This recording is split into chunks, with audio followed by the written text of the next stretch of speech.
Well, if you enjoyed that epic, then there's plenty more for you to see. All you need to do is log on to www.5.tv/DVD rental. And our big movie next Sunday at 9 stars Viggo Mortensen, Gwyneth Paltrow and Kirk Douglas, all of whom have a reason to commit a perfect murder.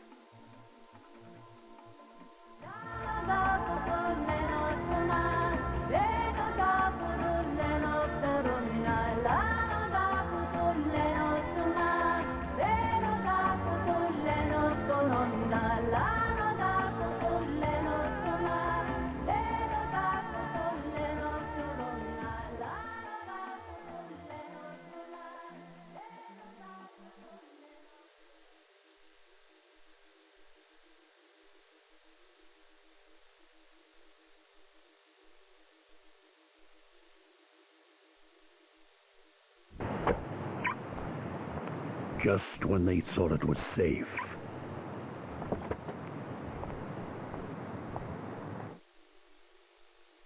Anytime during exercise you wish to stop it, raise your right hand. Speak to me! The only time I've ever seen him look at anybody like that was just prior to starting a fight. He leapt out of his seat with that and thought, oh my God, here we go. Commando VIP continues at 8 o'clock Wednesday on 5. Hello Dixons, let's have a look.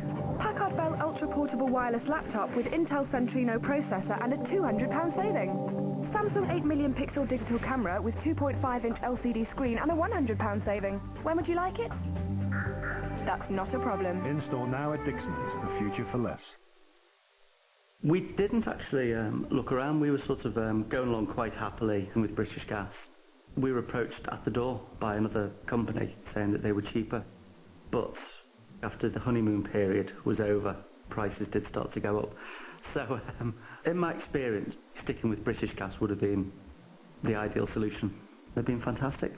Moving back, there were no issues whatsoever. Visit house.co.uk to make sure you're getting our best deal. British Gas, doing the right thing. Fine cuisine should arouse all your senses, including sight. I'm the new Insight cooker from Electrolux. You can see more of what's cooking without bending and looking. I've an ultra-fast grill for ultra-fast meals and an ultra-fan oven to cook sweet and savory together. I'm one of the clearly unique products in the Insight range. We're well worth looking into. In the world's oceans, $6 billion of treasure lies in less than 60 feet of water. Now, 4 friends are fighting for their lives into the blue.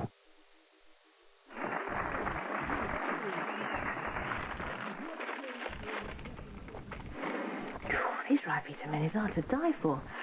They have loads of full-on flavours, including totally tangy Worcester sauce. And they're only 3% south. You're on in 5 minutes, Miss Britton.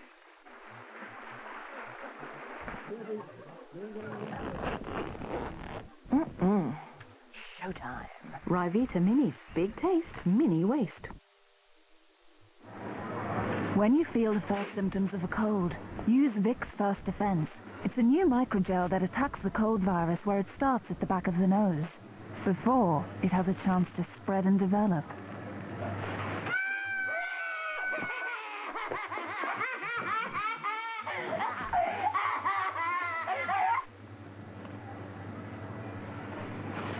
New Vicks First Defense. Attack is the best form of defense. I don't send postcards anymore.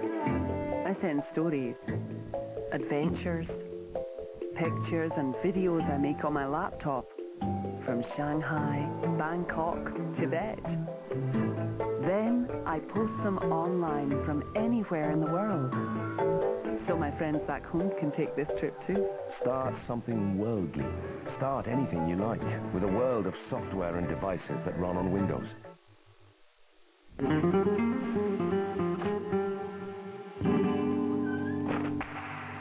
Hi.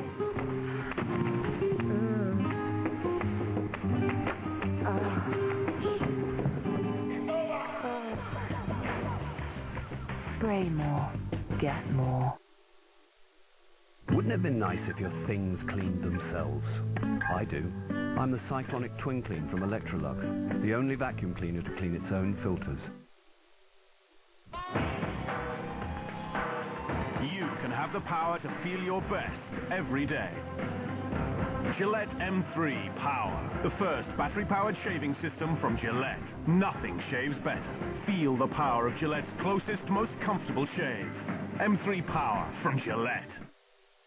Now get the M3 Power Nitro Razor, Nitro Gel, and an exclusive DVD of the FIFA World Cup greatest moments. Only with the Gillette M3 Power Nitro gift set.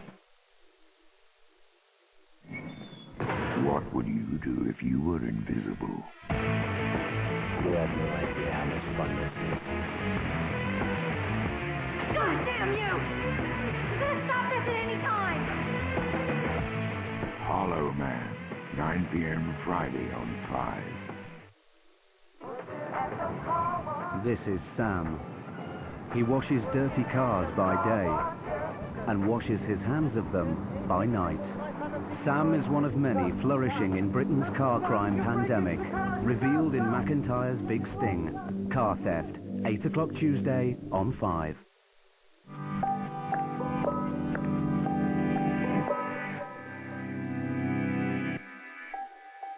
Now on 5, a full night of sport which begins in the air with the Red Bull Air Race.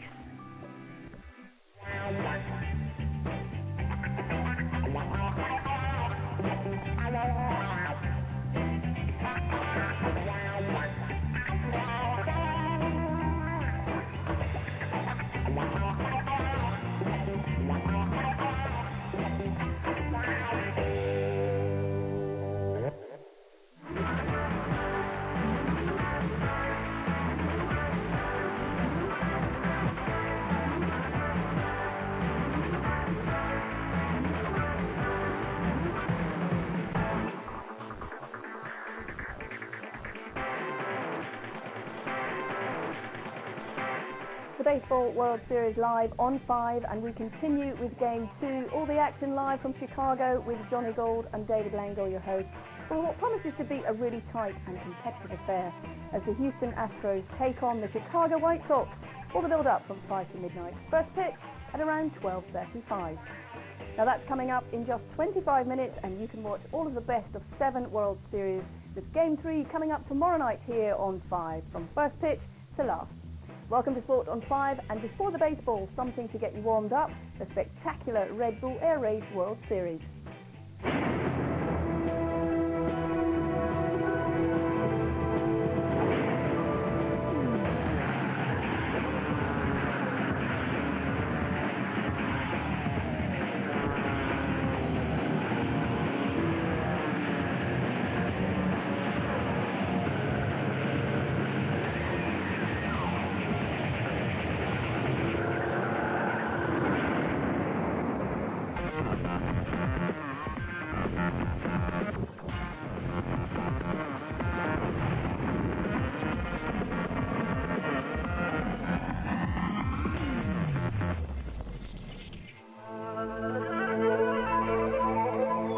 San Francisco for the last race of the 2005 Red Bull Air Race World Series.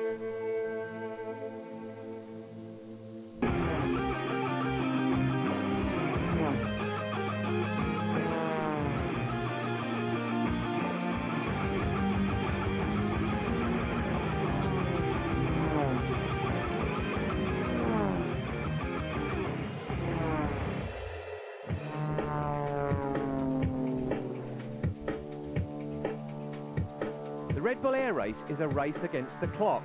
The 10 best aerobatic pilots in the world race to be the fastest through the course of gates and compulsory aerobatic manoeuvres, a test of man and machine. Penalties are added for any mistakes such as hitting pylons, excessive start speed, or incorrect passing of the gates in both level flight and knife edge. Knife edge. Level. The race format starts with qualifying sessions to determine the starting order, with the slowest qualifiers flying first. The final then consists of 2 rounds. The aggregate time of these 2 rounds determines the winner of the race. So this is the series standings coming into the final race of the year. The fight for third is really down to the wire, with three contenders, Paul Bonholm, Klaus Schroet and Kirby Chambliss. At the top of the table we see Peter and Mike. Their title lead is unassailable, but the battle is still wide open. It started out neck and neck, but the turning point was the Rock of Cashel, where Mike made a crucial mistake and hit a pylon, allowing Peter to pull ahead in the series. Mike then flew well under pressure to win in Longley and come back within 1 point of Peter. He then carried on to win at Budapest and put himself 2 points in the lead. Peter, perhaps feeling the hometown pressure, did not make the podium. So, which of these two pilots will take the series crown? Every race is a race, and I always want to do the best, so the pressure is the same. And we see. My odds, I'm going to win. You know, I'm here to win it. That's my focus in my job, or I see it as my task. Basically, if I make no mistakes, I win, and that's kind of the way I'm approaching it.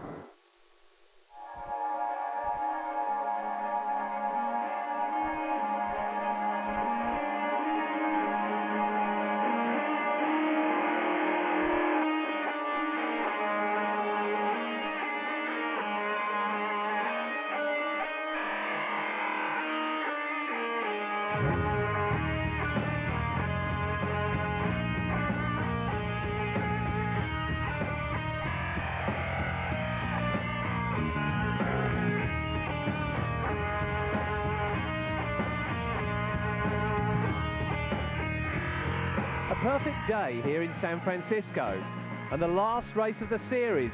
It has come down to the wire for the championship. Around 600,000 people turned out to watch the race, and of course to see who will be crowned the new world champion.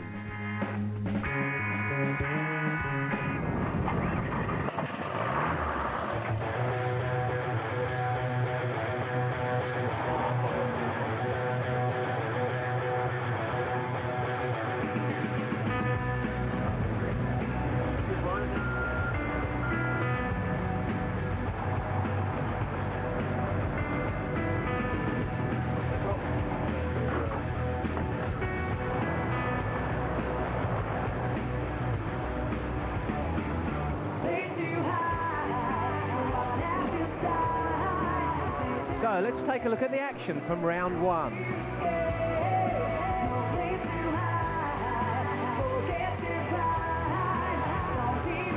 Nigel, the first pilot out, didn't fare so well in round one. The penalty on the first tricky quadro gate meant his time left him way down in the rankings.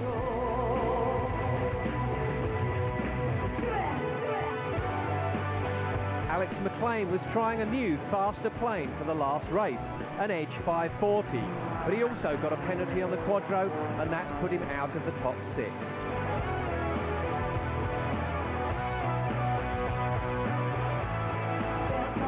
Versteeg was also in a new plane, similar to his normal model but with some speed modifications. This did not stop him collecting 2 penalties, which put him bottom of the round.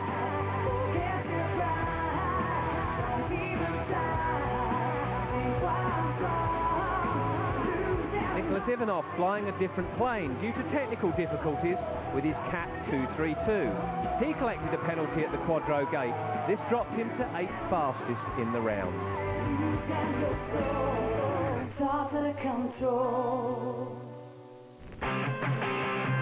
Steve Jones was the first pilot to fly a clean round with no penalties. This smooth flying would only put him 6th fastest with a time of 1 minute 22 seconds.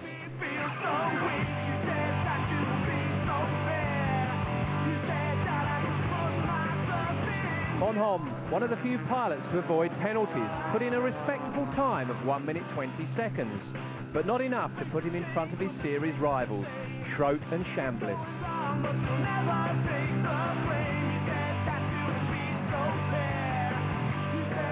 Klaus flew the course hard and clean to come in 4th fastest, but again behind Kirby Chambliss, who he needs to beat to get 3rd in the series.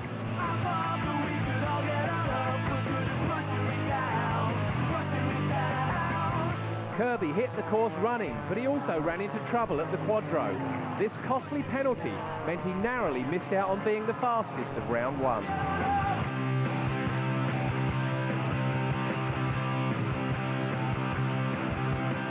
Peter Vergenier, flying for the championship, may have been feeling some pressure when he too received a penalty at the very tricky quadro. I do my best. I try to be fast, that's it.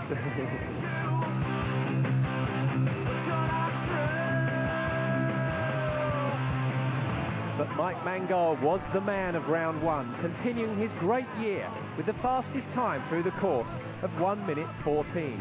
He flew cleanly, staying cool under pressure with his tactical strategy. Stay focused, don't try and go too fast out there. I'm happy to get through clean without any penalties. That was the times after round one, and as you can easily see, those 3-second penalties of Chambliss and Vergenier's were very costly. Let's call it on. Let's get it on. Let's open up the floodgates, crack the dawn. Let's call it sick, yes, let's get out of here. Erase this frantic.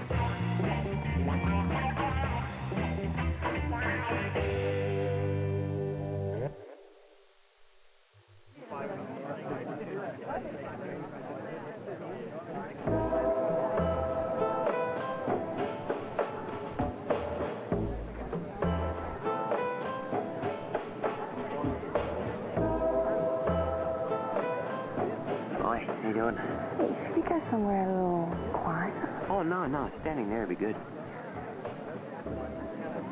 New Foster's Super Chilled. Well, you wouldn't want a warm beer, would you?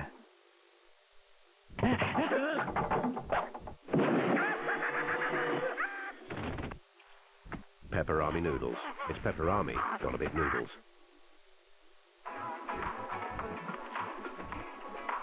They'll never guess who did this. Diet Coke, sugar-free, great taste for those who love life.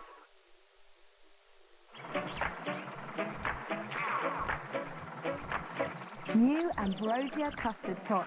Irresistibly thick and creamy tasting Ambrosia custard with smooth strawberry sauce. To give you a happy tummy.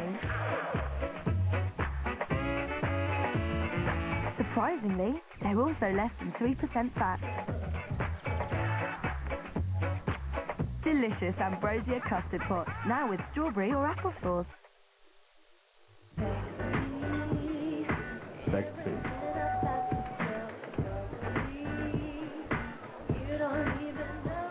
If anybody's lost a silver Nokia, please come to the front. Guaranteed new phone after 12 months or money off your bill. New Virgin Mobile contracts. Show off or money off. My mum says you are what you eat. So if you eat French fries, you'll become French? Yep. And if you eat runner beans, you'll become a runner? Yep. And if you eat, what's this then? It's green giant sweet corn.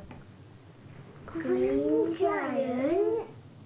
Green Giant Sweet Corn is full of natural goodness and one of your recommended 5-a-day fruit and vegetables. Green Giant.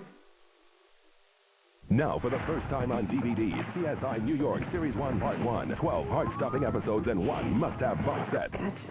On DVD from Monday. There's still hundreds of thousands of prizes to be won at Summerfield, and we're giving away one every 3 seconds. You could win a Philips 28-inch widescreen TV, or one of the other 10,000 prizes going every single day, like a Philips DVD recorder. You could even be driving off in one of 10 brand new Minis. What could you win when you pop in? Summerfield, a great deal going on.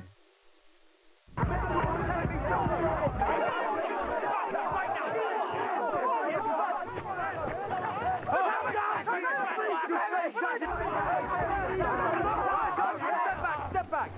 Leave it to me. Listen, please, step back. We must go through. Please, step back. May I just say a thing, yeah? Listen, I'm sorry, but there is no one on that side of the checkpoint. My wife and children. Trust me, the club is full. I can't let you in. Trust me, there is no one on that side of the checkpoint.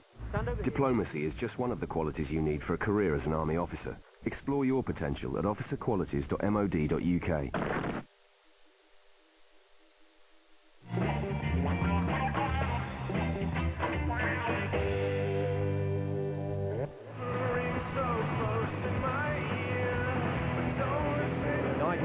Flew a faster second round without penalties, but not in the running with his two-seater extra. Alex flew some of his best times of the series in his new plane, but just not enough to put him in the top 6 and in the series points. Versteeg did not manage to fly a clean round, so his 3-second penalty, along with his first round mistakes, means he does not make it into the points. Nicholas flew an amazing second round time of 1 minute 17, but his first round let him down, which left him in 6th place.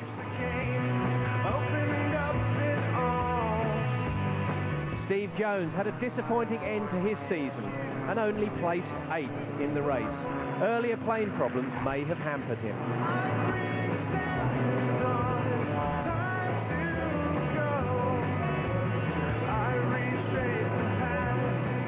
So let's get into these final runs with British pilot Paul Bonhomme, number 7, as he enters the gate, and he's still very much in with a fighting chance of 3rd position in the series. Here we go for this second run. Horizontal through there, through gate 2, heading for gate 3. 382 kilometres an hour through the start gate, so that was good. Not above that 390 where he would have got a penalty, and that looked good through the quadro to me.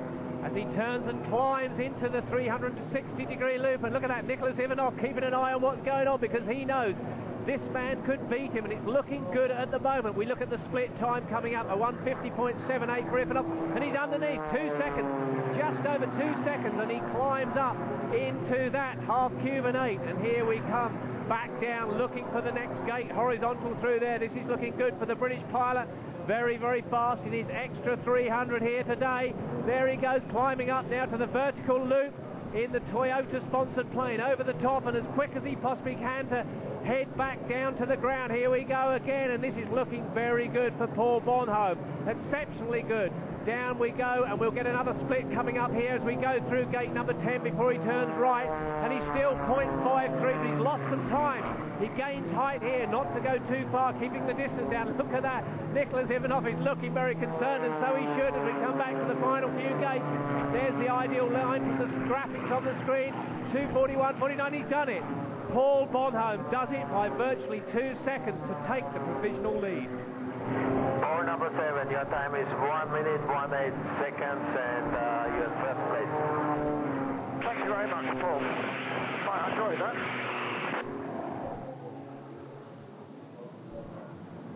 Number 4, the German, Klaus Schroten, here he is, 2nd in Rotterdam this year.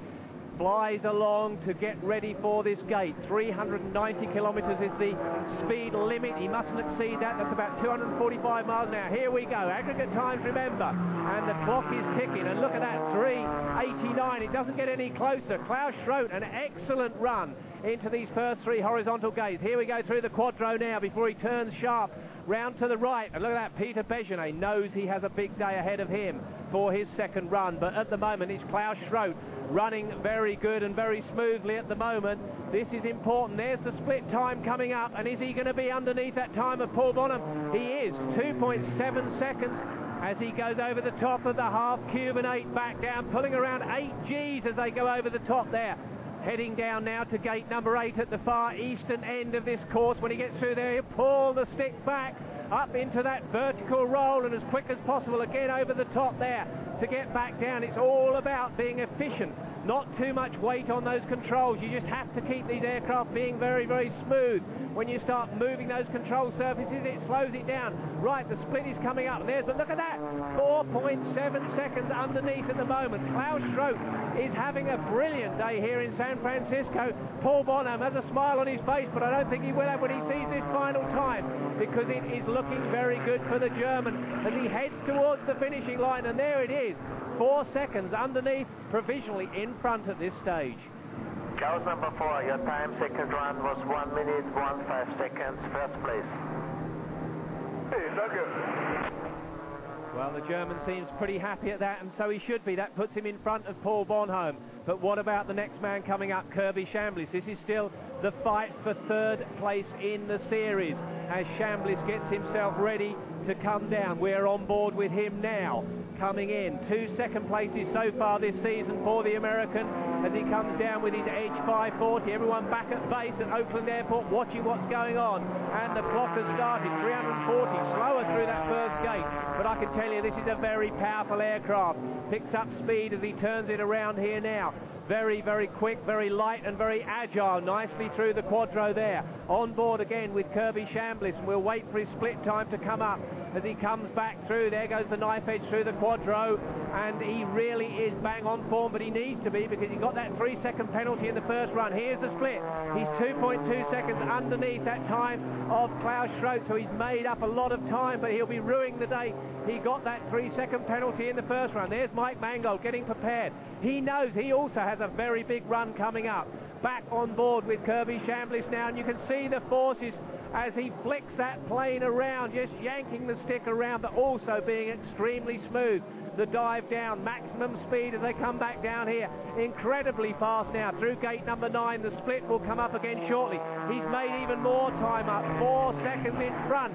You can see those 8 or 9 Gs being pulled and stretching on his face now. Back towards the finish, level flight through gate 11, heading for 12. Kirby Chambliss is going to secure that third place in the championship, and he's done it 4.8 seconds in front. Kirby number 1, your time, second round, 1 minute, 13 seconds, first place. Well, as Kirby Chambliss showboats a little bit on his way back to the airport, he will still be regretting that first run, a 3 second penalty. Everyone enjoying themselves here in the Bay of San Francisco. But the next man coming up, and here he is right now, number 2, Peter Bejonet. He needs a fabulous run, but he also needs Mike Mangold to make a mistake, I think, for him to take this World Series. We wait to see his speed through gate number 1 for his second run, and this is, of course, aggregate times. There's the clock. It starts now, 3:75. That's a very respectable speed. Looks good to me as Peter Bejonet comes through here in his borrowed Edge 540. Not his regular aircraft, but nevertheless, he's been flying it well here this weekend. And he is again very, very focused as he puts in that 360-degree turn, flicking the aircraft around. The man is full of precision. He is so correct with his flying, and there's the split time, 1:43.67 underneath, but look at that, just 0.03 of a second. So Peter Bejonet needs to keep this pace up to beat Kirby Chambliss, and Chambliss will be watching this. He wants to win here today, but it's not looking good for him at the moment, but it is looking good here for Peter Bejonet, doing everything he possibly can in this Edge 540 here now today. Back he comes down, looking for the next gate. The next gate is a horizontal gate, and then we'll get another split coming up shortly. There's 9 through 10 before he takes that clockwise turn. They're all level, it's all square. How close do you like it? And this time we're looking at here is of Bejonet and Kirby Chambliss. Mike Mangold yet to come as we come to the finishing line now through gate 11. And which is the faster aircraft? We're shortly going to find out, is it Chambliss or is it Bejonet? And it is Chambliss, because Bejonet there half a second slower. Peter, number 2, your time, second run, 1 minute, 13 seconds, and number 2 is on second place. Thank you, Hannes. See you later. Well, as Bejonet returns back to the airfield, there was just half a second in it. It was incredibly close, but the man coming up shortly will be Mike Mangold. He is a class act. He's been the man of the year with so far 4 wins. He's looking for his 5th win here today. Home territory. Here he goes now, Mike Mangold, number 5. Can he hold it together? He's under a lot of pressure, but he seems impervious to pressure as he goes through gate 1, 2 and 3. 377 was his speed. There's his mother and the family there watching to see if he gets crowned champion today, and that's a good possibility. He just doesn't need to hit any of these pylons. Remember, 10-second penalties, that would drop him back a long, long way. But he does seem to be pretty much Mr. Perfect here this weekend. 4 wins so far this year. There's Chambliss's time coming up, 1:43. Look at that, 3 seconds underneath as he takes it plane up into the half Cuban 8 over the top. Nice tight turn there, back down very quickly, building speed at this point. back along to the eastern end of this course, and there he is pulling some big G's, climbing up for the vertical roll over the top, back down again. It's all nice and clean at the moment. Mike Mangold looking good for the championship and of course for the win here today at his home race. Back through 9 and 10, there's the split, 2:14. He's lost a bit of time, but he's still 2 seconds in front. Nice high climb there to get some speed, doesn't take up too much of the course, but as soon as you turn these aircraft steeply, they lose speed. He needs to carry that speed to the end. Champions time there, 2:30.31, and Mangold has done it. Mother knows it, brother knows it. Mike Mangold has won here today. Everyone back at Oakland Airport sees what's gone on here today. Mike number 5, your time, second round, 1 minute, 12 seconds, best time, second round. First place, and congratulations to the title world champion Red Bull Air Race Series 2005. Thank you very much, Hannes. It's great to do it right here in San Francisco, my home country, my home state.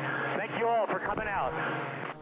And congratulations to Mike Mangold. It's been a long series, 7 rounds of this championship, and he has been the man. The crowd are very appreciative to his flying skills, and there is confirmation of those results. 2.71 seconds it was between Mangold and Chamblis. Begenet takes third, and Klaus Schroth gets a good, solid 4th place.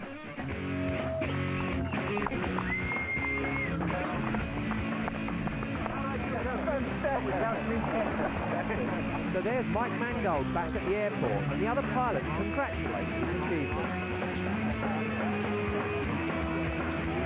Well, as the top 3 head for the podium, we check out and get confirmation of the series points.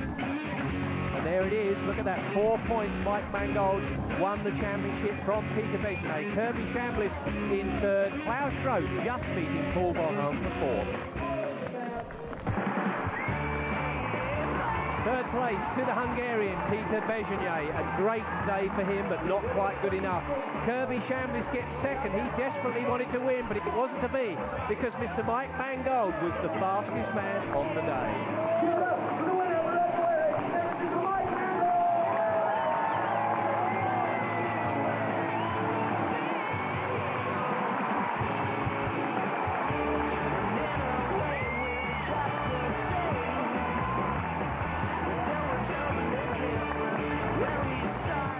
Well, it's been an amazing year with some great racing. If you require any more information on the series, go to redbullairrace.com, and we look forward to seeing you again next year.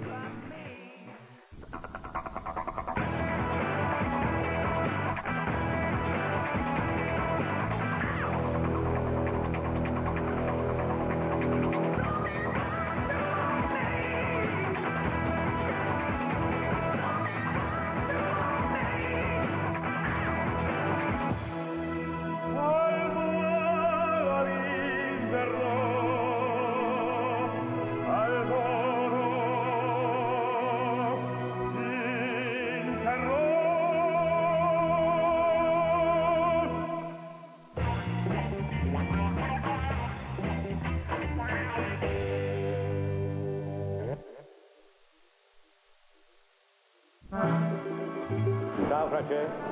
Tutti uguali, tutti uguali. E cos'è questo? Marcella! Che cos'è questo? L'ha ordinato Angelina. Angelina! Angelina! Che cos'è questo? È il nuovo sistema di telefoni, papà. Fanno l'inventario, i fogli presenza, possono inviare immagini, messaggi. Tutto qua dentro. Tutto là dentro. E tu che ridi? Vai.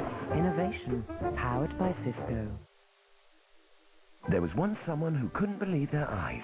At Argos, our lowest priced DVD recorder, just $79.99. Don't shop for it, Argos it.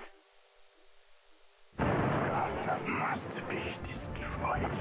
Gotham isn't beyond saving. Batman Begins, out onto this DVD now.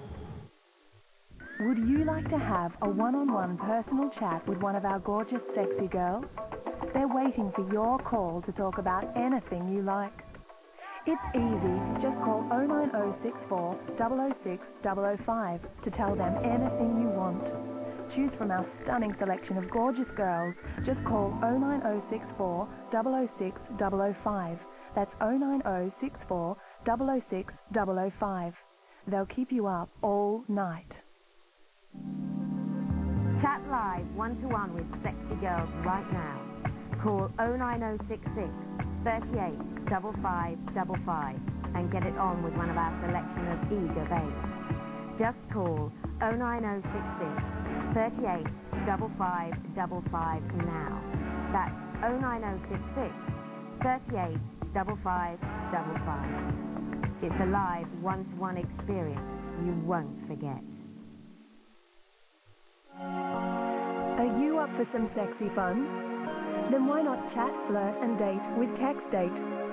Just send SEXY to 89933 and we'll send you 3 matches of gorgeous girls in your area. And you can chat and flirt anonymously until you decide to take it that step further. You never know where it might lead. Just send SEXY to 89933. That's SEXY to 89933.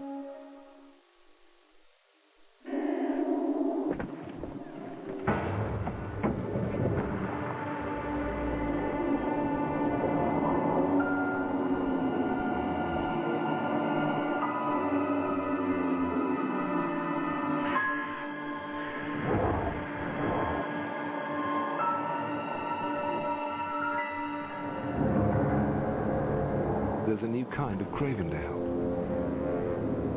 called Hint-Off. Fresh milk with a hint of something so good. The strawberry cows want it back. For the first time ever on DVD. On the stroke of 12, the spell will be broken. Make every wish come true. Bibbidi bobbidi boo! Walt Disney's greatest fairy tale, Cinderella, in an all-new special edition. It's like a dream. Spectacularly restored beyond its original brilliance with the music you remember and the characters you love. Cinderella Special Edition 2-disc DVD, now perfectly accompanied by Cinderella 2 on Disney DVD from Monday. Okay, imagine putting yourself in your toddler's shoes for the day.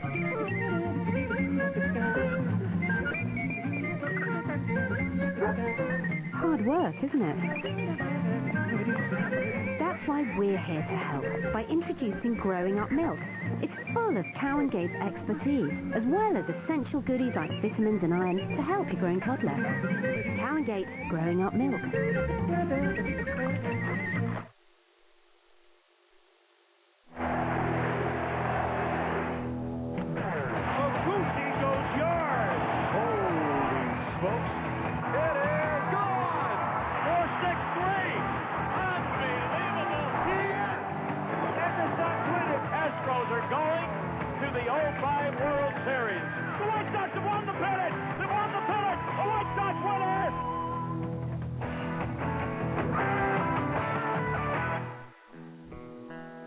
World Series Game 1, an electric atmosphere, all eyes on 2 veterans ready to prove themselves on the game's biggest stage. The expected pitcher's duel didn't materialise as the rocket fizzled in a disappointing 2-inning outing. Joe Critty continued his postseason heroics. His 4th inning blast gave the White Sox a lead they wouldn't relinquish, and his sparkling glove work kept the Astros' offense under wraps. Little-used White Sox bullpen finally had a chance to shine, and they proved to be just as dominant as the starters, closing out an impressive win in style. So tonight, Andy Pettitte looks to turn things around for the Astros. He faces Mark Burley and the White Sox in Game 2 of the 2005 World Series, live on 5.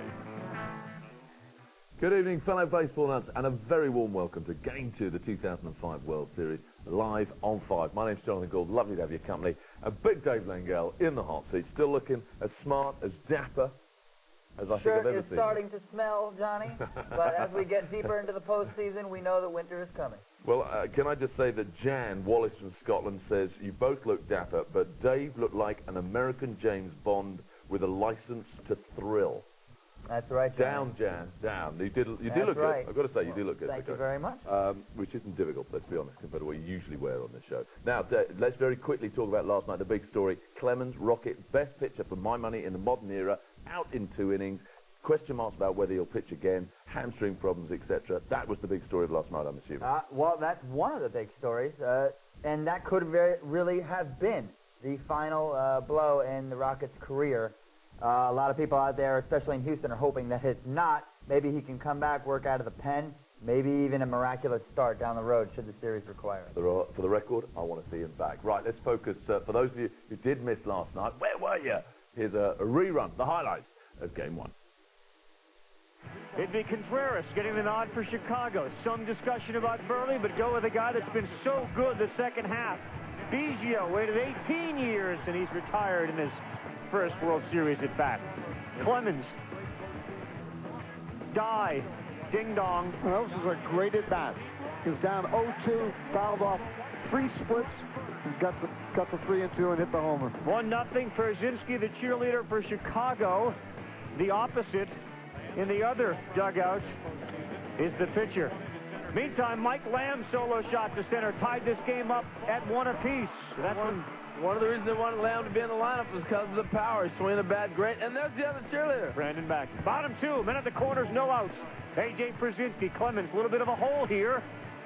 Did he get a double play ball? Home, no. Second, only get 1, and Everett comes in. Great base running by Carl Everett right there. As soon as the first baseman turns to throw to first base, to second base, I should say, that's when you take off. He could have ran at him. He elected to go to second. No play at all, home plate. Later in the inning, you figure you get out with 1 run, maybe okay, but Uribe, Peter, his team is so deep. It is. I mean, to have a ninth hitter like Uribe who has power, he has speed. Pretty good. 3-1 White Sox into the inning. Clemens walks all the way into the clubhouse. He wouldn't come back. Strained left hamstring. Much more on that on this edition of SportsCenter. 3rd inning. 2 on. Look at Lance off Contreras. Wow, you figured Jose had a lead? I tell you what, that's a great piece of hitting right there. He struck him out in the 1st inning on that same pitch looking. Ozzie went out to the mound, told him pitch around him. Berkman was looking for the split and got it. Wandy Rodriguez doing his best Irvin Santana imitation, but that one leaves. Taveras gave it everything he had. Joe Creedy's shot makes it 4-3. He's been the hottest hitter on Chicago, even though they haven't played for a week. Rodriguez intentionally walks Rowan, loads him up for Perzinski. Double play ball was a big help for both teams. Well, it really was, Carl. I thought at this point in time, the Astros come back. That was the biggest move of the game. Two best plays I've seen the 2 Astros double plays. No question. Everett in the middle of both of them. Meantime, Ensberg, what a play by Joe Creedy. He was Mr. Steady at 3rd base. Tell you what, Brooks Robinson, Greg Nettles move over. We got a new one, Joe Creedy. Next batter, Mike Lamb. Inning is over, so they can't do any more damage against 5-2. 7th inning, 1st and 3rd, 2 outs. Come on, Biggio. Not here because it's the glove at 3rd. Creedy, another diving stop. Huge plays. 8th inning, Willie Taveras leading off. Remember, it's only a 1-run game. Couple of times Taveras led off innings with doubles. They couldn't get him in the first time. Would they be able to get him in this time? Well, he brings so much to that ball club. You know, it was interesting when they benched him earlier. He was 10 for 28 at the time. Oh, my goodness. There is a bullpen. First appearance in 43 innings. Berkman single, 1st and 3rd. Hey, they oil up that gate to get him out. That thing was rusted. Kotz, done. Lamb, done. Kotz, thank you very much. Ozzie Guillen hugs everybody. He was hugging Astro players before the game. Now he wants the big barrel. They bring in Jenks. Bagpipe staring at things at triple digits. Woo! Like a 99 moving slider fastball. Forget it. The adventure in the 8th against Russ Springer. Ooh, that's high and it's hard. It's not history, but it is a triple for Pasednik. Perzinski's in. Insurance, please. Huge insurance. 5-3. 2 outs. Jenks. Adam Everett. Apparently you didn't see the way Jenks pitched the 8th inning. They didn't need much insurance. They all brought white socks, and they were waving them wildly all game long. Those 2 kids, they're huge for us. You know, especially Kotz. Kotz was huge for us all year long, and Jenks come late in the season and did a tremendous job. For me, it was very exciting facing Bagwell. Going off of the scouting report, you know, in the 0-2 counts, you know, he chases, you know, fastballs up above the zone, so that's what I was trying to do. You know, just sticking to, you know, what I do best and, you know, going with my strengths against his weakness. I just took a fastball at that particular time. I'm sure if he threw me a curveball and it was a strike, I would have buckled my knees and not had a chance, but I don't think at that particular time he was going to worry about that. Let's check out the stats as it stands now after game one. The Sox with a 5-3 win to take a 1-0 lead in the best-of-7 series. Still an awful lot of baseball to play, which includes tonight. We're in Chicago, U.S. Cellular Field for game 2, live on 5. Bobby Jenks, the baseball's answer to Freddie Flintoff. Bit of a physical resemblance there. Freddie Flintoff. Who's that? Oh, you know who that is. He's got that sort of appeal, though, hasn't he? Yeah, rookie, he's got it all. He lives life to the full. He's a big lad. He likes his chips He and is his a burgers, big guy, you know. Bobby Jenks. And, you know, you may criticize Garner's use of Jeff Bagwell, you know, coming back off rehabilitation early, but the truth of the matter is nobody's going to hit that ball. Healthy, not healthy. He was on fire last night. He had his stuff going. He certainly did. Right, now, one of the big stories, of course, has been the total lack of practice for the Chicago White Sox bullpen. Why? Because their starters have just been that good. Last night, they finally got a chance to show their stuff, and by Jove, it was impressive. It was quite a spot for a bullpen that had thrown 7 pitches in 2 weeks. With the tying run at third base and none out in the 8th, Neil Kotz and Bobby Jenks recorded 3 straight strikeouts. With no outs, you're just trying to minimize damage of the situation in the first and third. And once I got the first strikeout, then I was going for a ground ball just to try to get out of the inning, and ended up having a strikeout. And then Bobby came in and did the rest. I got a taste of it early on in the, against the Red Sox, so I knew kind of what I was coming up against, emotionally and, mentally. So I thought I handled it pretty well. For them to come in first and third and no outs and to do that is, you can't expect them to do that. It just doesn't happen. And, they threw strikes. That was the biggest thing. We said, hey, you guys got to throw strikes, and they did it. Jenks began the year at Double-A. The first batter he faced in the World Series was future Hall of Famer Jeff Bagwell. Jenks struck him out with a 99-mile-an-hour fastball. Some serious heat, that's for sure. 99 miles per hour. Just in terms of a closer, in terms of a bullpen scenario, you wouldn't have any problems throwing Jenks in again tonight, would you? No, not at all. These guys have very extremely fresh arms, as we see, and there's no reason why Jenks can't go again tonight. Absolutely not. Okay, we've had some amazing emails in already, and many thanks for those. One really amazing one here from Mark. He's actually out there, made his way to Chicago from Shepherd's Bush. Well done. He said what made the night even more amazing, sitting in front of him was a guy wearing a Queen's Park Rangers football shirt team. How about that? The team that he supports, what a small world. Fantastic stuff. Keep those emails coming in, guys, 5@baseball.tv. Now, Roger Clemens, the Rocket. Greatest pitcher of the modern era, certainly is for my money. Could that have been the last outing of the Rocket ever in his career? Let's get the update on his injury woes. I had the problem in the second inning and fought my way through that inning, got through that inning, came up here and as quick as I could to take my sleeve off and have them check it and see if there's anything to do so I could continue. And the fluid already started to build up in the in my leg. So they gave me some medication, and I'm going to treat it, and that's really all I can tell you from there. It stinks. I mean, what are you going to do? I mean, you got an injury, and hopefully it's not all that bad, and yeah, we can stretch this thing out and come back and have him come out here and pitch again for us. So it stinks to, have one of the greatest pitchers ever and not be able to use him, but at the same time, it's not a one-man show. We got 4 other pitchers that can go out there and capable of winning a ball game.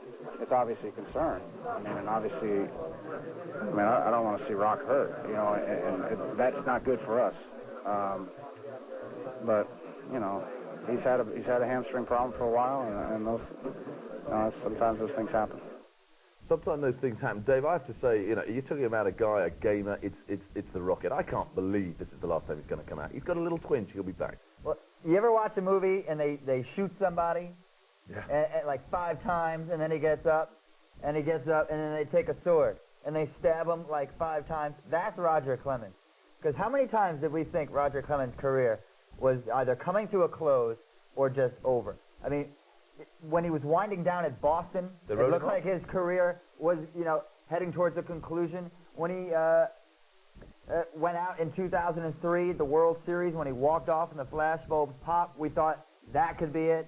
I'm agreeing with you. I think that we could see Roger Clemens again. Even if it's just in relief. And, of course, we saw what he did in that fantastic Game 4 against the Braves when he came out, pitched 3 innings in relief, and at the end of the day shut the Braves down, won in the ball game. I mean, the guy is just too good to write him off right now. On the other hand, you know it's got to be pretty serious for him to come out early. So, but I do think he will come back. Okay, and we should also point out for Astro fans, if you are suffering, if you are feeling depressed about last night's result, it was a 5-3 ball game, 2-run ball game. That is not a big blowout, that's for sure. Right, we're going to take a short break. We'll be back for more as part of our build-up for Game 2 of the 2005 World Series. We'll see you in a tick. You're watching the World Series live on 5.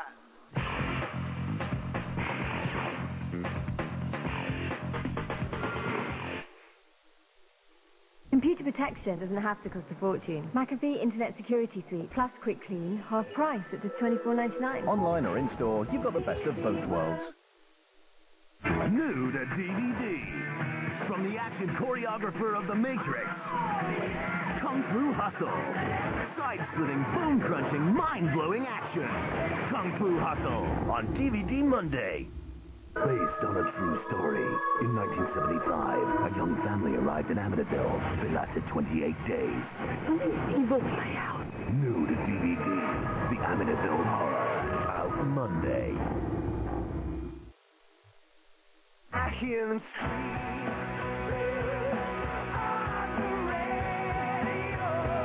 Star Sailor's brand new album is on the outside, including the hit single and the crossbar.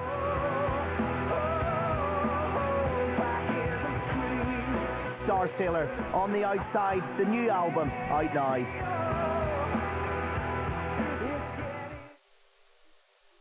This is not just a chicken. This is a farm-assured, naturally fed, extra succulent oakum chicken. This is not just broccoli. These are hand-picked spears of young, tender stem broccoli. These are not just potatoes. These are pan-shaken, ready-to-roast, extra crispy King Edward potatoes. This is not just a Chardonnay. This is an exclusive Languedoc Gold Label Chardonnay. This is not just a pudding. This is a melt-in-the-middle Belgian chocolate pudding served with extra thick Channel Island cream. This is not just food. This is M&S food.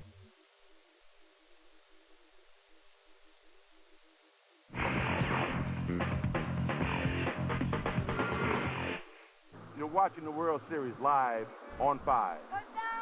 And here I am watching the World Series in 1959. Well, we weren't on air in 1959. We are on air tonight, live to 5. Game 2 of the 2005 World Series. Lovely to have your company. Now it's time for competition. I had a chance to run it last night. We're basically looking for your opinion of one of the 10 top moments in World Series coverage here on 5. We've been on air since 1997. We want to know your opinion. Name goes in the hat as long as you enter. Here are the 10 options.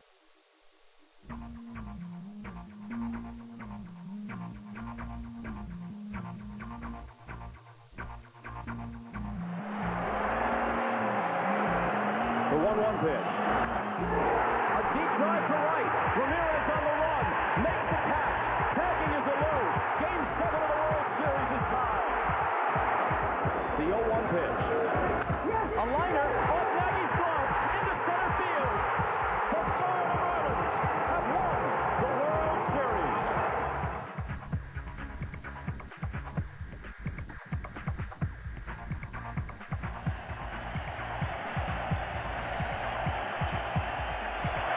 Brocious, center field, got a lot of it. Finley back, 405, goodbye, home run, unbelievable. Scott Brocious.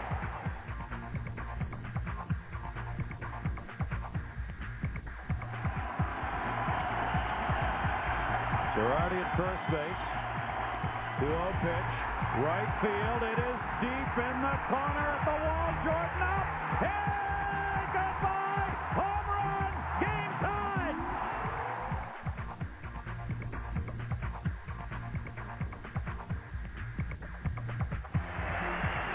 1-2 count at Piazza with 2 down here in the first. Broken bat, foul ball. The barrel, and he threw it towards Piazza, and Piazza's on his way out. He threw that barrel of the bat back towards Piazza.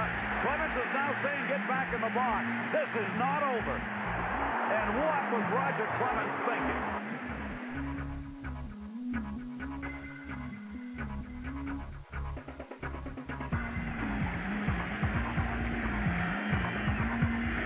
And fly ball center field. Hit his way back at the wall. Goodbye. Home run.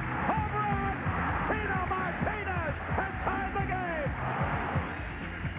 That one hit in the air to left field. Do you believe it?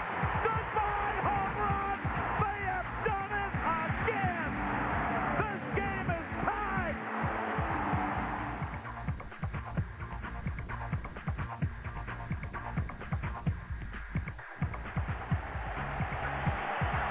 That one hit in the air to center field. It's over! The Diamondbacks have a Gonzalez single as the world champions!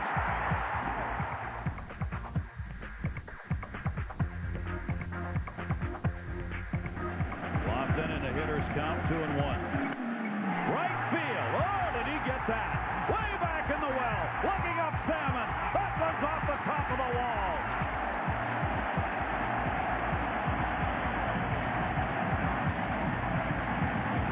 Look at JT right here. Look at this. Oh, my goodness. I mean, that's scary. There is so much that could go on.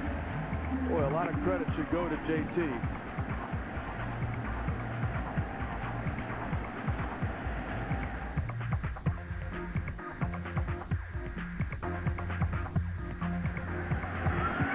Here's the 3-2 delivery, and that's strike three. Roger Clemens fans are on their feet.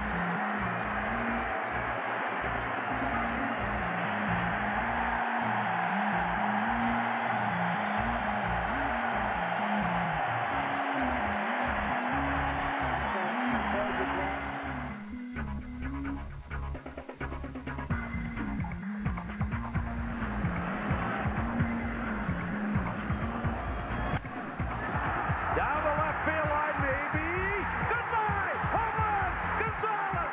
The Marlins win! Series tied at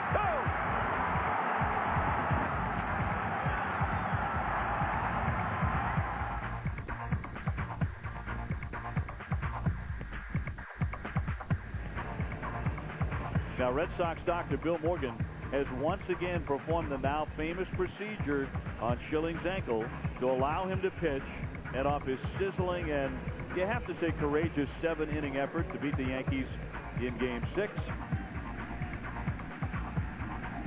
These are not good conditions. Another one to short. Double play. Okay, let's re-rack, just have a quick look what we're offering. A, of course, the Florida Marlins come back in 97. 98, Scott Brosius with his home run. We've got Chuck Knoblack in 99 against the Braves. The broken bat in 2000 instance between Mike Piazza and the Rocket himself again. Young Hyun Kim, how depressing is that to watch that again? What a tragic experience that must have been for him. Luis Gonzalez with the winning hit in the 2001 World Series. The D-backs taking it over the Yankees. Darren Baker, little kid, almost gets steamrolled. What a job from J.T. Snow in 2002. Clemens curtain call, how classy was that? That was in Florida 2003. Gonzalez, of course, with a winning hit in 2003. Or is it the bloody stock of Curt Schilling in 2004 for the Boston Red Sox? You want to enter? We'd love to have you enter. Email your selection for the greatest World Series moment on 5 to baseball@5.tv, or if you fancy it on snail mail, send us a postcard, the World Series competition, PO Box 2075, that's London, W1A 5SW. Get involved, guys. We've already got Fraser Logan from Scotland. It's gone with H because he thinks the curtain call, the fact that it was in Florida, was really classy because he's on the road and he's getting a fantastic cheer from the Marlins as well as from the Yankee fans as well. I think, for me, the most shocking thing was the Clemens broken bat with Mike Piazza. Yeah, I remember memorable, watching that, and your jaw just dropped. Like, you know, you were just like, what is that? You know, but in terms of just pure electricity inside a ballpark, you had to be at Yankee Stadium in 2001 with those home runs of Young Kim. I mean, that was something you will never forget. If you ever want to get into paranormal and things like that, that was the time to believe in ghosts and all that stuff. And don't forget, guys, this is a poll as well as a competition. We just want to hear your opinion. We're going to put everyone who enters in the hat for the MLB goodie bag. So everyone's in with a shout. But we just want your opinion. So get emailing or get snail mailing. Right now, who's pitch side tonight in Chicago? It is that man, JC. Hey, Johnny and David. Well, welcome to a very wet Chicago. Yes, that's right. Game 1, it was cold, but it was dry. The big first story for Game 2 is that it has been raining all day. You can see behind me, there are tarps, and there has been no batting practice. The first key question is how is that going to affect the starting pitching?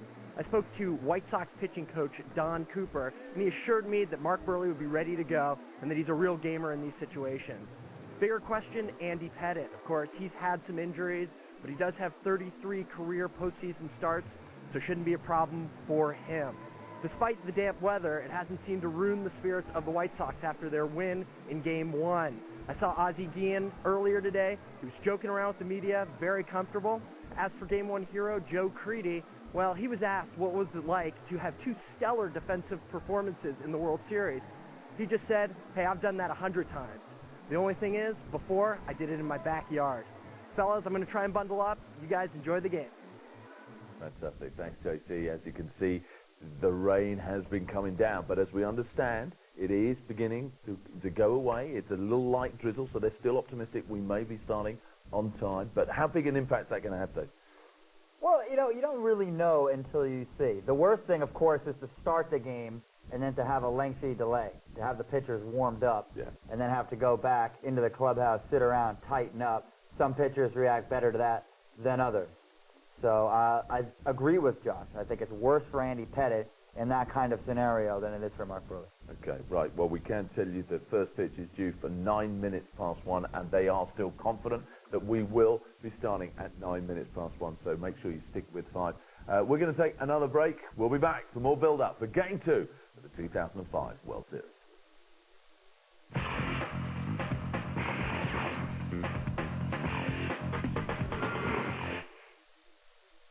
You're quite right in thinking that this is a situation that calls for an absurd British comedy.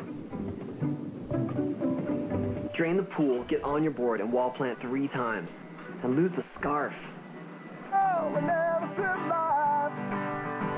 You see, unless you get a little bit crazy.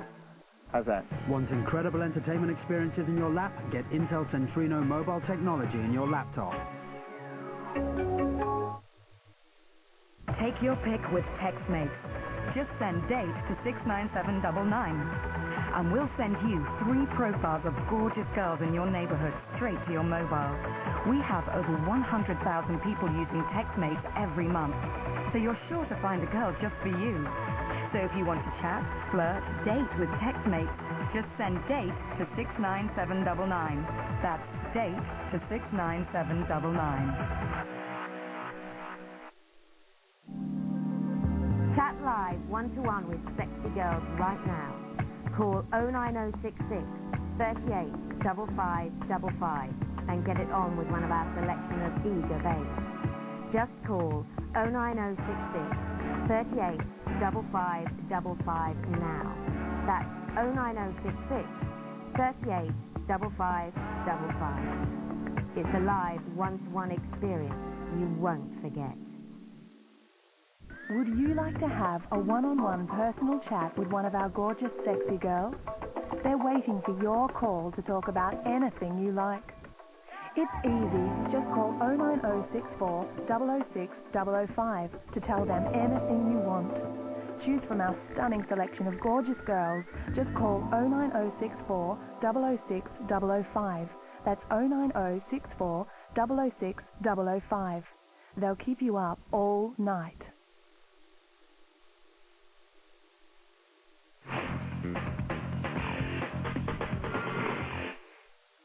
Welcome back to 5. You're watching Game 2 of the coverage of the World Series from Chicago, US Cellular Field. The White Sox playing host, of course, to the Houston Astros. Chicago leading 1-0 in the series. You'll see it all live here on 5. Now, time to catch up with tonight's match commentators. Let's get over to Dave O'Brien and Rick Sutcliffe. Johnny and David, thank you so much. And oh, by the way, thanks for the very British weather here in Chicago. It is cool and rainy. The tarp's been on the field most of the evening. Not exactly great baseball weather, but Rick Sutcliffe, a terrific pitching matchup when we do get started. Andy Pettitte against Mark Burley, 2 left-handers, and it's the first time in only the second time, I should say, in 25 years that two lefties have squared off in a series game. Well, and they talk about a window tonight, a possibility of getting this game in. Mark Burley's not going to need much of a window. He works as quickly as anybody in baseball, and we know that Andy Pettitte has been outstanding in the postseason. Joe Torre of the Yankees always talked about how he trusted Andy Pettitte. Well, to me, they need a lot of trust and a lot of faith in him tonight because, Dave, I think the team that wins this game tonight is going to win this World Championship. You really believe that Game 2 will be the one that turns the corner for somebody? Normally, to me, it's Game 3. That's the pivotal game right there when you go into it. But I think the Astros have a huge advantage in Game 3 with Oswalt. If Pettitte can even it up at 1-1, get it back home with Oswalt on the mound, look out for Houston. Well, Johnny and David, the news is getting better because the rain has started to subside, and it looks like a very promising forecast in the next half hour or so for us to get this ball game underway. For Rick Sutcliffe, I'm Dave O'Brien. Gentlemen, back to you. Well, thanks to Dave and Rick. What a great job the boys do. Getting juice from the state. That's big. Well, getting blamed for the weather as well. Well, that's okay. As long as we're getting the juice on that. That's great stuff. And I know we're spoilt for choice throughout the season when we've got John and Joe, because everybody loves Joe Morgan. But I think Dave O'Brien and Rick Sutcliffe do a great job. I love what they do as well in the World Series. No question. And, of course, Gary Thorne is great as well. We love hearing all three of those. What's happened to Gary? Because he used to do the World Series. Gary used to do it. We see him sometimes, I think, every now and then. All-Star game, we heard him this season, but he does a lot of college football now for ESPN, so he's a little tied up at the moment, but I'm sure we'll... It's a little conflict at some point in the future, he'll be back. So these guys get other jobs outside of baseball? Other jobs outside of baseball? Are we not doing something right here, Dave? Hey, you're a one-trick pony, Gould. A one-trick pony. I saw you playing softball today. Do me a favor. I tell you what, you know the old adage that if you can't play it, you talk about it. Well, living proof of that. Right, it's time for the national anthem. We can take some live pictures. Have a look at that. Spectacular stuff. Flying in the fag of the White Sox. I'm not sure he was supposed to do that. Was he supposed to do that? I'm sure that was deliberate. He's got a White Sox banner with him. Yeah, well, somebody did that in '86 with the Mets, and he wound up in jail. Well, I think this is deliberate because this probably will be an Astros banner coming in now. All right. Will he hit the pitcher's mound? He's aiming for it. Go on, my son. That's more. Oh, and he's on his backside. Will that be the story of the Houston Astros this afternoon? Great stuff. And he's got the camera on the top of the helmet as well. And we're about to go to the anthem. Tom and Sheila emailed in, frustrated Twins fans, and they're really, really upset with us. They said, look, guys, we love what you did last night, but are you tone deaf? Josh Groban, of course, who did the national anthem, we gave him a 6.5. They ranked him an 11. They said even our daughter, who doesn't like Josh Groban, gave him a 9. 11? Guys, how can you give somebody an 11 on a 10-point system? Dave, they were having a World Series party. I think they'd done too many beers before the game started. That's up there with giving 110% effort, because we all know it's impossible. Talking of World Series party, Anthony Watson in Stoke-on-Trent is having one tonight. Hi, big guy, and a big hello to his friends Lil, Rich, and Matt, who don't like baseball, but are there for the beer. Good for you guys. Enjoy. We'll take it. Keep one cold for us. Talking of cold, it's chilly as well. I can tell you that. It's not just been wet, it's chilly as well. Last night was about 55. Oh no, we don't want to see that. That is not bad. I'll tell you what, Johnny, though. I tell you, I really do enjoy watching baseball played in cold weather because when you see the fans wearing their coats and their breath coming from the mouth of the players, you can see their breath. That, to me, just is all about October. And you can tell that there's an intensity and that there's something bigger going on when you see that kind of stuff. You like to see those big puffy coats out. That means you've done well. Don't you always think as well that certain fans deserve success? And when you go to see ball in some of the sort of colder months in Chicago, we know how cold that city can be. Does it ever. You know, these guys, they've not had any success for so many years.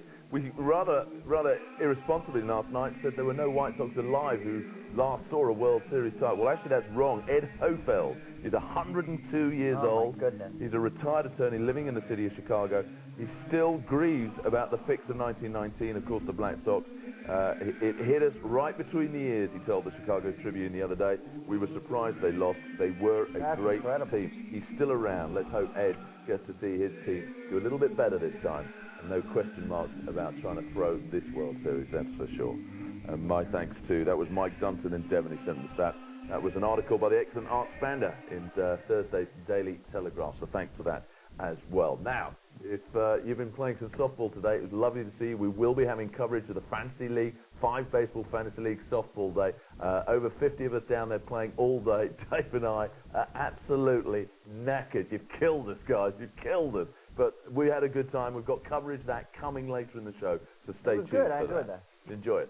Absolutely. I tell you, I'm just so going to take Any the chance to take the piss out of you for over 5 hours straight, I enjoy. Do you know what I love about this? As someone who I got really into the NFL back in the 80s, I remember getting together with friends, having a party for the Super Bowl. Yeah. It's great to get so many emails come flying in that talking about having World Series parties, getting together, a couple of hot dogs, a couple of crates of beer going. Absolutely. I've only just started reading the emails tonight, guys, and I must have seen 15 already about people who are out there having a beer, watching Five. Great stuff, guys. Keep it on Five. Enjoy tonight's matchup. That's what baseball's all about. I agree. Disputes, arguments, passion, emotion. And you got to get the beers in. And you got to get the beers in. Absolutely. Absolutely. Is Phil Garner going to have to pick this team up after what happened last night? I mean, I'm not just talking about the fact they took the loss, but I'm talking about the fact that they potentially lost the Rockets. You know, this is a team that is no stranger to adversity. We know that they started 15-30 throughout the year, and when you ask the players about how Phil Garner was managing them during that difficult stretch, they say, he just came in and reminded us all the time, you guys are very talented. You know, you're a talented bunch of players. Last year we were a game away from going to the World Series. I believe in you. Yeah. And as a result, nobody panicked. And I think that they were able to build on that, and they sorted out. They got Berkman back, and things came together slowly, and they got to 500. That was the first hurdle. Then they started playing competitively day in and day out, and next thing you know, they were back, and Phil Garner has now done a terrific job 2 consecutive years in pulling his team out of major funks. And the players believe in Phil Garner, and they like his demeanor, and they like the way he handles them, the way he approaches the game. And there's a lot of respect there. And when you command respect, your players won't panic. And that's what happened this season. And I don't expect them to panic now. I think they're up against it. Yeah. But they've got Andy Pettit in there, so they've got a pretty decent shot tonight. You can't panic when you've got Andy Pettit and Roy Oswald still to come for Game 2 and Game 3. I mean, it's just ridiculous. I agree. Okay, guys, right, we're going to do a little feature for you.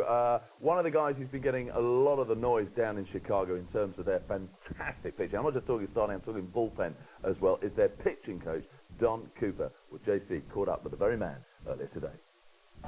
I'm with Don Cooper, pitching coach for the Chicago White Sox. Don, there was so much talk in the media about whether the bullpen was going to be cold. They showed yesterday they were not cold. Can you talk a little bit about what they did and what you expected? You know, we expected good outings. Certainly they hadn't been pitching, but you know what? There's no reason to make that a mental head trip to where, I'm not going to be good. The bottom line is you're going to be strong because you have that rest. And if you bring that strength and that energy to the catcher's glove, which is obviously the target, it can be a real good combination. What about the decision to take out Neil Kotz and bring in Bobby Jenks with 1 out to go in the 8th? What was that decision about? We felt Bobby was better for that point in time and get the job done. A better chance for us to get that last out, righty on righty in that situation, rather than lefty on righty. Even though Neil had gotten a right-hander out, Neil's got real good numbers against lefties and righties, and we just felt in that situation Bobby was the best man for the job. Did Jose Contreras exceed expectations last night? Yeah, well, I kind of read in the paper here that he got a letter grade of B. For me, that's an A because it's a World Series game. It's the first game of the World Series, and you were out there for 7 innings, and you tried to go out for the 8th, and you left with giving up 3 runs. So that's a little bit better than a B, at least a B+. With the weather a little rainy tonight, what does that mean for Mark Burley? I don't think it means anything because I think the weather's going to be fine. It's going to be cold. I think the pitchers might have a little advantage in colder weather. But you know what? There's so much electricity in this place that I think everybody's going to be warm. Now, Roger Clemens obviously a little injured. How does that impact matchups for you with your pitchers? Well, I don't look at it that way because we're matching up. Our pitchers match up against their hitters. It's their pitchers that match up against our pitchers. That can't be a good thing when you're losing or could lose the opening day start of the World Series yesterday for the rest of the series. It can't be a good thing for him. But, I wouldn't be surprised if he's going to find a way to get it going and get to come back and pitch again. Now, when Ozzie Guillen went out to the mound to get Bobby Jenks to take Neil Kotz out, he gave that, want the big guy, the tall guy. What's that all about? Is that just keeping things loose? That's kind of he's a big, thick guy. He's kind of a monster we're bringing in there. And, that's kind of, we had 2 righties up. So he had to differentiate between the righties. If he just goes the right-handed side, he could bring in the wrong guy, and the guy that we didn't want.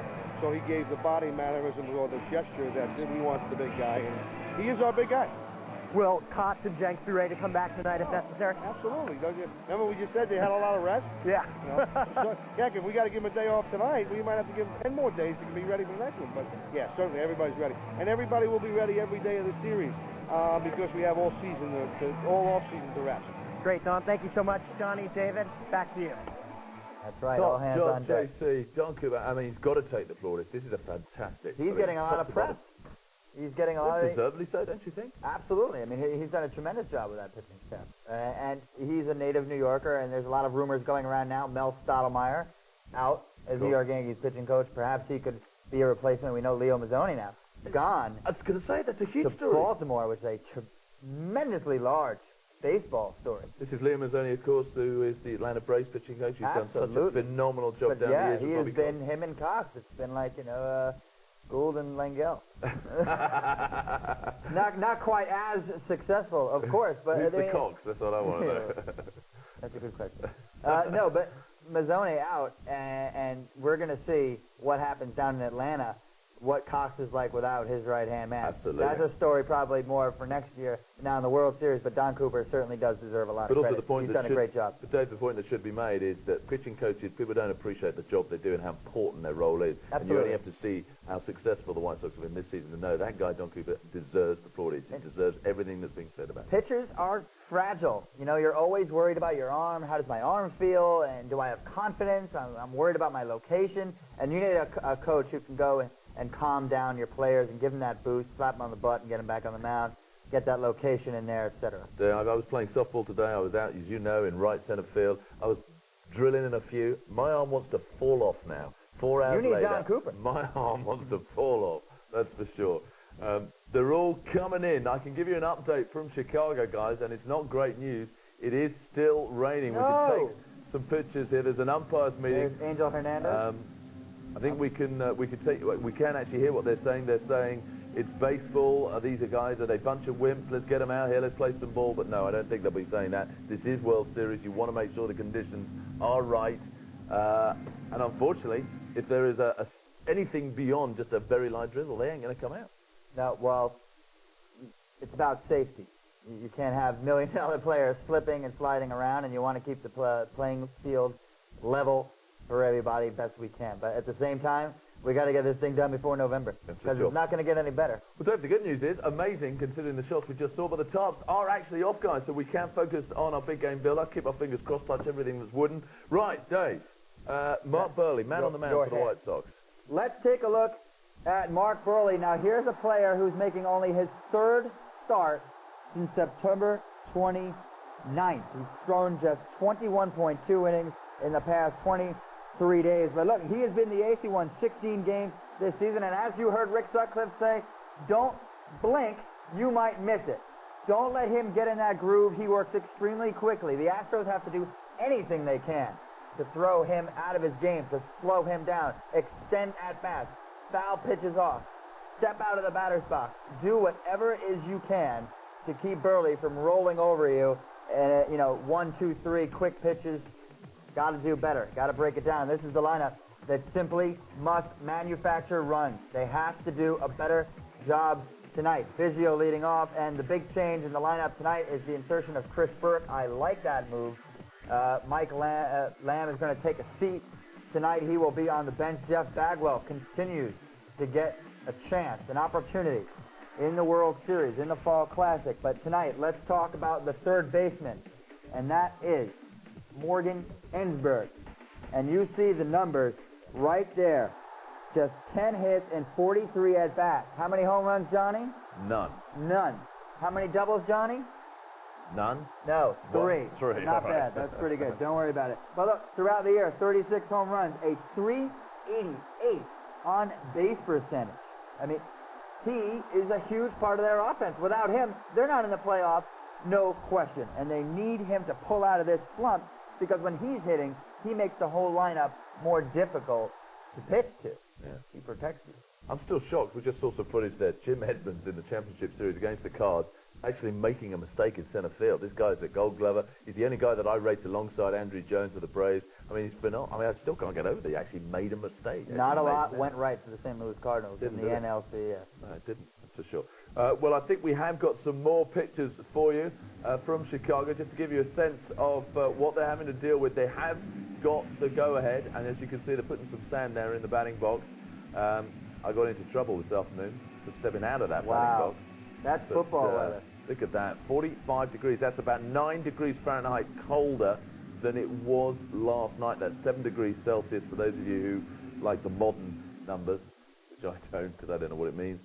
45 degrees, I mean, that isn't warm. That is chilly. That is cold. wet. And, you know, you're going to get water. You're going to get, you know, when you're out there, you're going to get a little damp if you get on the grass, you know. Not pleasant, not pleasant. But, you know, as Cooper said in his interview with Josh Shetwind, the adrenaline gets going.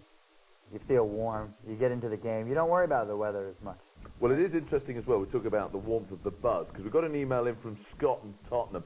He said a friend of his is currently in Chicago, that she's on her holes. Basically, she's never watched or even shown interest in a game of baseball. She phoned last night, said Chicago is buzzing. The bars, the clubs were heaving after winning game 1 last night. She says, I'm now officially hooked. Thinks baseball is great, and that, of course, what Scott says is the great thing about the World Series. That's what it's all about. It brings energy, doesn't it? It brings energy. It brings a vibe to a town. To have something like that going on in your city, it's a big event, and it's as simple as that. Also, a question that should be raised. You know, you talk about the advantage of playing in front of your own crowd, and obviously having your own crowd behind you, that's great. But also, you should establish the difference between, if you've played most of the season in Chicago, you're used to this sort of weather conditions. Houston Astros, they're way down south. They like it warm. They're more I don't used know to it if being I warm. buy that. The Houston Astros, they got to play games in the Northeast in April. You know, they have cold. They have to go up to Chicago in April, and so I think the Astros are going to be just fine. That doesn't really bother me. Well, there is a very real possibility, of course, if this gets a lot worse, that this game may be postponed. I tell you what, there have been very few postponements in the World Series. We can have a look now at the 1996 Game 1. That was, of course, Atlanta, New York. Right. We had that here on 5. And 1989. And, of course, that was the tragic earthquake in San Francisco. I have very clear memories of that. And, obviously, we weren't doing baseball on 5, and I'd hardly ever seen a game at that stage. But I have very clear memories of all the news coverage. That was a big one. And that was literally as the game was about to start, wasn't it? Yeah, Al Michaels was on the field. I remember exactly how it happened.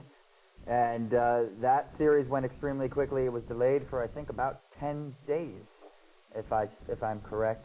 And the Giants didn't make much of a fight of it. There was a big hype. That was the Bay Area series, and it never materialized.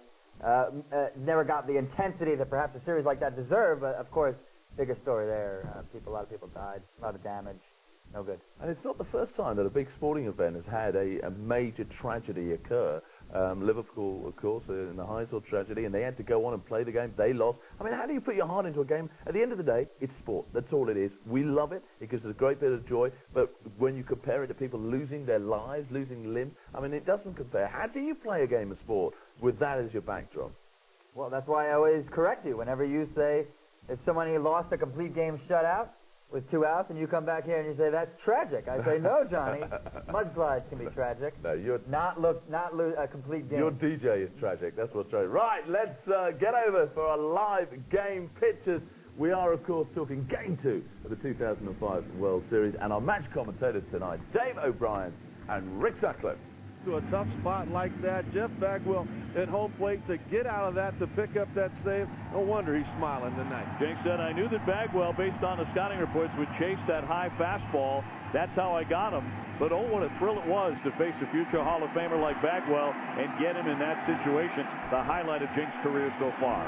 Well, we talked about in the open with Mark Burley how he loves the energy in this stadium. He was 12-2 on the year, including the postseason and regular season. You can feel the energy right now. These fans are ready for Game 2. Well, the White Sox won their first World Series game in 36 years last night. Only the Phillies and the Indians had longer gaps between World Series game victories. The Phillies went 65 years and the Indians 47 years. So they have been ready to roar, and roar they did last night. It is certainly cold at 45 degrees. Not ideal weather conditions. You sense these fans could care less. Big roar there for Joe Crady as he comes out to take up his third base position. The White Sox being introduced one by one as they race out to their spots defensively. Jermaine Dye, who got the White Sox that all-important first run last night. Vucetnik taking up his spot in left field, had 2 more hits yesterday, and continues to swing a very hot bat for his team. And here comes Mark Burley.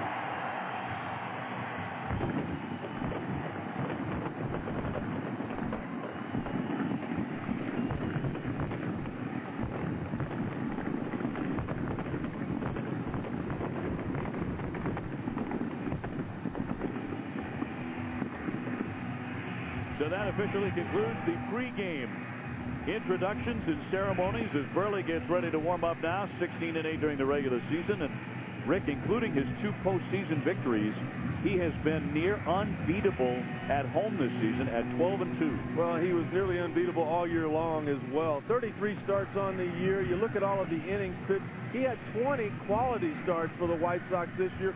Nobody over the last 4 years during the regular season has pitched more innings than the left-hander Mark Burley. He works so quickly, gets a lot of ground ball outs. Defense is huge for Burley. Let's meet the Chicago White Sox on defense. AJ Pierzynski, catcher, United States. Paul Konerko, first base, USA. Tadaki Iguchi, second base, Japan. Joe Credy, third base, United States. Dominican Republic. Scott Vucetnik, left field, United States. Aaron Rome, center field, USA.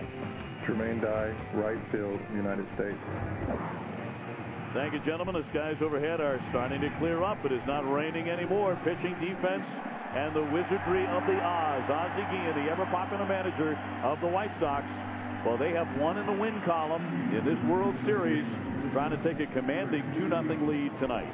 Well, Ozzie told us before the game last night he wanted to make the big guy run a little bit. Roger Clemens tweaked that hamstring when trying to cover first on a hit and run that Ozzie put on. He handled it. Craig Biggio gets in and takes a strike. He's in the same spot he was in last night, starstruck by all the flash bulbs, firing as one. And I think he knew it tonight. Last night, Biggio made it out to start the game.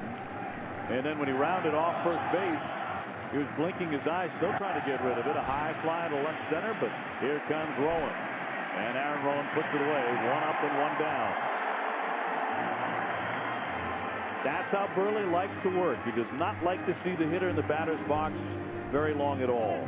I was talking with Pierzynski before the postseason started. What's the key to Burley? He says the first time around with the big boys, the 3, 4, 5 guys in the lineup, we have to establish something in. We're going to get him out of the way, but we have to prove to him we can throw a strike on the inner half of the plate. You would not be shocked to see Willie Taveras drop down a bunt, especially with the slick conditions on the infield. Credy thinks he might. 29 bunt singles during the regular season. But a fast center fielder. He takes it up and away, and it's 1-1. Taveras 2 for 3 with a pair of doubles last night. Burley gets to this bunt, flips it, and gets it. 2 down.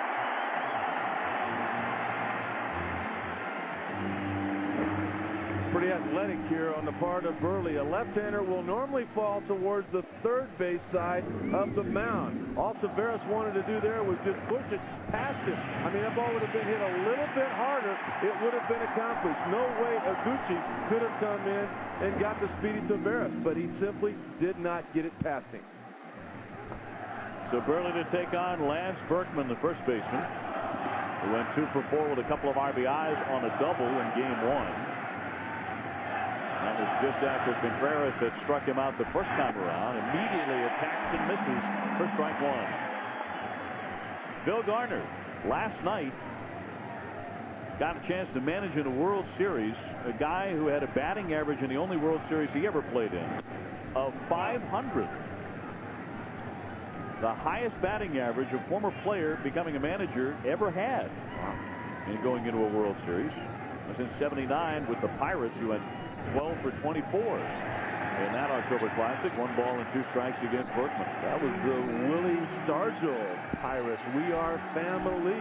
What a series that was. Base is empty, 2 down. First inning starting on time, believe it or not, despite all the rain. Burley trying to make it a very quick first.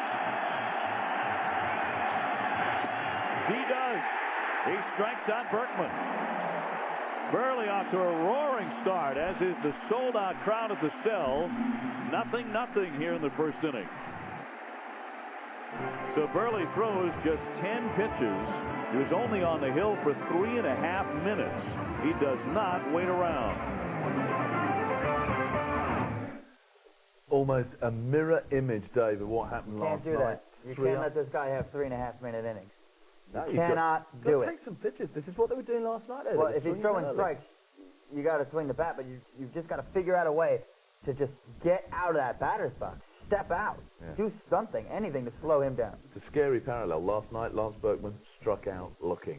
3 up, 3 down. I mean, it's almost like we were back in game 1. There you go. Do. Absolutely. Right, let's focus on the man on the mound for the Houston Astros. He's got a big ask tonight. That is, of course, former Yankee Andy Pettitte. He does. I love this guy. I think he's a fabulous pitcher. You want someone like this on the mound for you. That's right, and it's not the first time Andy Pettitte has been on the mound with his team down 1-0 in postseason play. He's done it on several occasions. The last time, 2003, with the Yankees, the New York team was down 1-0. Pettitte against the Marlins, and he nearly threw a complete game in a 6-1 victory. Good news for Pettitte fans is that he has an ERA under 3 on the road in World Series play. Amazingly, he has an ERA over 5 at Yankee Stadium. But last time out, Game 5 was the clincher. He pitched well in that one, getting over his Game 1 defeat where he gave up 5 runs. Of course, that was after he got hit while he was running the bases in his pregame routine before that start against the Cardinals. Here's the lineup. He's going to face Scott Podsednik leading off tonight. Iguchi, Dye, Konerko, Everett, Rowan, Brzezinski, Creedy, and Uribe. But let's back it up and go to third base and check out the man, the flavor of the month. And the flavor of it, maybe even September as well, because that is when it really started to turn around for Joe Creedy. He had fractured a finger. He was on the DL in late August. He came back. Look at the defense he made yesterday. He came back after that stint on the DL, raised his batting average 20 points, and has never looked back. Now, it has been a very tough season for Joe Creedy. On-base percentage barely over 300. Struggling to maximize that potential we're heard so much about. We're seeing a lot of it now. Now, he only has 1 walk in 33 plate appearances so far, but when you're hitting like that and you're feeling like that, it really doesn't matter. Who cares? The word you always hear about Joe Creedy is potential. That's the word I've heard for 3 seasons. Maybe this postseason is what gives him that impetus to actually fulfill that potential in the regular season 2006. Agreed. I mean, the time is now for Joe Creedy. He's obviously, a charismatic guy. He's got that hair, and he makes great plays at third base, and his hitting is as timely as it gets. 2 game-winning hits in the ALCS. For my money, he was the MVP. Thanks, Dave. I'm in shock. You agree with something I said. I'm going to go and sit down. Let's rejoin the action. Bottom of the first. Going 2 for 5. Andy Pettitte has been just fine throughout his career in the playoffs.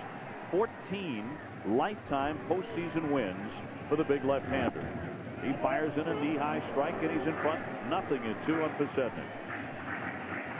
I guess it's easy to call this a huge start for Pettitte and the Astros, but he's the perfect candidate to pitch a pressure-filled Game 2. He did it so often with the Yankees.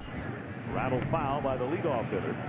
For the Yankees in their 2003 playoff run, he got the ball 3 times for Game 2 after the Yankees had lost the series opener, and he responded by going 3-0 with a 1.21 ERA. Wow.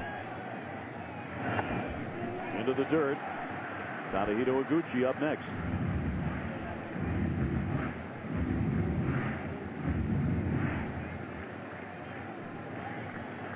Pettitte 6'5", 225 pounds. Tries to hide those eyes underneath the visor. Breaking ball down into the dirt. 2-2. For Podsednik last night, another strong effort. He had an RBI triple, stole a base, had 2 hits. And he has hit left-handers very well this year. .330 his batting average against southpaws. Checked his swing, fouled it away. we check out the Chicago White Sox on the year against left-handers. 3 games over 500. And Dave, this is the reason I was surprised Andy Pettitte did not start game 1. Along with that record, the fact that with him throwing in game 1, he could have come back on normal rest in game 5. Is 2-2. Fouled away. And if you give Roger Clemens an extra day to have gone tonight in game 2, he might have been healthier in the start tonight than he was last night. He also, with the 2 off days, would have had an extra day to get ready for a possible game 6. Oswalt would have gone in 3 and 7. I was really surprised that that did not happen. Well, another long at bat here for Brissett, 3-2. Remember last night he had a 12-pitch at bat against Clemens. Yeah, he struck out on the 12th pitch in that at bat, and that may be the last pitch thrown in the career of Roger Clemens. This will be the 9th pitch of this at bat against Pettitte. Rockets that one foul. He pulled it too much, but he got around on him quickly. You know, it's easy to see why he's had success this year against left-handed pitching. He just flat out does not give. If you're going to hit him, he will let it hit him. He stays right back at the pitcher. He's got a real nice approach and not afraid. The 3-2. Line shot coming on Lane. He makes a nice catch for the out. Lane with a nifty stab out there. Let's take a look at the rest of the Houston Astros on defense. Brad Osmus, catcher, United States. Lance Berkman, first base, United States. Craig Biggio, second base, United States. Morgan Ensberg, third base, United States of America. Adam Everett, shortstop, United States of America. Chris Burke, outfielder, United States of America. Julio Tavera, outfield, Dominican Republic. Jason Lane, outfield, United States of America. Tadahito Iguchi stepping in, and he takes ball 1. 1 out, bases empty. No score in the first inning of World Series Game 2 from Chicago. Andy Pettitte into the windup. The off-speed pitch missing on Iguchi, who was hitless last night, dropping his postseason average to 176, and in fact the only member of the White Sox who did not get a hit in their Game 1 victory. That's a cross for strike 2 and 1. I think that's a good move on his part, taking that pitch right there. He has, along with not gotten many hits in this postseason, he's only walked 1 time. He's not seeing near enough pitches to be comfortable up there and do some damage. You saw one there that does not count. He asked for the time, and it was granted by Jeff Nelson, the home plate umpire. So it's no pitch. This one will count on 2 and 1, and it's a strike. Iguchi hitless last night, but he did hit a key 3-run homer off of David Wells in Game 2 of the Division Series win against Boston. He swings and misses, and down he goes on strikes. For the strikeout, we check out the scouting report on the umpires. Postseason 5 of the last 6 years, a bigger strike zone than most. You saw Lance Berkman question strike 3 on him, and he's got a little bit of an attitude. I would not upset him. You upset him, he will all of a sudden come back and get you. Even in a postseason game. Oh, yeah. Oh, yeah. Here's Jermaine Dye. Quick start for him last night, blasting that home run to right field.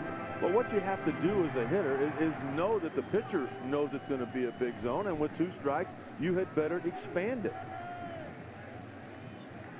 2 out, bases clean here. And Pettitte misses down low. Back to last night. Game 1 for Jermaine Dye. Really got this place rocking and rolling. And you know, it's one thing to hit a postseason or World Series home run. The guy he hit it against, that's another story. Raked into the alley in the left center field for a hit. And Dye will settle for the single. That's the first hit of the ball game, and the White Sox have a base runner. I don't think it gets any better than what Jermaine Dye did last night. First game, World Series, home run, Roger Clemens.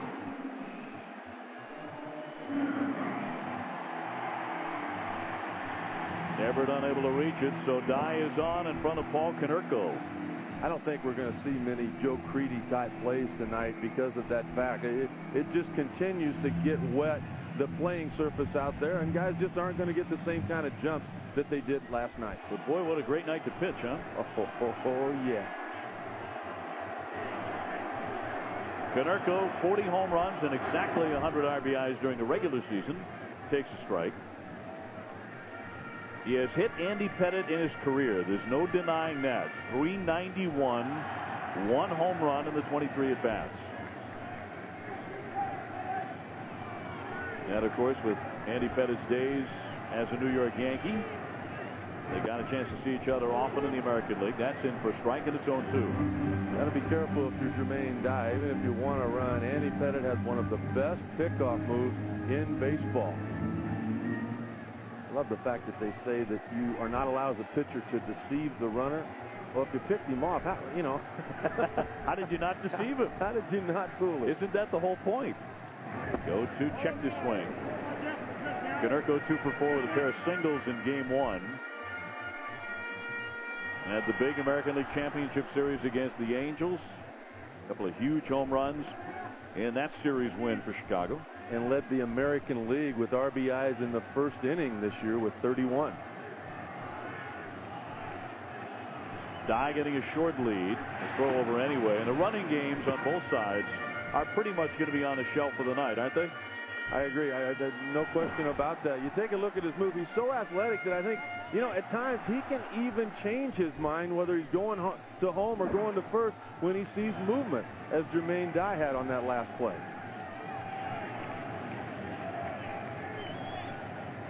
One-two fouled away. Sutter, I remember when he was with the Yankees in that series, the World Series against Arizona, and you talked about this. Andy Pettitte had a problem with tipping his pitches, and he's obviously corrected that, hasn't he? He's gotten that fixed, but I'll tell you another thing we saw in the National League Championship Series.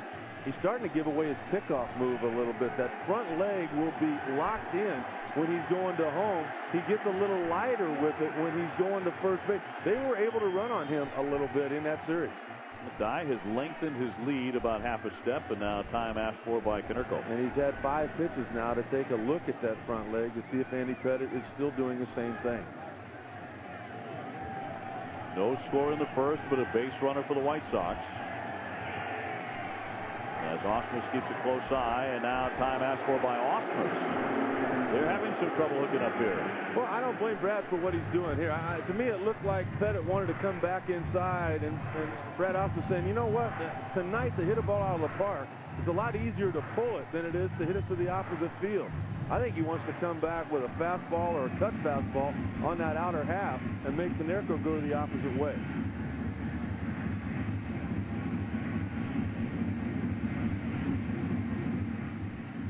Pettitte, with 10 career starts in the World Series, actually has a losing record in the October Classic. He's 3-4, an ERA of 4.00. Konerko back in, behind 1 and 2. The runner holding, and that's in there for strike 3. Osmus was right. I might go with the Ivy League guy myself. The guy from Dartmouth. And we are scoreless after 1. So it was a scoreless first inning for Andy Pettitte, but it did take 23 pitches. He concludes it with a strikeout of Konerko.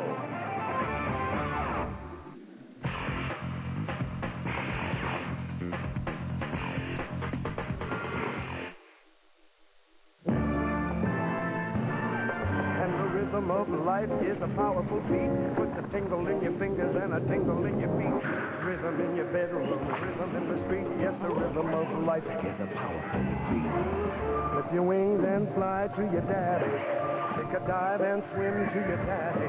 It's a glory from you, daddy. We've got the rhythm of life.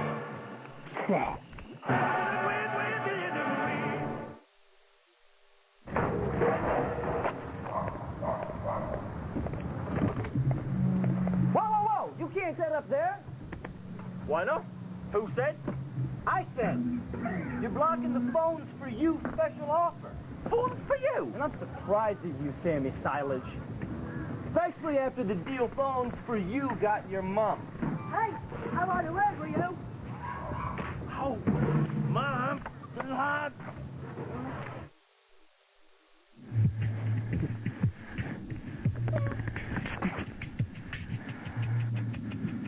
Let's go.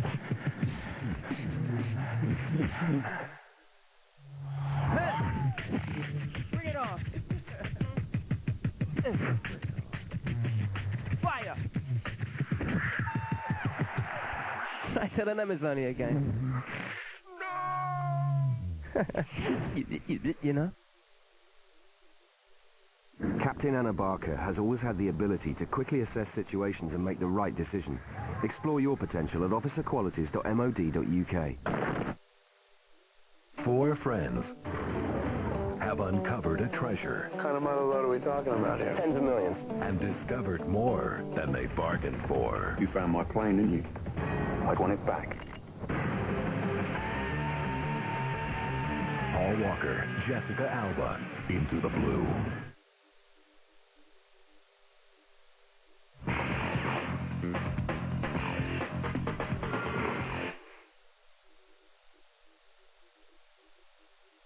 Series game number 2. Thanks for joining us wherever you're watching around the globe tonight.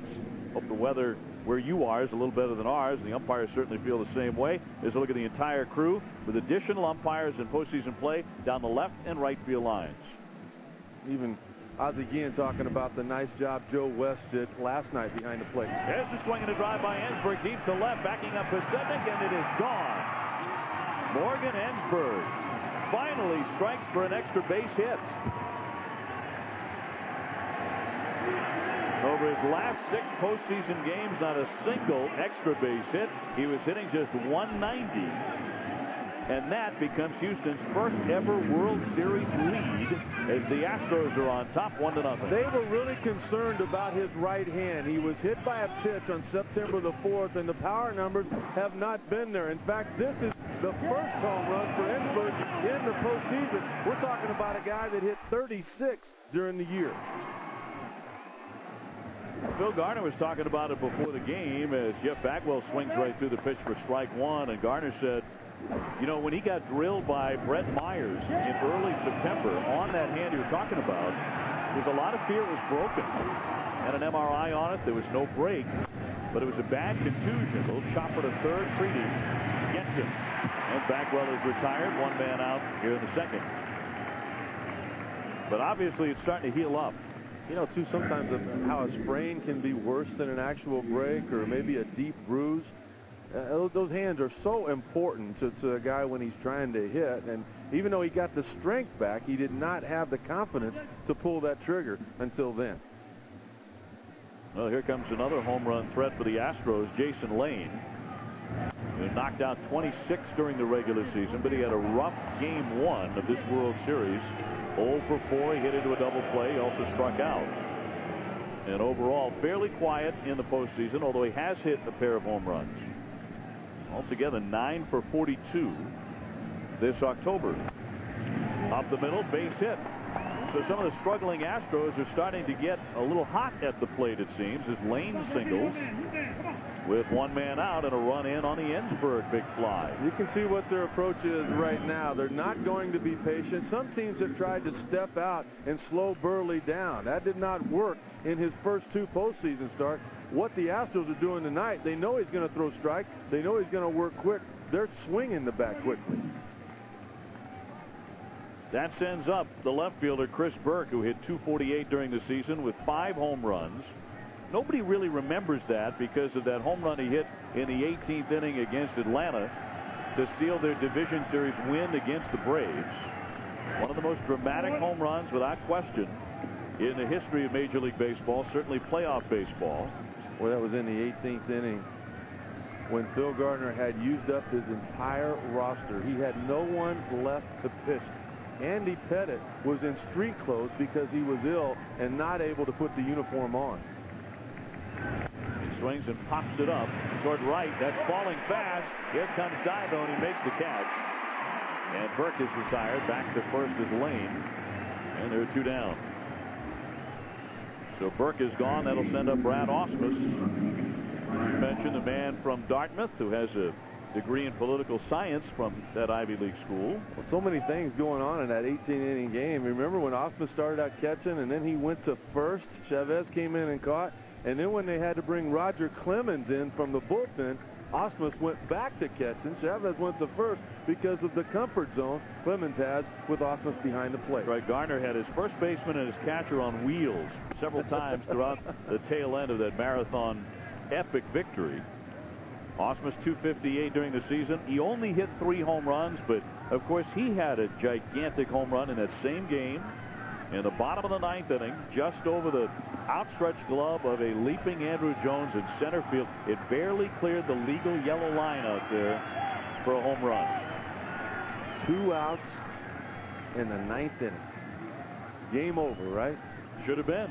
Osmus barely clearing the fence right there. They came back and won it. Inside for a ball on Osmus. It's been a year of comebacks for these Houston Astros, so it's probably appropriate or maybe even more comfortable for them to be in the spot they are right now, down game 1-0. Osmus, an old gray beard, I guess you could say, although there's very little gray in that beard. The Astros all wear them. The runner goes.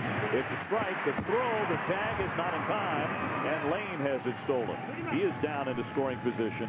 We're talking about the running games maybe being on the shelf tonight, but obviously the Astros think differently.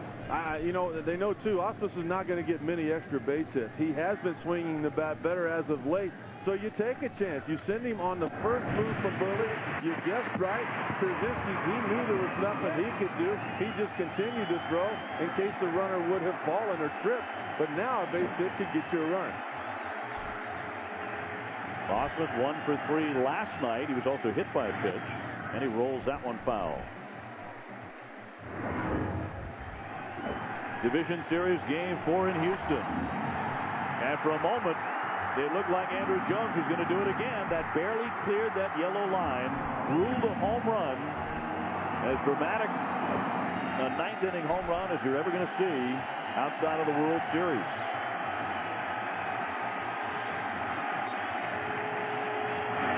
Did he check?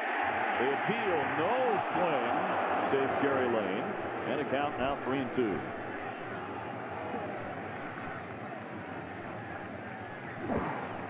Take a look at it one more time. Awful close, but I would agree once again with Jerry Lane that that was not a swing. Lane leading at second. Little roller. Tough play. Creedy's going to let it roll, and it's going to stay fair for an infield hit. So Osmus is on. Down to third moves Lane. Maybe that wet, thick grass kept that from rolling foul. You know, too, and I noticed during batting practice that balls last night that would roll down the line, even when they would get to the dirt, they have cut it so that it does not go foul. You got to figure that the White Sox are going to bunt a lot. The plan was to bunt a lot last night. I think the rain and the conditions is what kept that ball from even hardly getting to the foul line. So the Astros still kicking here in the 2nd inning, already on top 1-0. And the batter will be the number 9 hitter, Adam Everett, who was hitless last night. In fact, the bottom 4 in the Houston lineup went a combined 1 for 13. The only one of the 4 who had a hit was Osmus. Outside for ball 1. It just looked like they have the confidence tonight that they did not have last night. They didn't know what they were going to get with Roger Clemens. They knew that he had been injured, you know, the last 2 months of the season. They know that Andy Pettitte has been outstanding the last 2 months of the season. He's outstanding thus far tonight. Yeah, if you don't have confidence in Andy Pettitte in a postseason game, particularly a World Series game, cut on and missed by Everett. A ball, a strike on the shortstop. A base hit will make it 2-0 Houston. Although Everett does scuffle against left-handed pitching during the regular season, he batted just .227 often. Well, a lot of signs from the third base coach there as if they might try a double steal here with the left-hander on the mound. Nobody running. He flirted with a bunt and actually went after it and missed it. I think that's what the sign was. It was to bunt for a base hit, but Everett didn't think that he had a pitch that he could handle. Take a look at it here one more time. The third baseman, Creedy, was back. That ball was right down the middle. It fooled everybody, even the catcher. So now the crowd is up for Burley, who has given up 3 hits in the inning. First and third, 2 down. Here's the 1-2 pitch. Cut on a miss. He struck him out. Side retired, but Burley is reached for a home run from Morgan Ensberg, and it's 1-0 Houston. Ensberg with his second career postseason home run. His first this year. He touches them all, leading off the inning against Burley.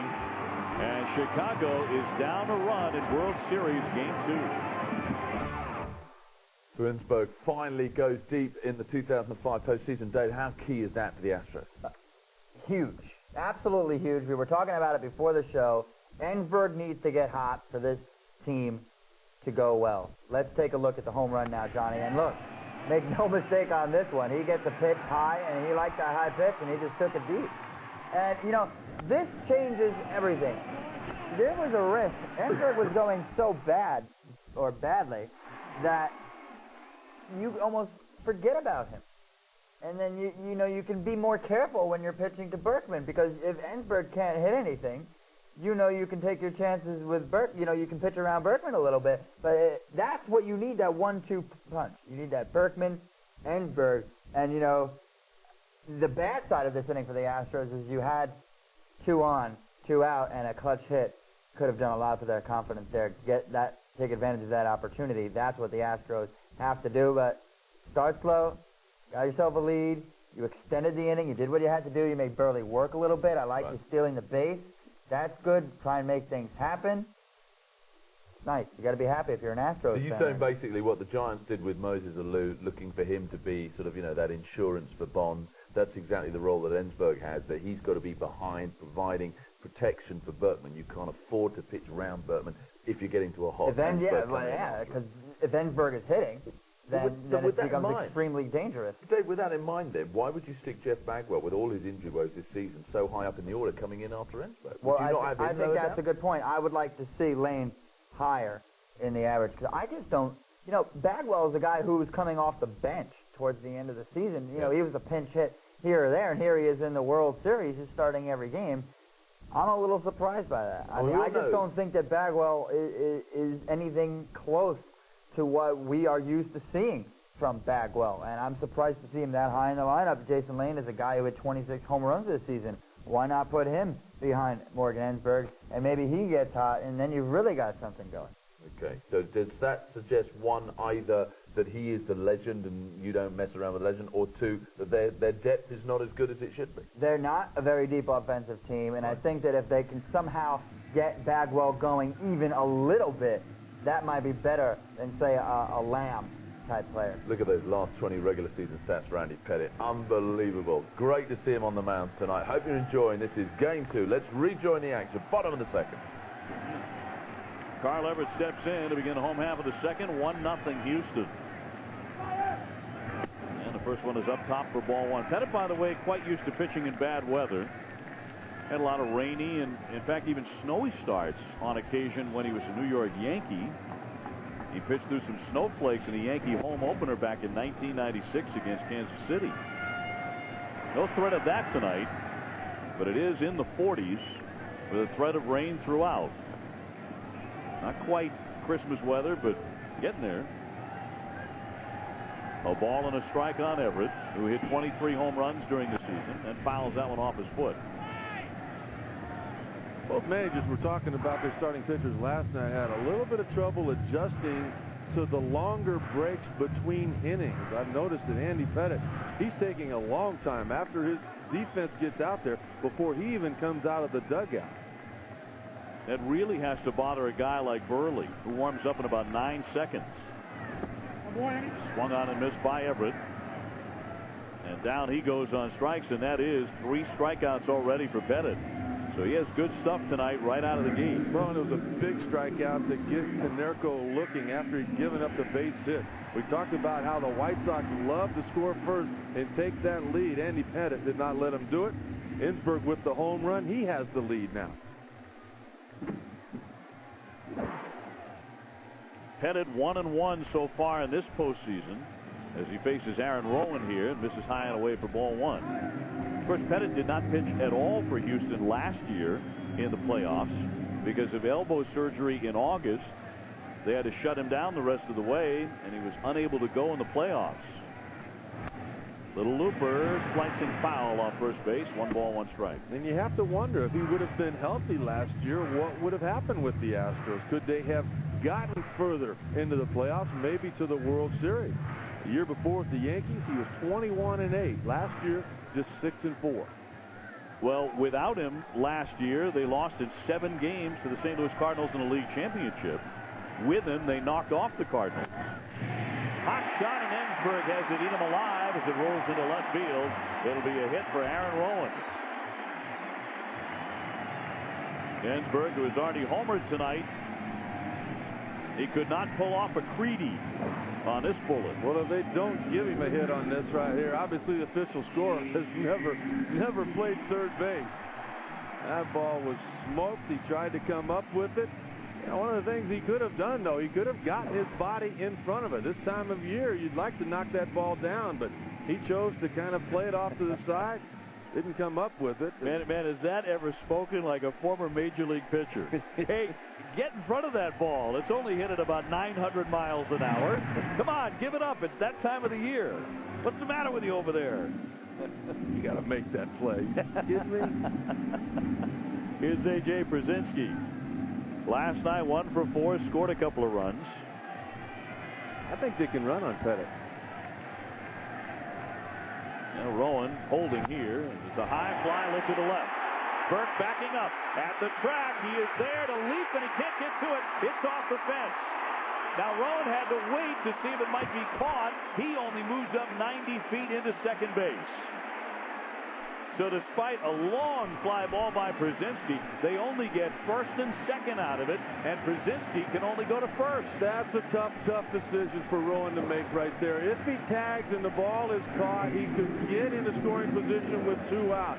He didn't believe the ball would carry that far. To me, Burke looked like he kind of drifted a little bit too, like he thought he was going to make the play, and then he had no chance. It comes down off the wall. Burke hustles to keep Rowan at second. Brzezinski at just a single. That's a tough call right there. I mean, it's almost like he was asked to go back and tag by first base coach Tim Raine, because he looked over his shoulder as he took off.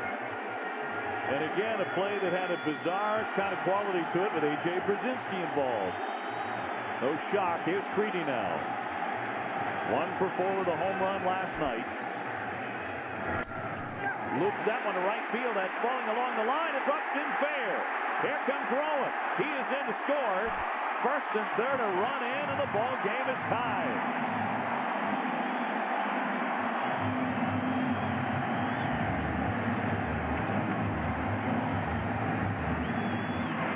Right when it looked like the White Sox made a base running mistake, Joe Creedy makes up for it.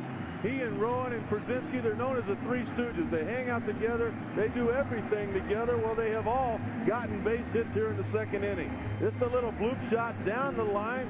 Rowan off and running. Brzezinski easily in the third. An opportunity for Chicago to take the lead. 3 consecutive hits off of Pettit. In front of Juan Uribe. Creedy, yeah, he's taken a shot at a World Series title, but also taking aim at that MVP for this series.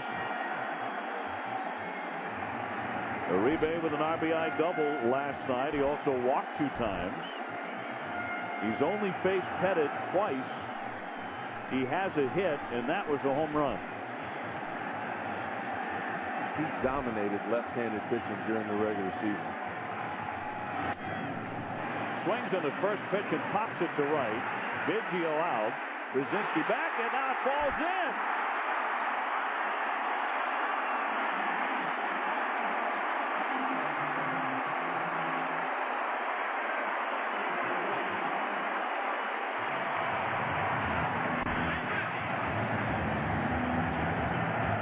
Heads-up play on the part of Jason Lane to get the force out at second. But because of the ball being dropped by Biggio, Brzezinski was able to score and get the lead for the White Sox. Lane recovering and able to fire it to get the force play. So it winds up a fielder's choice and no error. And a run scores to make it 2-1, and an RBI on the play as well for Uribe. Cold night. Now the runner goes. The pitch is strike. The throw by Ausmus, not in time.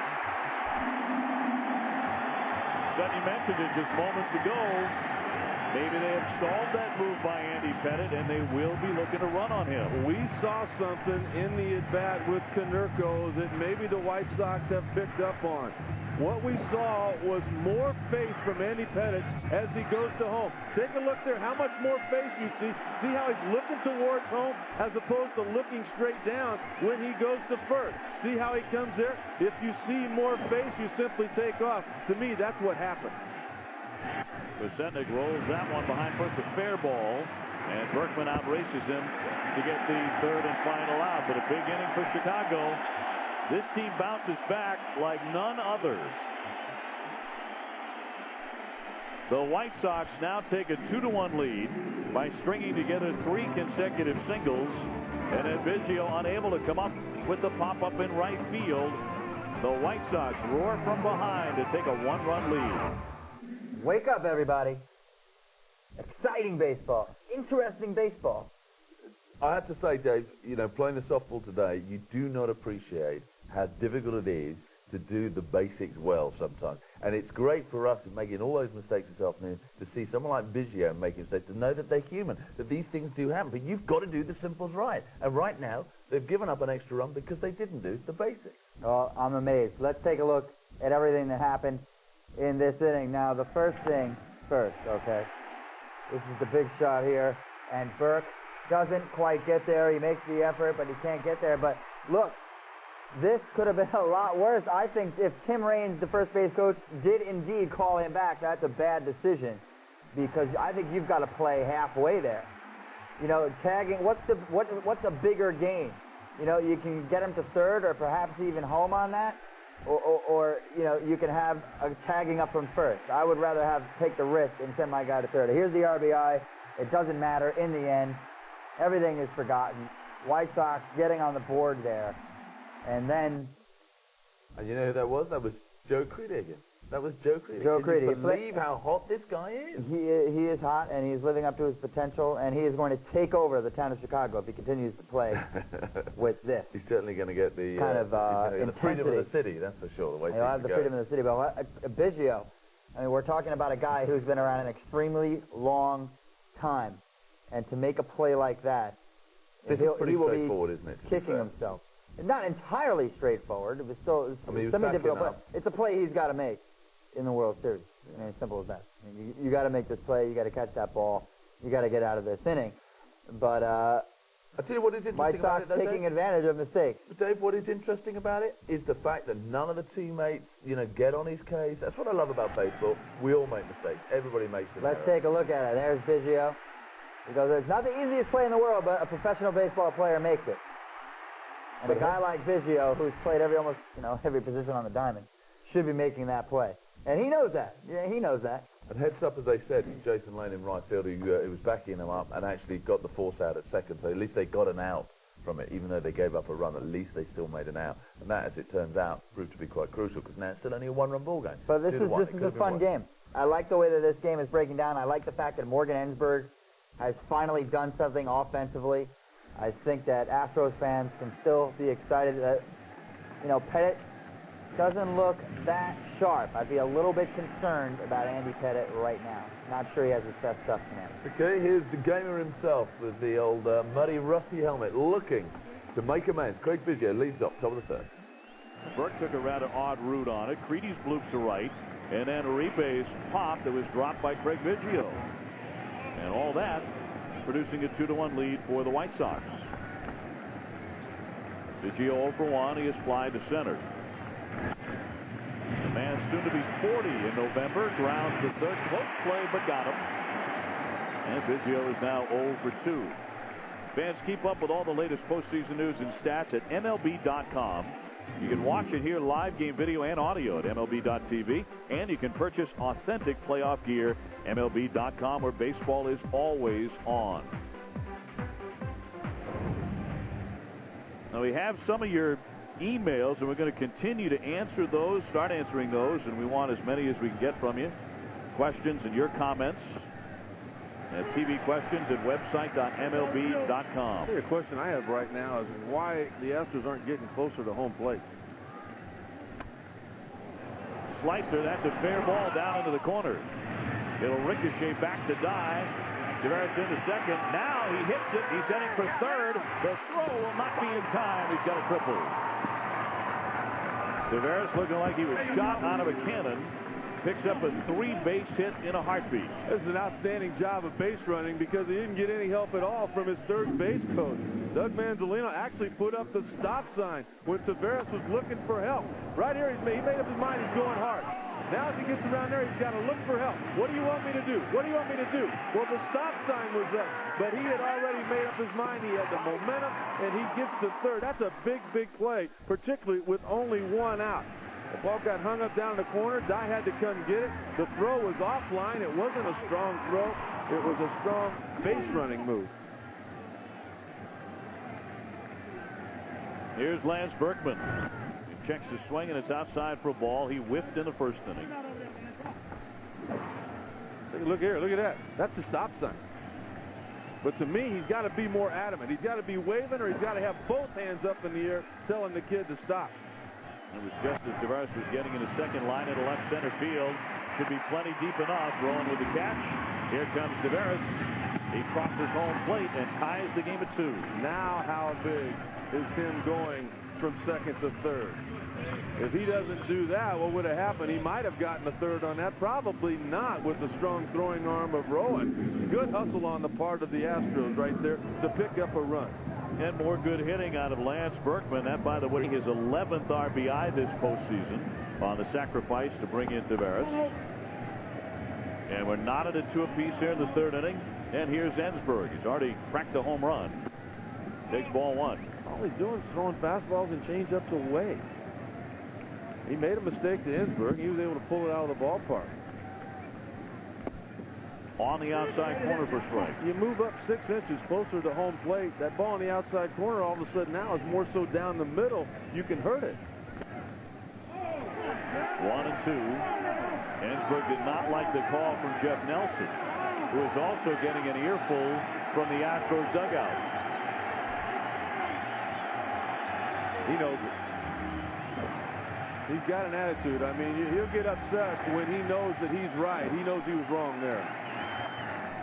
Check swing, got a piece of it. He fouled it away. And another look at the scouting report on the man behind the mask, back of the plate, Jeff Nelson. Bigger than most. You're going to see him very seldom call a pitch that was a strike a ball. He'll go the other way now. He'll get one that was just off the plate because he anticipates strikes being thrown. He's already setting his jaw, isn't he? It's outside, and it's 2-2. Well, he needs to relax that jaw because he, too, knows that he was wrong. And in the dugout, they can't tell if it's on the plate or not, but they can tell if it's above the zone or below it. That one was clearly low. 3-2. Burley far more hittable tonight than he was in his league championship series start against the Angels. He's already given up 4 hits, and that start against the Angels, a complete game win. He gave up just 5 hits. Check swing, that's in there for strike 3. He gets him looking. The side is retired, but it's tied 2-2 in game 2. Ensberg winds up with a strikeout here, but Willie Tavares tripled and came on in to score on the Berkman sacrifice, and Houston has pulled even at 2 aside. You're watching the World Series live on 5.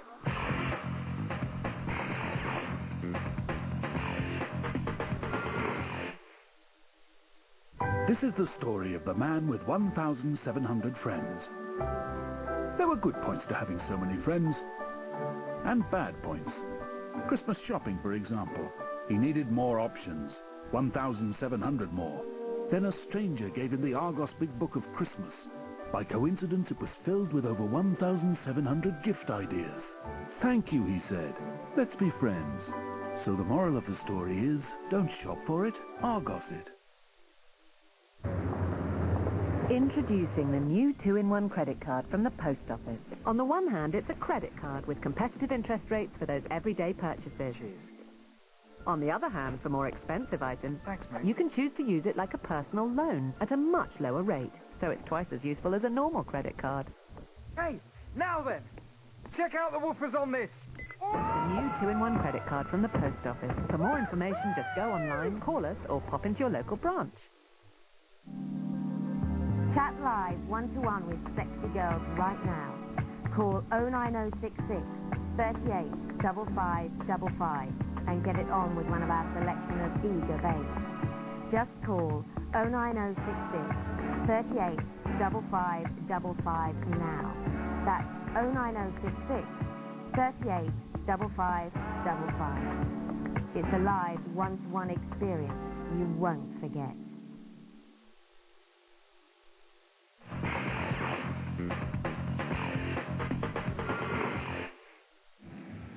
We're back with our live pictures. Harvey Keith is a native south side of Chicago. Katie, a native of Houston.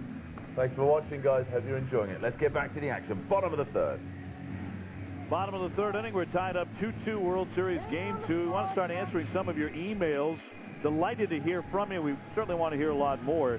And this one coming from Ed Busick from Tokyo. And he says, guys, enjoying your coverage of postseason play. I wonder why, although in the next to last game of the regular season, Boston and the Yankees had identical records, the Yankees clinched the division.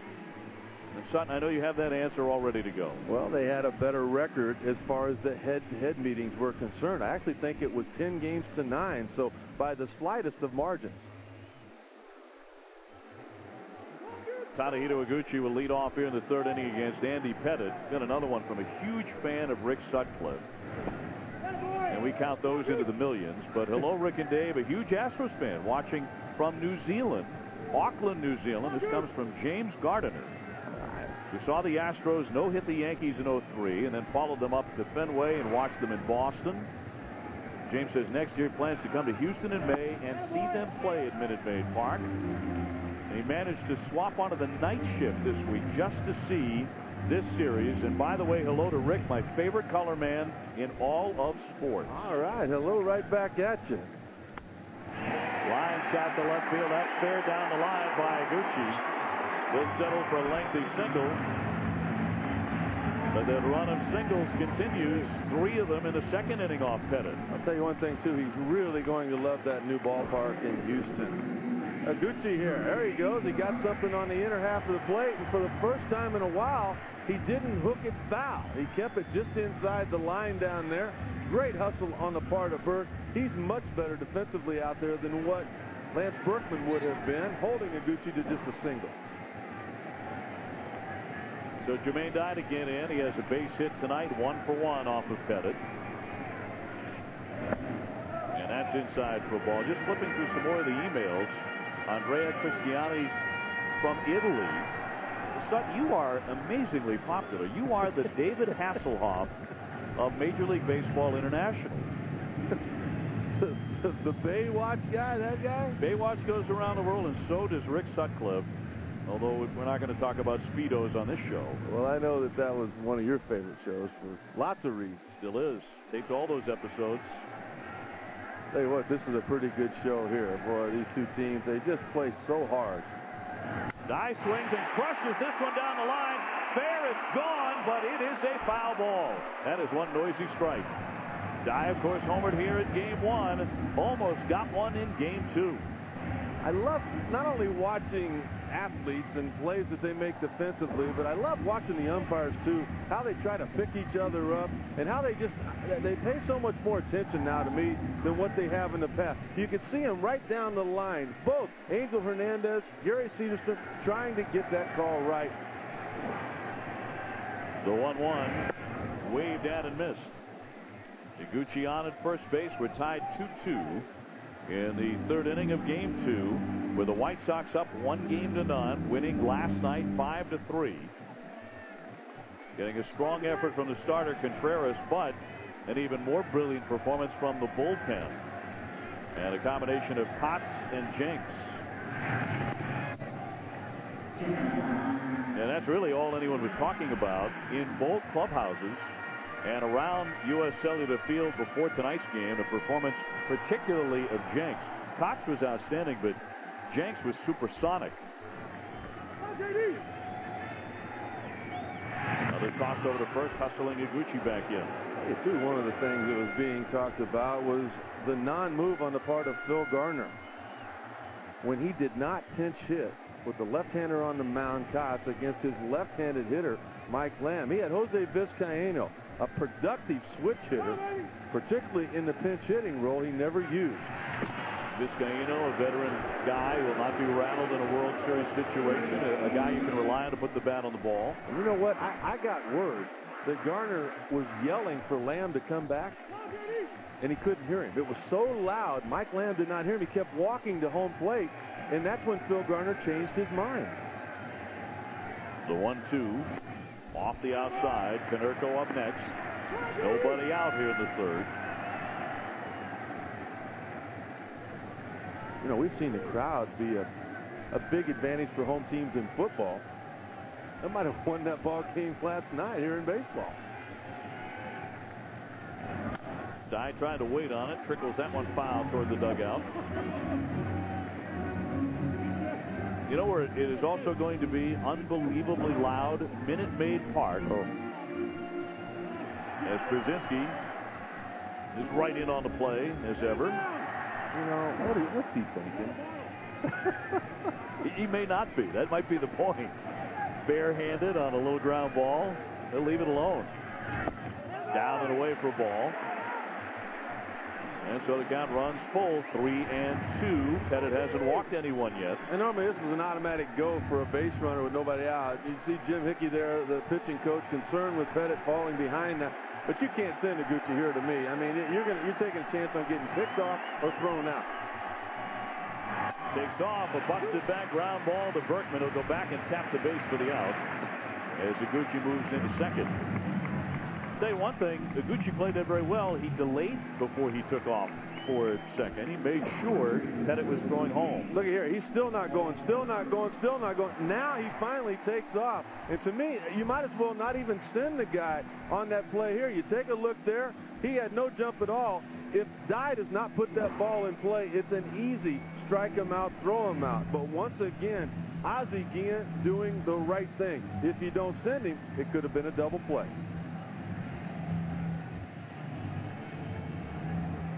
We've heard of perfect games and perfect series. He's had a perfect postseason to me with every move or non-move that Ozzie Guillen has made. And oftentimes very unconventional.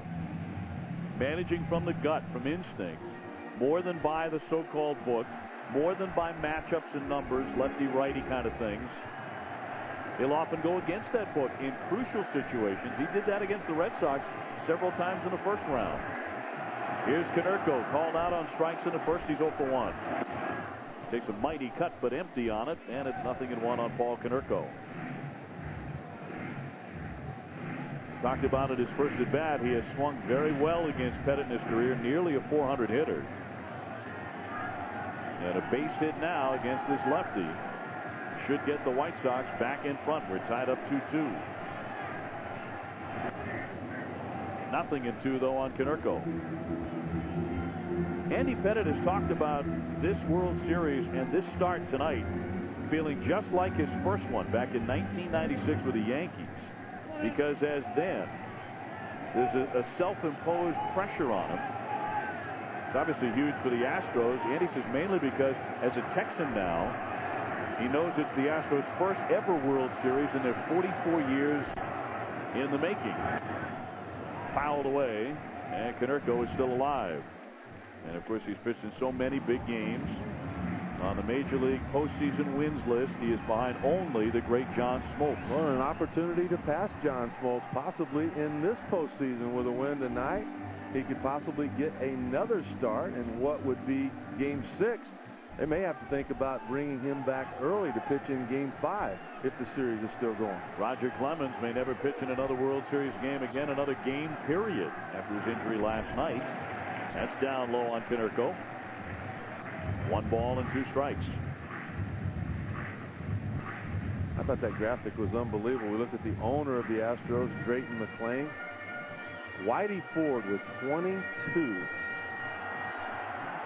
World Series starts, and Pettit with 11. I mean, you know, a lot of these postseason numbers get confused because of the added round, the divisional play, wild card that they have now.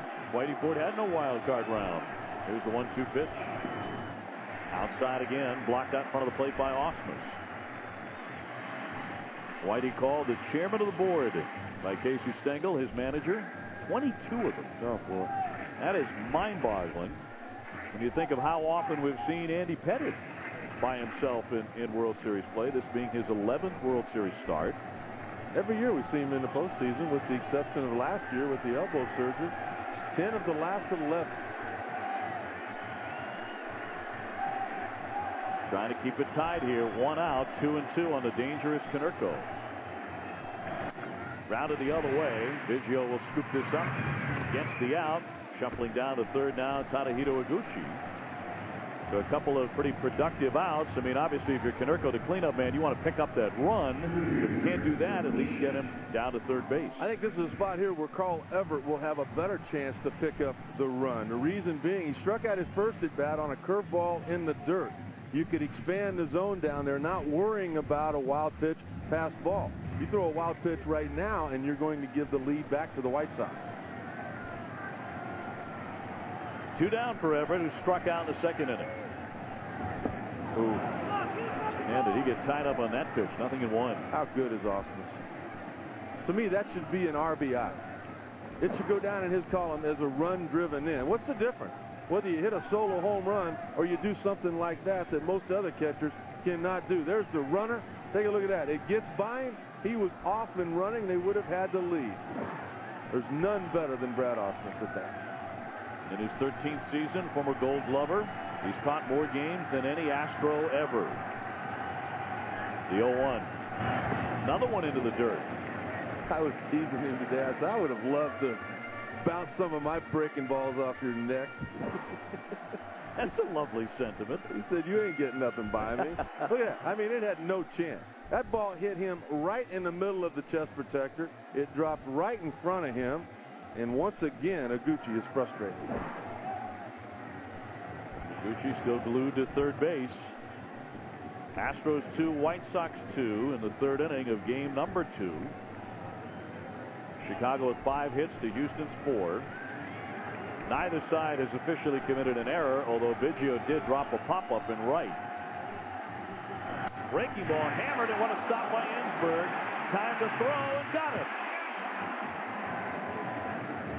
That was a Creedy-like stab at third base for the Houston third sacker.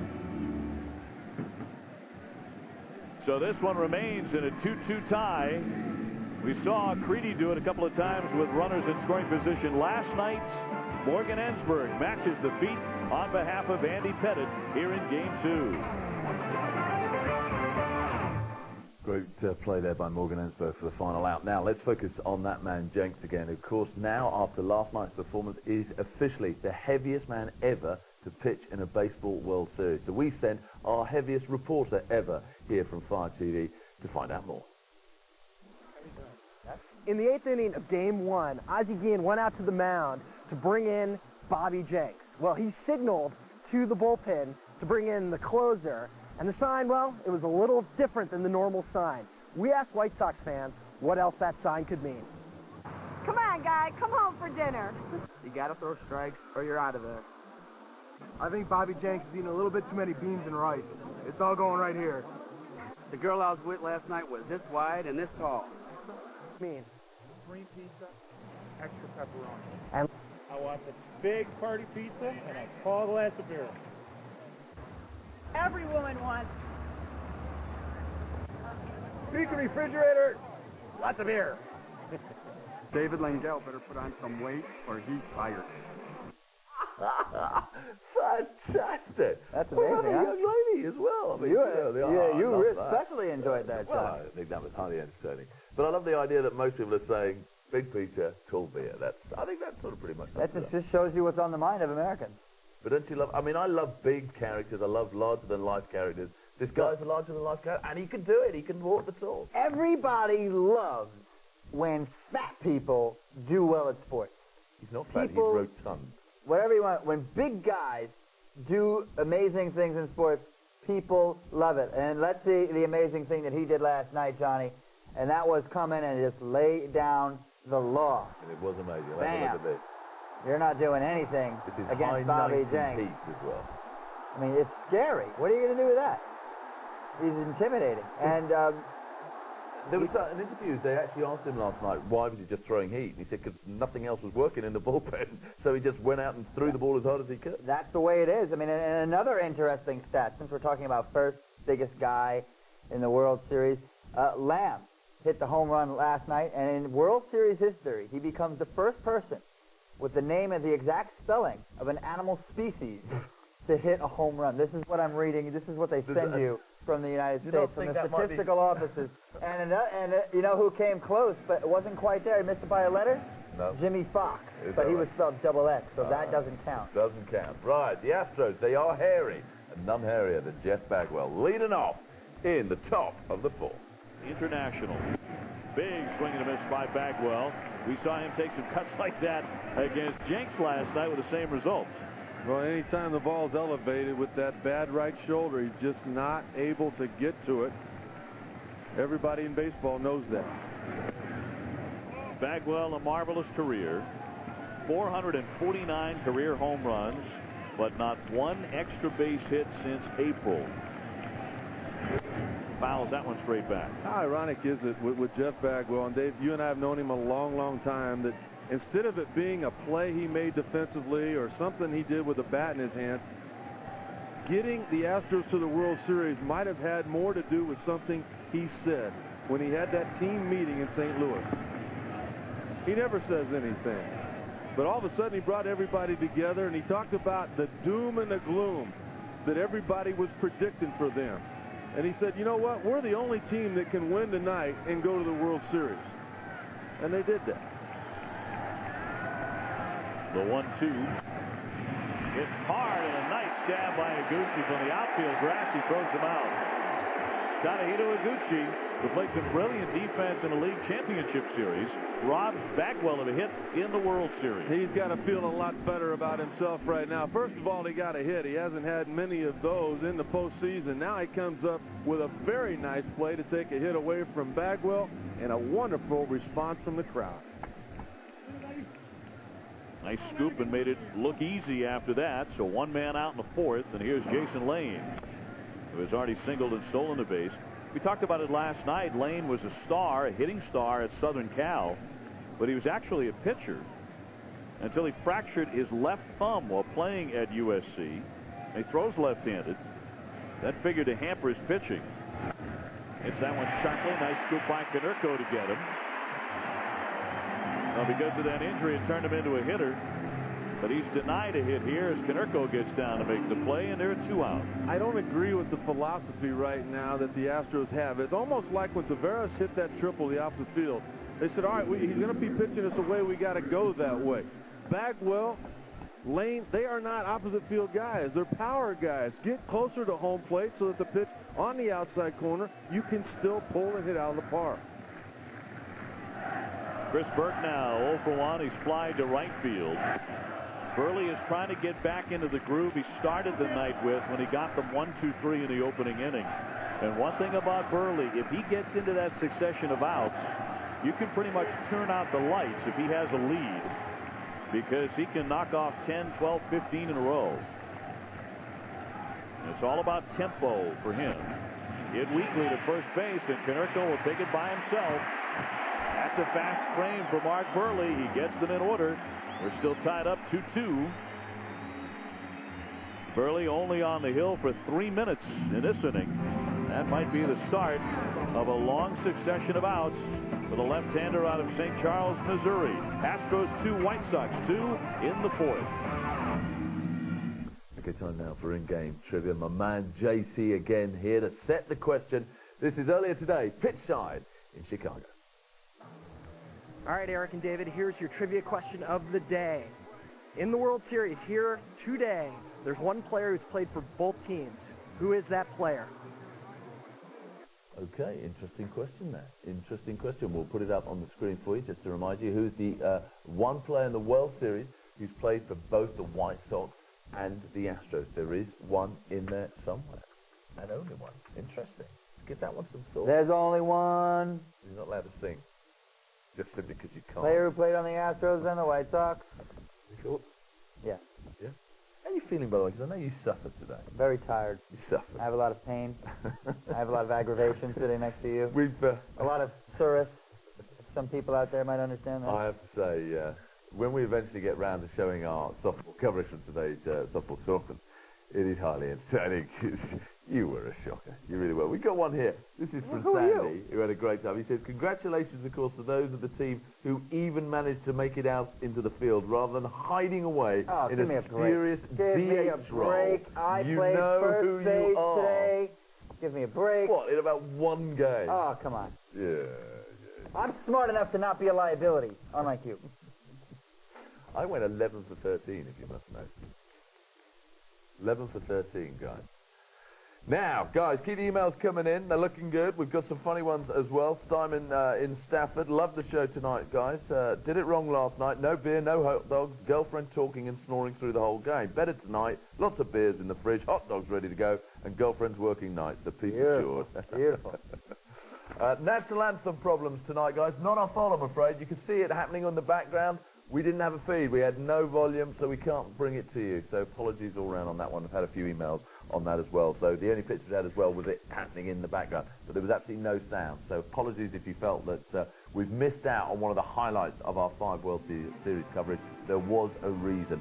Now, there's details of Game 3. We've got a night off, but what we haven't, because, of course, for you North American sport fans, we've got NFL on Monday night here on 5. But this, of course, is Game 3 details. Tuesday will be, first pitch about 1 a.m. on Tuesday night for Game 3. We're looking forward to having your company. We're even discussing the option of wearing the black tie tuxes again. Oh, that's ugly, Dave. Oh, no. Don't want to see that. No, bad. Don't want to see that. The weather is not looking good, but we're still playing. We've still got ball. Rejoin the action. Bottom of the 4th. The first pitch of the inning is up high for a ball on Aaron Rowan. As a light rain has started to fall again here. Not nearly enough to threaten to suspend play. Andy Pettit in a 2-2 tie facing Rowan, Brzezinski, and Creedy in this inning. Foul straight back and a good rip by Rowan, who had his first career hit off Pettit, a single in inning number 2. Well, you can see where all that power comes from. Even the bottom part of the lineup, as we get there now with the number 6 guy for Chicago, these guys don't get cheated. Early in the count, they are real aggressive trying to hit homers. Another good cut by Rowan, who hit 13 home runs during the season. Look at the last 2 guys for the White Sox combined, Creedy and Uribe, 38 home runs. The last 2 guys combined for Houston, only 14. That's a big advantage.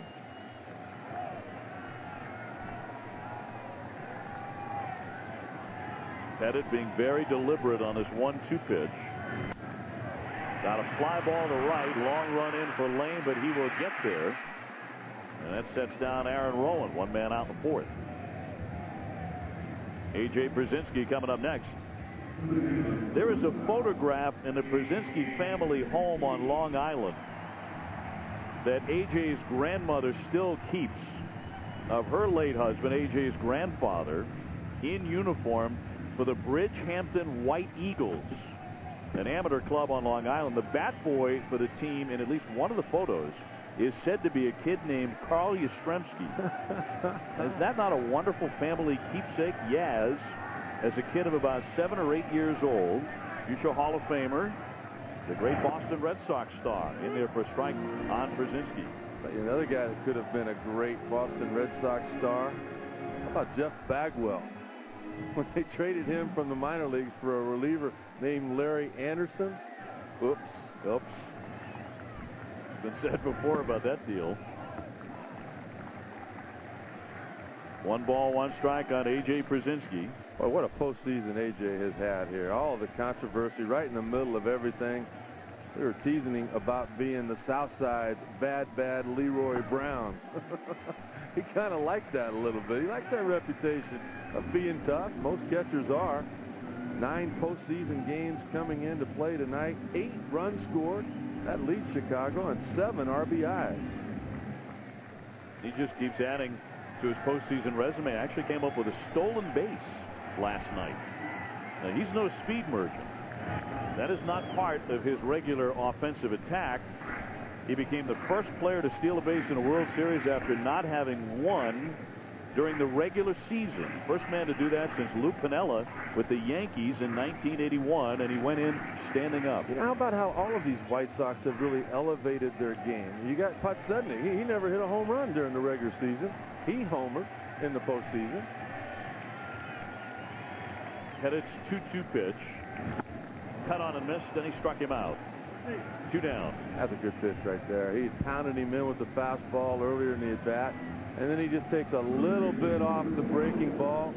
Brzezinski knows that this is some of the sequences that he uses when he sets up the opposing hitter. Had him way out in front, not happy about it, but hey, you just got to tip your cap. That is a great pitch.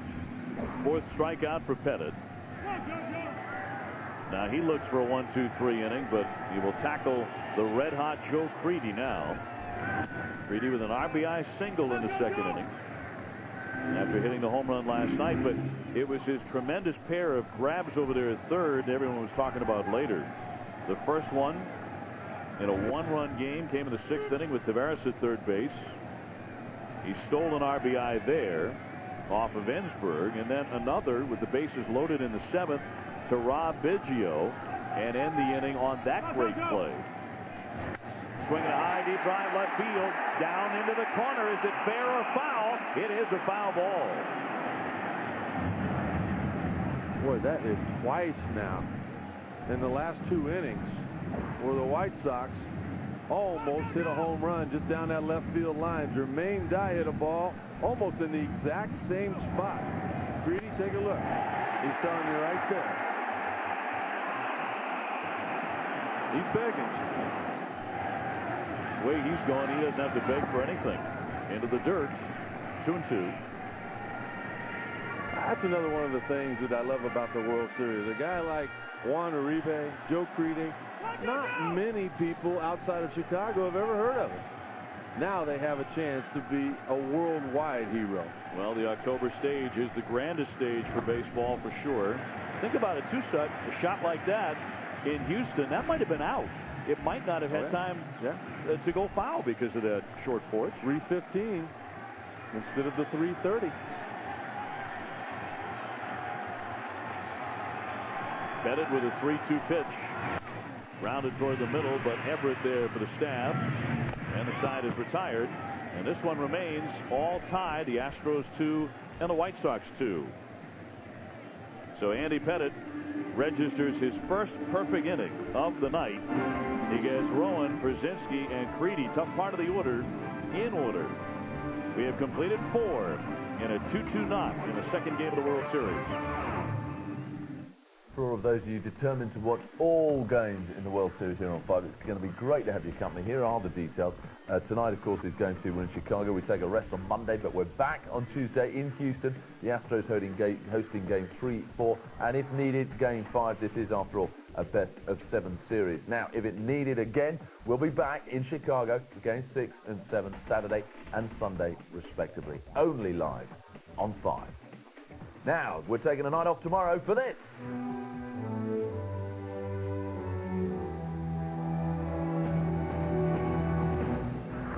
Back in the game. Is he ever? First down. Touchdown. Play fake buys all the time. Vic knees and he airs it out. And the catch is made by Michael Jenkins. And he's down at the 1-yard line.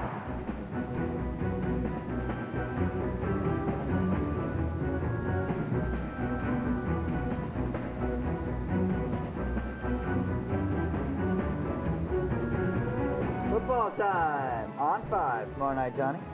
You're not a Jets fan, though, are you? I'm a Giants fan. You're a Giants fan, okay. Taking on the Atlanta Falcons, who I obviously have a little bit of a soft spot for, since Atlanta happens to be my North American sporting town. Who's the quarterback? Of the Atlanta Falcons? That's right. You're absolutely right. Well done. Monday night. His name's Michael. Hey! 12:50 a.m. Oh, and I'm not going to. Lucky for you, I'm not even going to humor you producers. with the surname. And this, of course, is what's happening on Tuesday night here in the world of baseball. It is, of course, Series Game 3. We're going to be live on 5, 12:55. Stick that one in the diary, guys. Make sure you join us. If you can join us live, it'd be great. Doesn't matter if it's off tape. We just want your company. We want to make sure you keep it live on 5.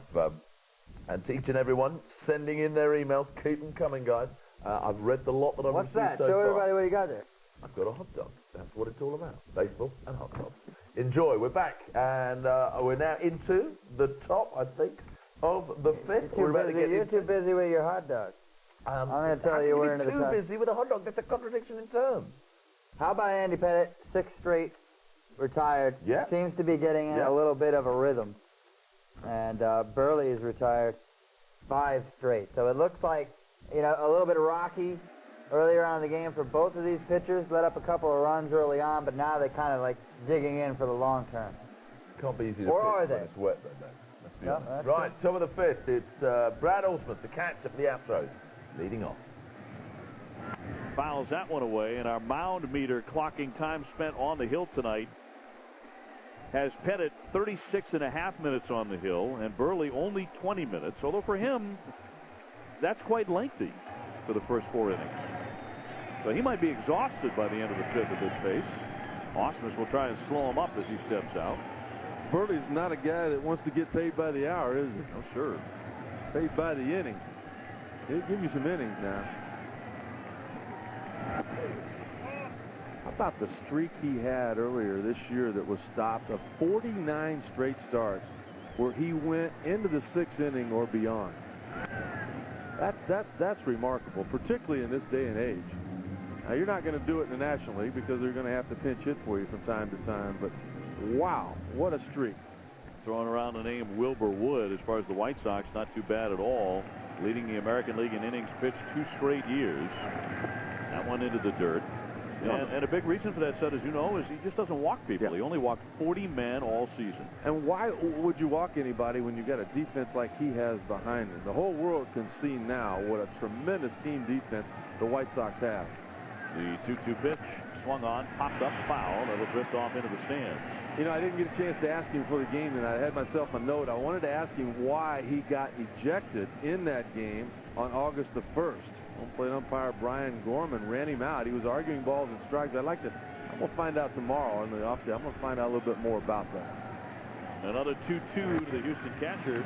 That's off the glove of the Diamond Creedy. How about that? A play that Creedy can't make. Ausmus wants 2, and he's going to give it. He trots into second with a double. Creedy with a diving effort only slowed it up as it got some leather, but he could not make the stab. I got to wonder if he didn't maybe knock some of the breath out of himself on this dive, because after he goes down, I mean, he's not really going after that ball in a hurry. Why look back? You got to figure he's going to try to get to second. No way that Podsednik could get there to help him. But take a look. I mean, he didn't really hustle after that ball to begin with. If he goes hard to begin with, he might have had a play at second base. Look at that right there. I mean, that's not full. That's not all out. You don't need to look back once, particularly twice. That's surprising. That's the first real mental mistake on the part of Creedy that we've seen. So Ausmus winds up with a double. Bunting attempt. Got it down. Everett with a nice bunt. Brzezinski throws to get him. And now hold on just a moment. The third base umpire, Gary Cederstrom, started marching down toward the hitter, down toward home plate.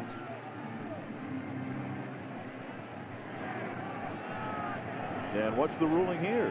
Azagian's going to come out and argue right now. I think what Cederstrom said was the fact that the bunt hit Adam Everett. And what Azagian wants to know was, are you sure that he was still in the box? If he's out of the box, he should have been out. So the ruling is a foul ball. Let's take another look. Take a look at where he's at. He's still in the box as he comes down. Yes, he was. I totally agree. Ozzy, it doesn't hurt to come out and ask. From where he's at in the dugout, you can't tell that. You just want to go out and ask the home plate umpire, are you positive? If you're not positive, get some help. Ask one of the other umpires, because you know what? I'm going to go back in the dugout and I'm going to hear through the replay whether you're right or not. Here it is. There it goes down, comes right up and catches him. He had not stepped out of the box yet. Showing bunt again, but it's up and away on Everett, who struck out in the second inning. This is a really tough spot to be a base runner. Brad Ausmus has better than average speed for a catcher. But right now, I mean, it's tough. You don't want to get out there too far because you might get picked off. They're paying attention to you. Uribe's right behind you. If he bunts through a ball, you've got to hustle back.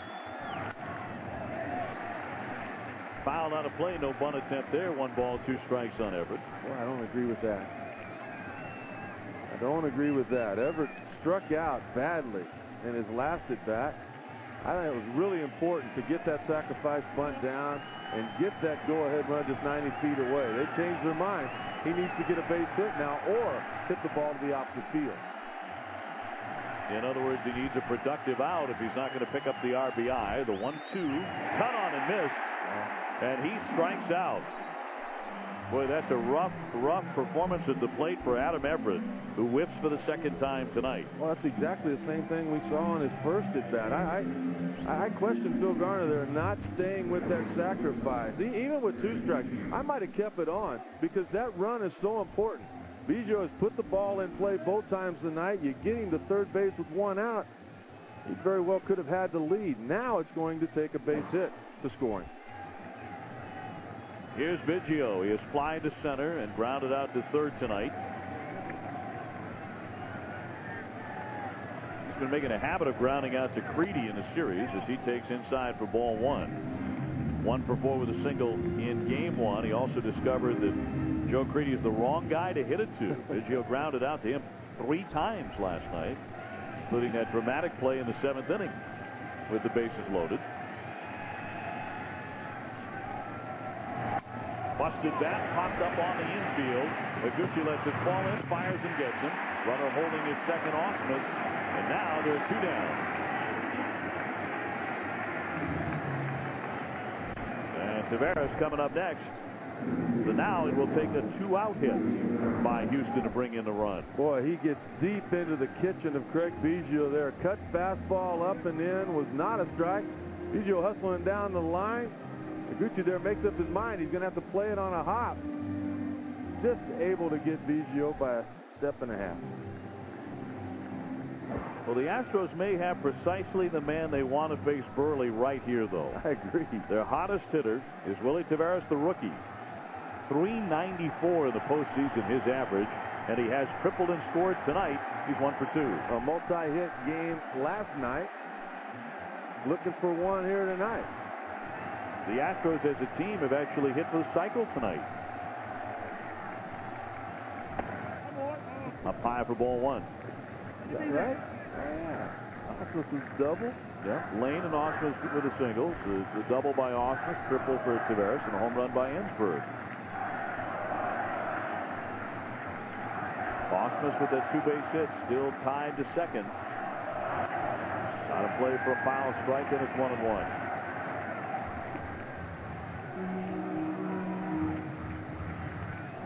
Two runs, 5 hits, no errors on both sides of the ledger.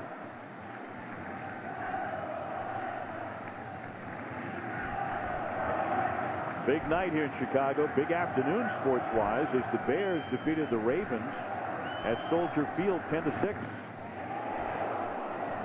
That's the National Football League. Big crowd there at Soldier Field to watch the Bears knock off Baltimore. What a great sports town.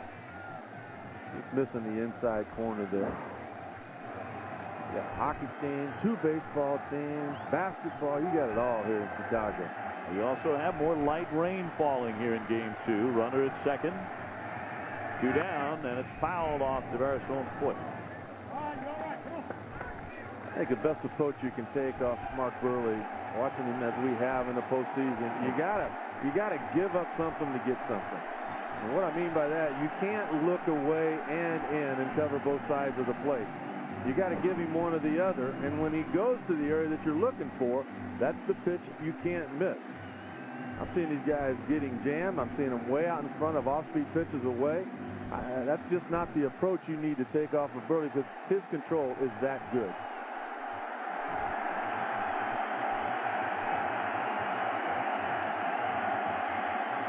Runner at second, 2 out.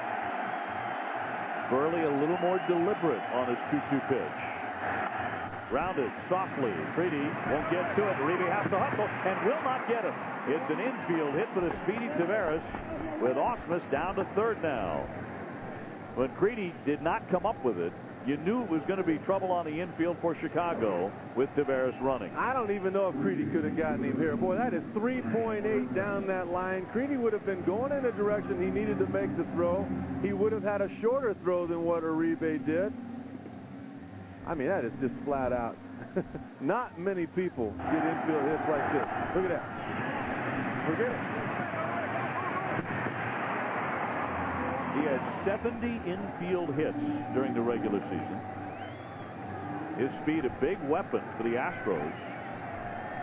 An infield hit, a couple of doubles and a triple for Tavares in this series already. And their biggest offensive weapon standing at home plate right now in Lance Berkman. He's been their main RBI man in postseason play with 11 of them. By far their best hitter. And Phil Garner has told us that this team turned it around when they got him back. Always been a high on-base percentage guy. He's always going to walk, and he's always hitting right at 300. We'll see if Tavares presses the issue at all and takes off over there at first base and tries for steal. You mentioned Lance Berkman missing the first 6 weeks of the regular season because last winter he tore up his knee, tore an ACL playing flag football. That was during a church outing. Berkman kept a sense of humor about it. He said, it wasn't even my church. Made it doubly painful. Fully recovered, though. Flares that one to right, but it'll sink off foul. Off to the right side of the chalk. In Berkman's case, the wrong side. One thing we've noticed with him, even since he's gotten back and been productive swinging the bat, he's not able to move around like he once did. He's lost a lot of speed in the outfield. Looks a little bit heavier. You know, I guess when you got a bad knee, it's hard to train the same way you once did. But when he's standing at home plate, he's the same guy. Of course, he's never had what you'd call a great physique anyway. His teammates call him Fat Elvis. The 0-1 pitch is up and in. 1 ball, 1 strike, but he takes that in the good humor it's intended. You know, he's got a little Yogi Berra in him. I mean, Yogi Berra, he comes up, you know, all these things. I mean, Brad Ausmus, you know, he's not going to miss a thing with, you know, with Lance Berkman. The 1-1, rocketed fair down the line. That rolls deep into the corner. That chases in 1 run. Here comes Tavares rounding third. He's going to score. 2 runs in as Berkman strikes again. That unties it, and Houston takes a 4-2 lead. 13 RBIs in 13 postseason games now for Lance Berkman.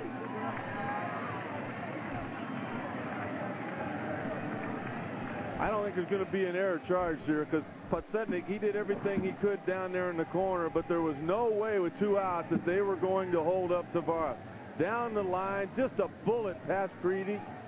Easily, Brad Ausmus is able to score. And then when he has trouble coming up with it, it's an easy decision for the third base coach to bring him on in. There's a 2-run lead now here in the top of the 5th, and the Astros want more for Andy Pettitte. Berkman's second 2-run double in 2 nights in this series. Tavares scoring after his infield hit right behind Brad Ausmus, who had double leading off the inning, and then they threatened to leave him out there, but he eventually turns in to score, and here's Ensberg. So Tavares' speed accounting for 2 of the Astros' 4 runs tonight as they take a 4-2 advantage. Well, you mentioned he was probably the guy that Houston wanted most up in that situation. 52 multi-hit games for Tavares during the year, and now back-to-back multi-hit games in the postseason, and he scores a run there because of Berkman. Ensberg lets it go, and it's in for a strike. You know, getting runs against this White Sox staff with 2 outs and men in scoring position is a very, very tough thing. This staff led the majors in the regular season in that category. Just a .222 average. I think so much of that, though, so many times depends on who was up. You know, you got Lance Berkman up, you're not going to have a .222 average in those situations. Like guys that pitch well on the road or guys that don't, well, where'd they pitch at? Was it Yankee Stadium or was it Kansas City?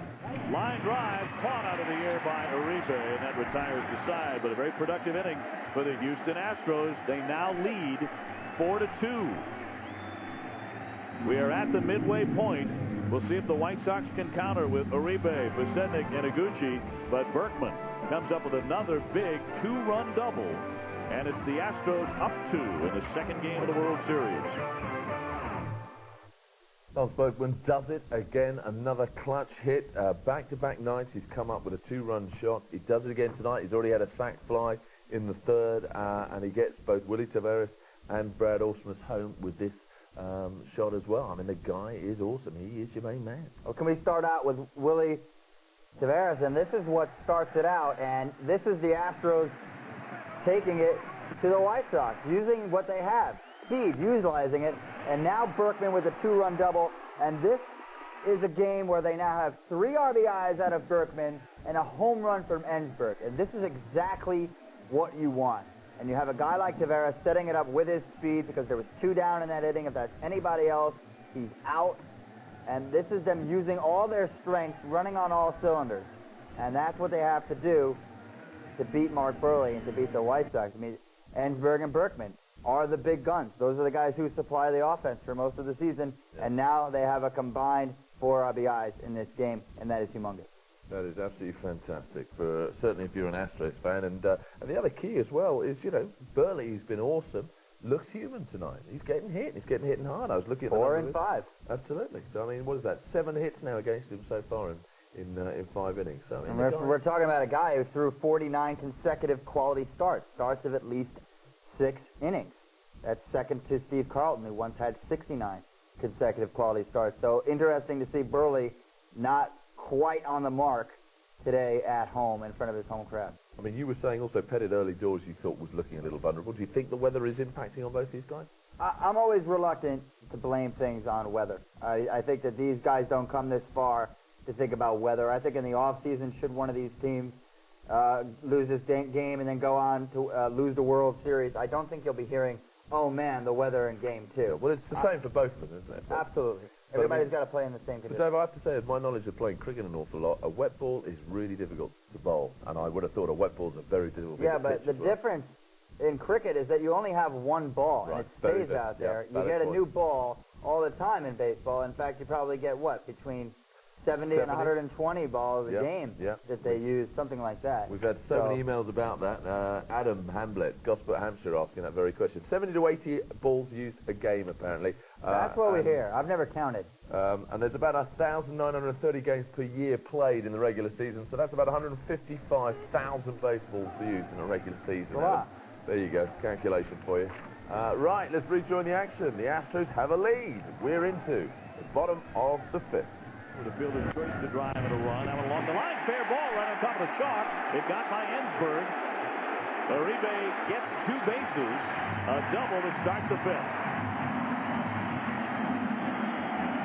Well, the Rolling Stones themselves couldn't have played it any louder. Between innings, they played their song, Start Me Up. Well, they needed some offense to get started, to get this lead back that the Astros were able to take in the top of the 5th, hugging that line right down the left field corner. Uribe with the leadoff double. Now you look for the productive outs or more if you can get them from Chicago. You saw Bo Jackson. There he is. Throw out the ceremonial first pitch. Ken Williams, the outstanding GM of the White Sox, right behind him. Bo very intent on the scenario. A bunt attempt and a miss there by Bucetnik, who is 0 for 2. Trying to move the runner Uribe ahead 90 feet. Not a bad idea here. You got the third baseman there. You put pressure on Ensberg. You know that there's pressure enough because of the conditions. It continues to rain. The baseball would be wet. You just get the feeling somebody's going to throw one away. Has not happened yet. Swinging a high fly center field. Taveras lines this one up and makes the catch. Uribe will bluff and will not try to move to third. 1 man out, and Tadahito Iguchi approaching the plate. Well, it was all about how Tambaras approached that fly ball that made up the decision for Uribe. Look at him circle it. Watch him get his body in line. Now he's going. Look at him go right there. Now he's in position to make a strong, accurate throw. Nothing Uribe could have done there. A non-productive out on the part of Bucetnik. Well, you look at the concentration by Taveras.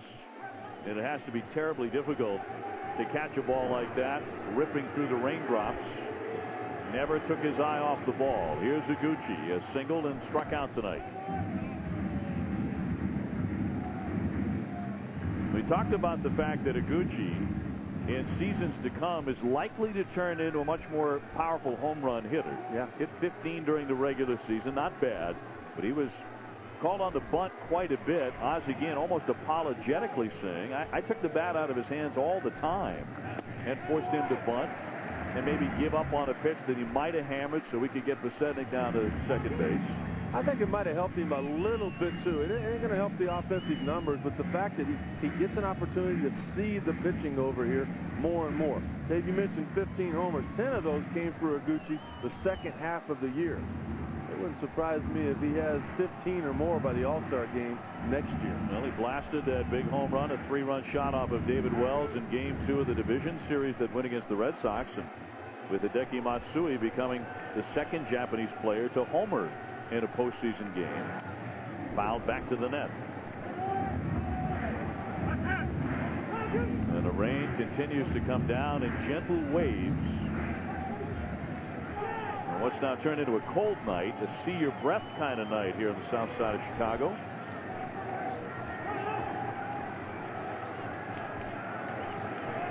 We're all looking forward to getting to Minute Maid, where the roof will be on.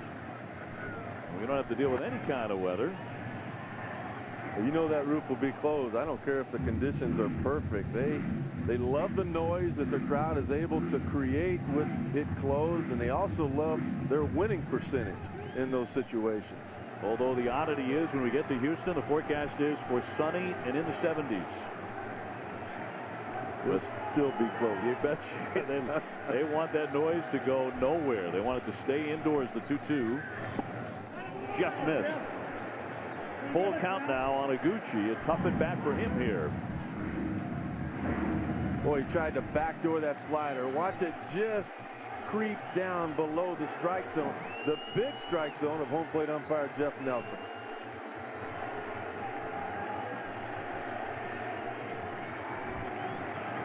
Uribe leading at second. Comebacker. Pettit looks the runner, now has him in a rundown. And where is Uribe going? Pettit going for him now to tag down and got him. Iguchi takes over at first base, but the White Sox making a rare base running mistake here. Well, we saw this play messed up last night on a ball right back to the pitcher because he did not fundamentally do the right thing. You got to make sure the ball gets by the pitcher here.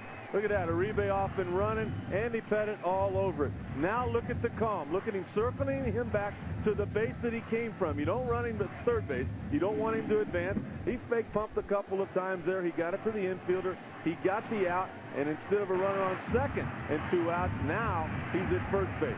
You're running. Now you want to give it up right there. Go ahead and give it to him and let the infielders do what they do. He made only one throw on the play. That's about as well as you can do it there. Go back to last night. You got Qualls on the mound. There he's off and running. See what happens here. Now look at how Craig Biggio's too far away to make that throw, and he's able to get back just in front of the tag there. Not a lot of rattle in Andy Pettit. Close, got him. Picked him off over there at first base.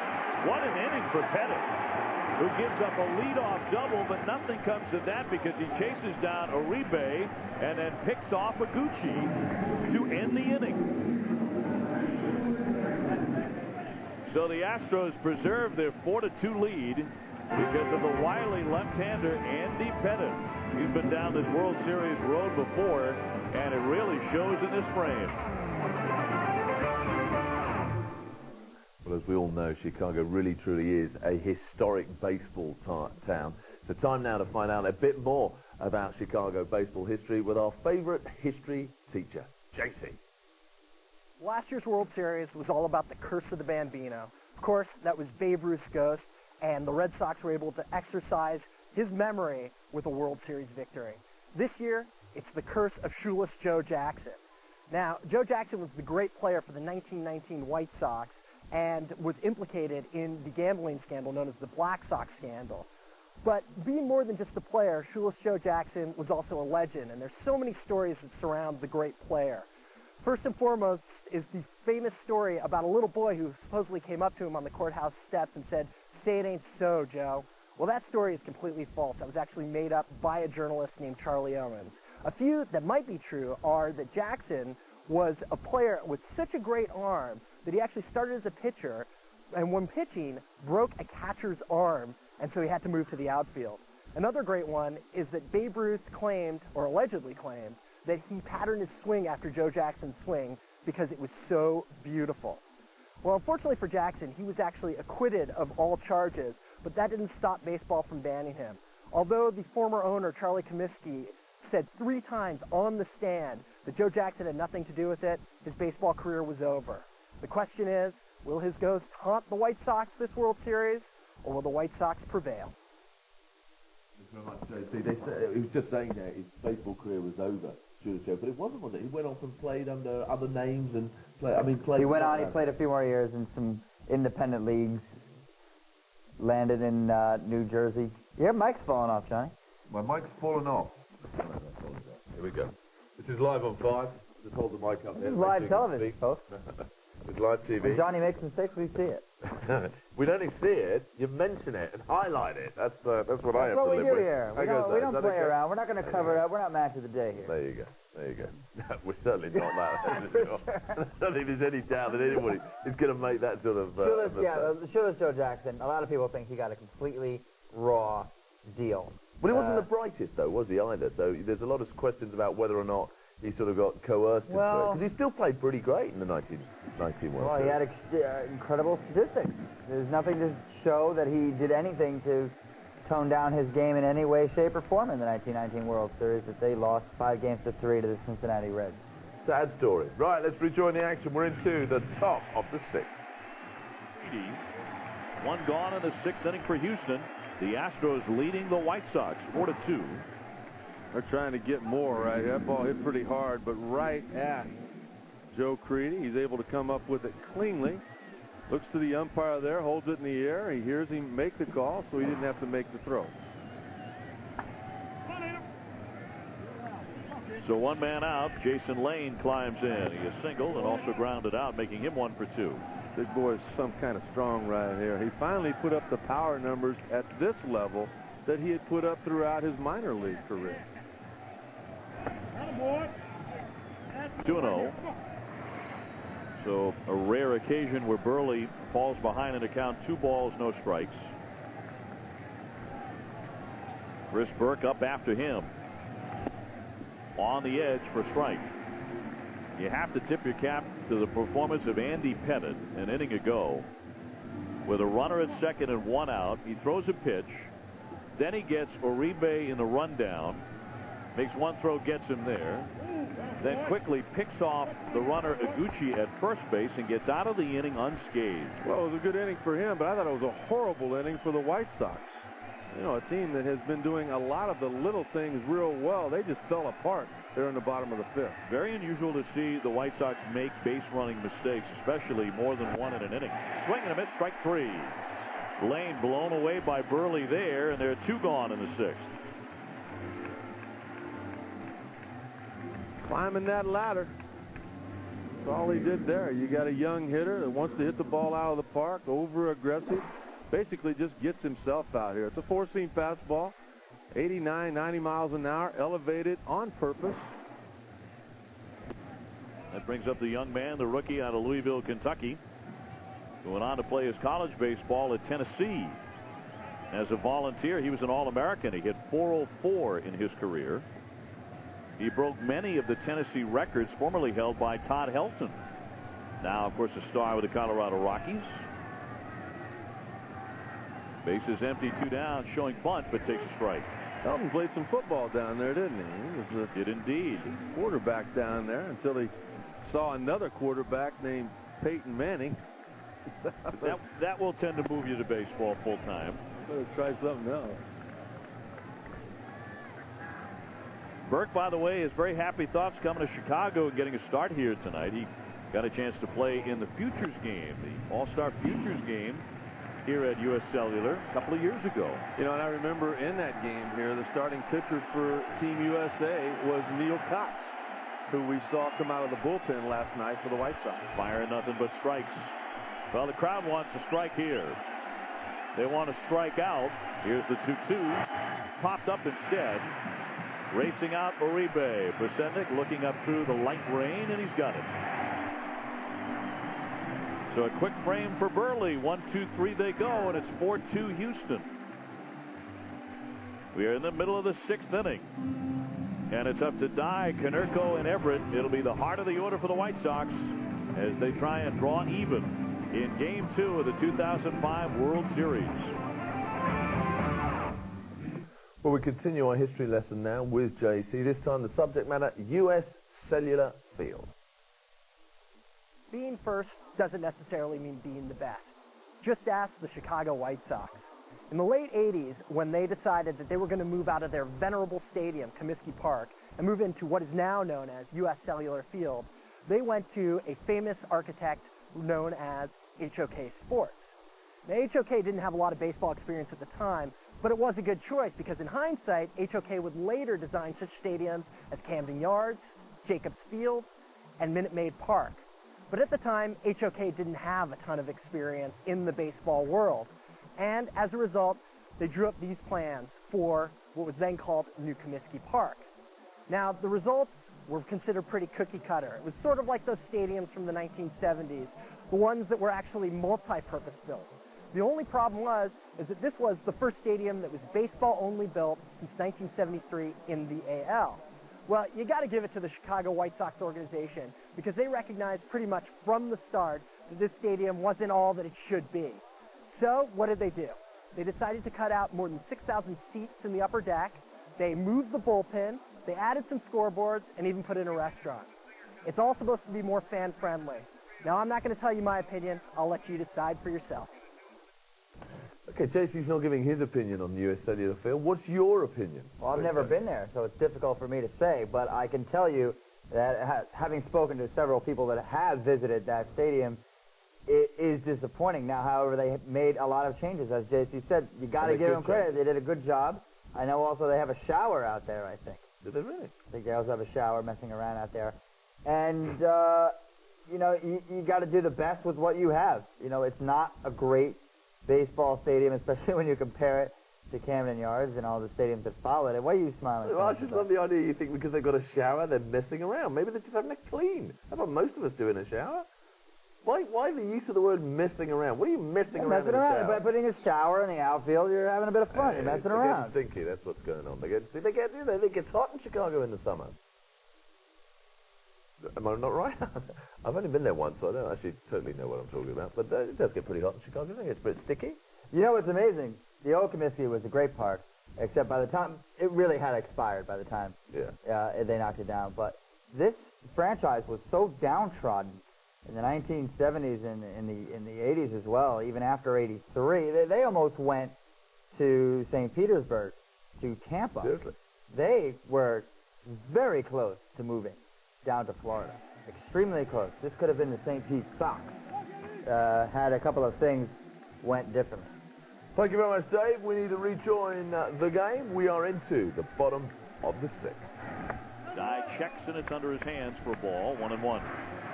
Dye on the night, 1 for 2 with a single. He was on base 4 times in Game 1. A homer, 2 walks, and he also reached on an error.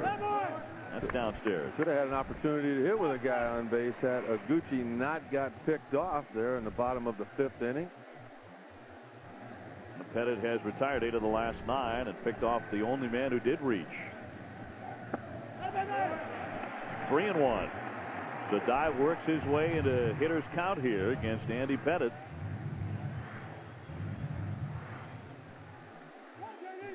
Neither pitcher has walked a man tonight. Little pop-up. Foul on first. And out of play. Andy Pettit was outstanding during the regular season, too, as far as base on balls were concerned. I think he really, really enjoyed the National League. Pettit's just a good athlete, it's easier to pitch. I mean, normally every 3 innings you get 1 inning off. As you face the pitcher, and you usually face a middle infielder that can't hit. You don't have, a Jermaine Dye hitting 9th, or a Uribe that has 71 RBIs in that 9th spot. You got a pitcher. Very athletic. He can handle the bat. 15 sacrifice bunts. And of course, we're about to move to the National League city to Houston, where there will be no DH, and the pitcher has to swing fly ball right field. But Lane with room as he backs up to make the catch. Jermaine Dye now 1 for 3, 1 away in the 6th. So Paul Konerko to climb on in. He has struck out and grounded out. So far, a quiet night for the man who hit 40 home runs during the regular season. Another guy that's probably excited about getting back to Houston. How about Freddie Garcia? White Sox starter in Game 4. He was originally traded from the Astros to Seattle with a big unit back in 1998 when the Astros went for it. In tight for ball 1 on Konerko. That, to me, Dave, is what's so remarkable about the Astros this year. They went for it again last year when they traded for Beltran. And then when they lost him in the offseason and they lost Jeff Kent and Bagwell went down to an injury, you thought they were done. Over the inside part of the plate. They count 1 ball, 1 strike. Football accident took Berkman away from him early. Pitching, and pitching. What we're seeing tonight, what we'll see with Oswalt in Game 3. This part of the order for the White Sox hasn't done a whole lot tonight. Dye 1 for 3. Konerko hitless. So is Carl Everett. The 3 men up in this 6th inning.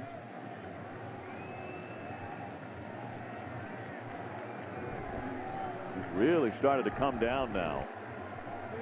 The rain is trying to wash across the field. And if it gets much harder than this, they're going to come very close to suspending play here. Well, they're going to watch the pitcher.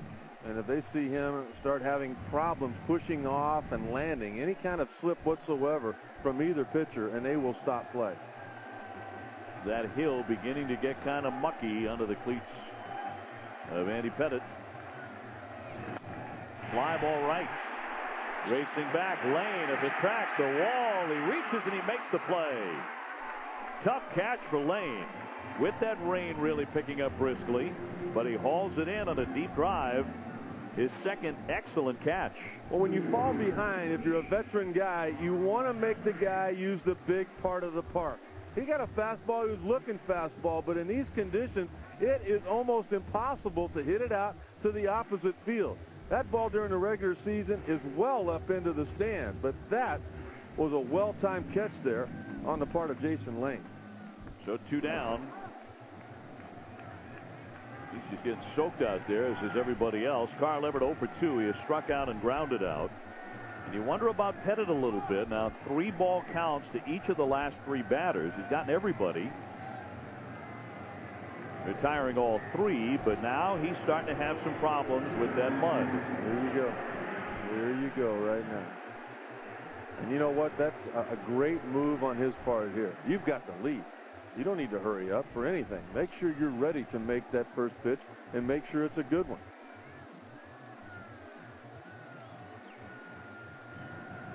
The first pitch to Everett popped up, back out of play.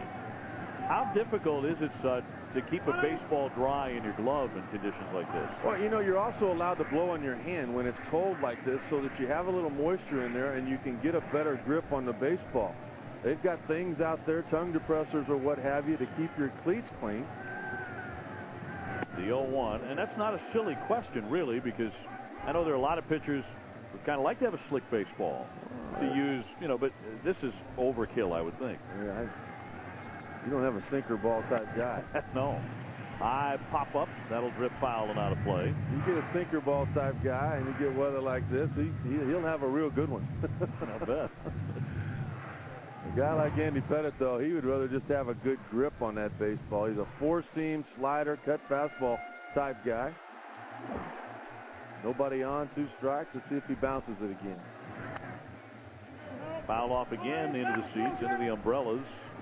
I got to think that there was a grip problem there, or maybe a footing problem, because Osmus was inside. They've had success bouncing that slider down underneath the swing of effort.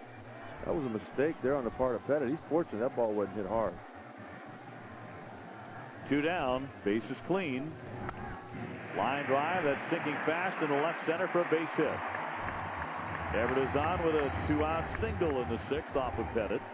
Of course, the Astros have an outstanding bullpen. Strong setup man, and Brad Lidge is the closer. They do have Qualls warming up in the bullpen. And Aaron Rowan to dig in with a runner at first and 2 away. He has singled and also flied to right. And now the rain is letting up considerably. So Pettit and the umpires know they just have to live with it tonight, off and on like this. That's a rocket pulled deep into the corner, and it's a fair ball as it caroms up against the fence. Everett into third, pulls up there, and it's a double for Aaron Rowan. And a big threat here for Chicago. Second and third with 2 down. Rowan with just an outstanding night. Only 0 for 4 off of Andy Pettit in his career coming into play tonight, but he has 2 hits and 3 at-bats.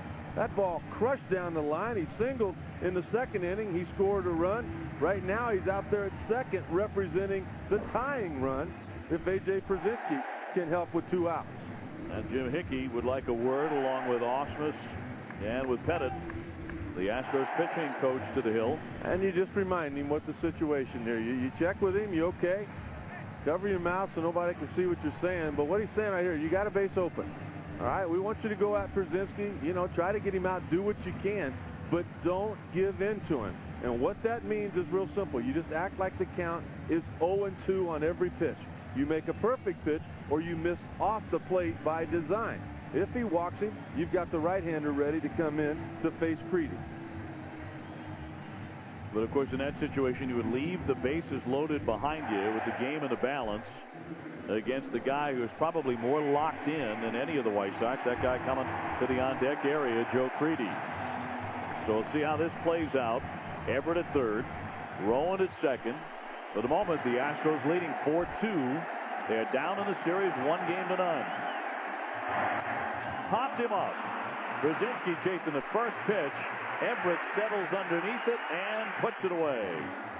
The Sox on the night just 1 for 8 against Pettit with runners in scoring position. So no joy at the moment for Sox fans. As we have wrapped up 6 innings of Game 2, Pettit holds big time here with runners at second and third, gets the pop-up he needs. And the Astros lead remains 4-2. Big You gotta take the pitches, man. You gotta make this guy work. First pitch swinging, you got 2 on. No, but look, don't take anything away from Andy Pettit. He's making big pitches when he has to. But I still think that Przinsky wants to make him work a little bit there. No, I agree. And he's been pretty good with the bat, Przinsky, so far. So you can't be too critical of him. Loads of emails here. Let's get a chance to answer a few questions. Rick from Bolton. Has there ever been a perfect game in the World Series? 1956, Don Larson threw it against the Brooklyn Dodgers. Excellent. Thank you very much. Just the one. That's it. Baseball history. That's all you've got. Fred from Chorleywood and Hearts gets a bit absurd when people talk about Jeff Bagwell, future Hall of Famer. Yeah, his stats pretty good. Has less than 500 home runs, though, as a first baseman. Amongst first basemen who are his peers, not obviously the best of his position. Frank Thomas has a better career, and others like McGriff surely would be considered before. McGriff? I don't know about McGriff. I'm not buying McGriff. It's a former Brave. Of course you've got to consider him. I'm not buying for McGriff. You know? Okay with McGriff? Okay. I'd like to take a nice long look at Bagwell's career statistics before saying either way. Okay. Matt Hemsley from Aberystwyth in Wales, obviously. The DH in the World Series. Obviously, you play with the DH when you're in the American League Park. You don't in the National League Park. That's correct. Which team would the DH or the lack of a DH benefit the more? Well, I think it helps the home team, no matter where you are. So it's always the home team that benefits, right? Well, see, I'm not sure I agree because, obviously It has to do with the personnel. But in terms of the different benefit, I don't see that it's a huge disadvantage for a National League side to have an extra, Yeah, but their roster's not built around a DH. No, So but look they're who still the gonna have decent DH hitters, is tonight. A banged up Jeff Bagwell. All right, yeah, fair enough. And look who the DH is for Chicago, Carl Everett, who's certainly capable of doing a lot of damage. You get into a National League stadium, you got pitchers who can hit, people like Clemens, That's people right. like Pettit, and then you got, American League hitters who can't hit. That's why it goes to the home team. The advantage is with the home team when it comes to I'm just DH. wondering whether one has more advantage in their game than the other. I think that was the essence of the question. It's interesting. Interesting one, yeah, right. Funny one, this one from David in Leeds. Never mind seeing the crazy of those baseball fans having parties. How about sparing a thought for us educated souls sat up alone? No beer in the house. Central heating's just gone on. Forgot to buy my hot dogs. And insult to injury, the wife's gone to bed because she cannot take the pace and has left me with instructions. If I'm going to stay up late, I've got to do the ironing. David. Better get going on that ironing. Do the ironing. Have you Do got the on with that ironing, ironing come on. bar, David? Good for you, big guy. I've got some shorts. Actually. I like ironing. I don't mind Do you like- ironing. do you Yeah, like it? I find it very therapeutic. Right, we need to get back to the action. We're back down towards the bottom of the order. Brad Ausmus, the catcher, leads off top of the seventh. Chicago, as we start the seventh inning, 4-2 Houston. You certainly cannot underestimate the importance of a Game 2 win for Andy Pettit and the Houston Astros, and the necessity to tie up this series before going back home, given the fact they have probably lost Roger Clemens to that hamstring injury for the rest of the World Series. How about the composure we've seen from Andy Pettit? I mean, we've seen it throughout his career. All kinds of things that could have happened. He's just made the pitches when he's had to make them. Fly ball center field, sending Rowan back a bit, but he's there for the catch. And Ausmus is retired for the first time tonight, one away in the seventh.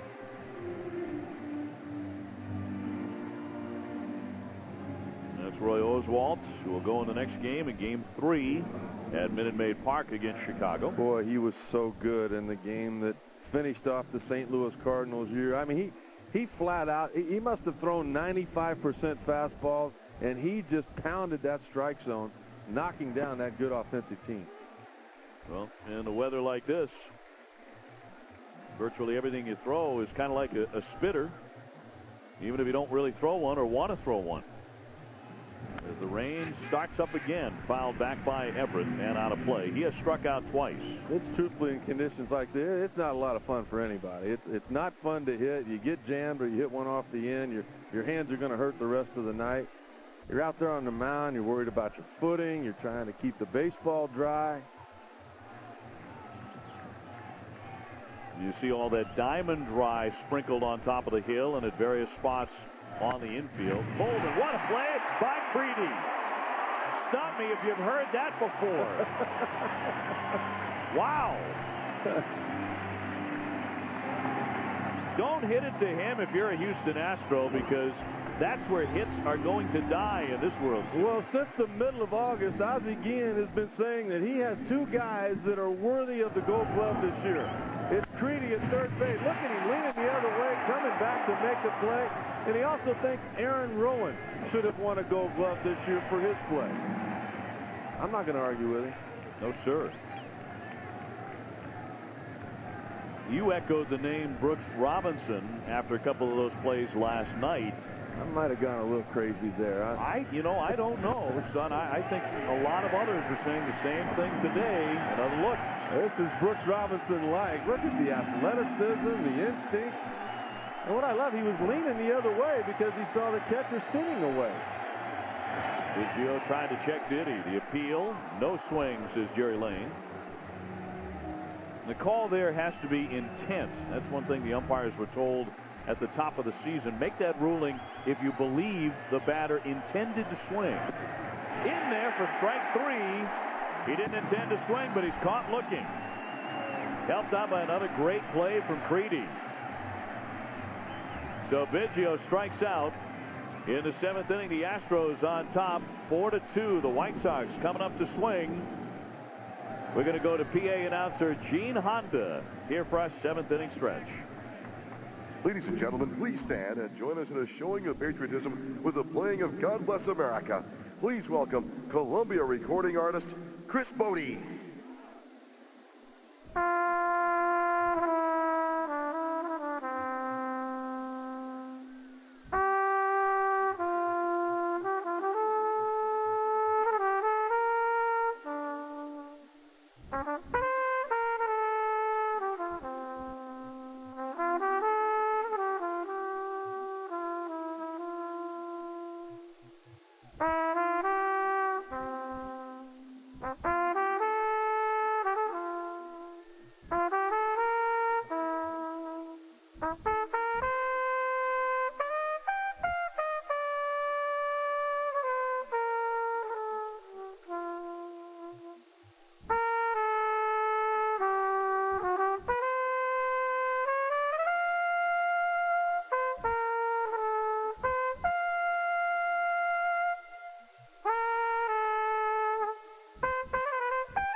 Okay, guys, we're moving into the middle of 7th innings. It's 7th inning stretch. Time now for softball coverage.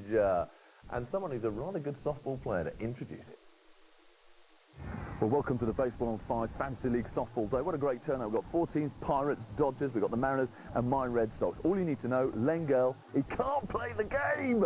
Now, we're at a crucial part. It's Mariners v Red Sox for one playoff spot. Dodgers are playing over there against the Pirates. I guarantee the Dodgers ain't got a hope because they've got Lengel. You know, I didn't want to say anything in front of the guys. Did you know that I saw Johnny Gould taking steroids in the locker room before the game? Did you know that? Are you allowed to do steroids at softball? Please, ball, don't come to me. Please, ball, don't come to me. Please, ball, don't come to me. Please, ball, don't come to me.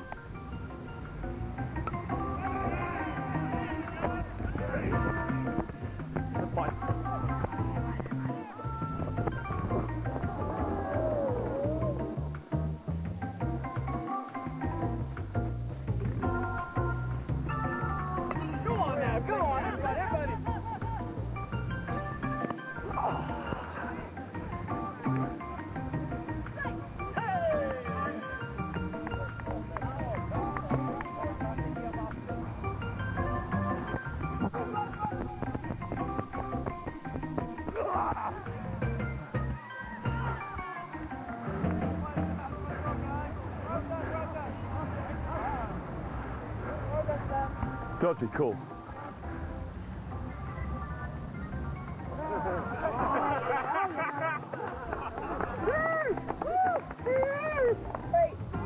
We're still in the lead. That's a disaster. They didn't score anything, did they?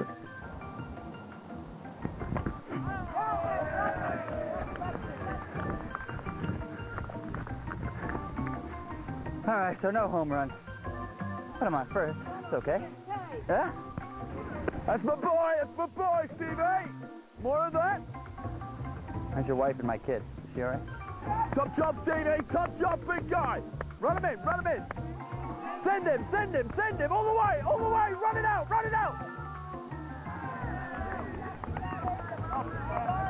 It's a big throw. Bollocks. One run. Come on, just like Ricky. Just like Ricky. Just like Ricky. Oh. Come on, guys! Heads up! Oh.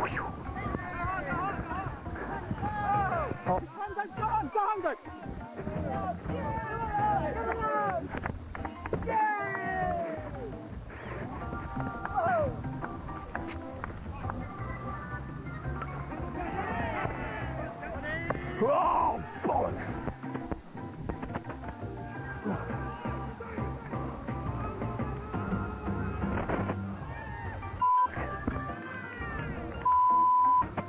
Sorry, boys. Sorry, boys.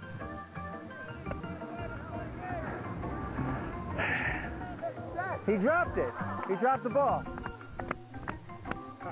You can guarantee the camera got that.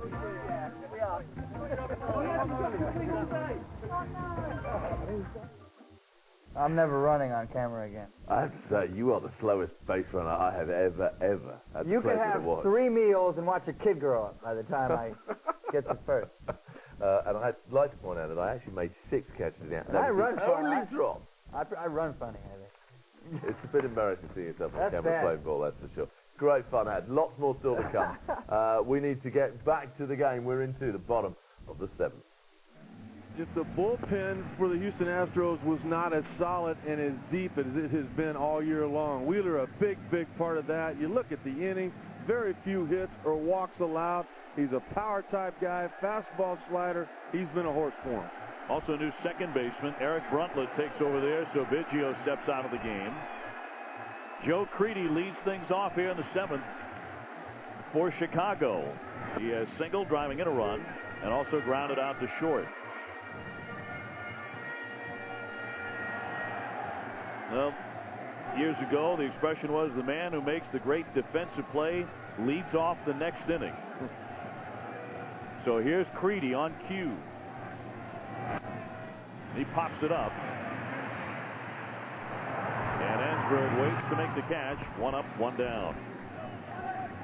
This copyrighted telecast is the property of the Office of the Commissioner of Major League Baseball. It's intended for the private non-commercial use of our audience. any publications, reproductions, retransmissions, or other use of the pictures, descriptions, and accounts of this game without the express written consent of Major League Baseball is prohibited. Juan Uribe to get into the muck and mire of the home plate area. He has doubled. He's also driven in a run with a fielder's choice. And he takes a ball. So Pettit goes 6. He gives up 2 runs on 8 hits. Atypical in a way for Andy because he's never pitched very well here at the Cell. 3-6 in his career with an ERA over 6. But he was much, much better than that tonight in a clutch situation for Houston. Well, another thing, too, and he'd be the first to admit it, not having a healthy Frank Thomas in that lineup who had great career numbers against Pettit, that doesn't hurt anything. The 1-1 hammered into left center field. A deep drive headed for the wall, and that's up against the fence. It bounces back to Taveras, but it's another double for Juan Uribe. And he just missed touching a ball here. Dave, you mentioned the last time he was up, he doubled, but then all of a sudden things started to fall apart for the White Sox. Take a look at what happens here.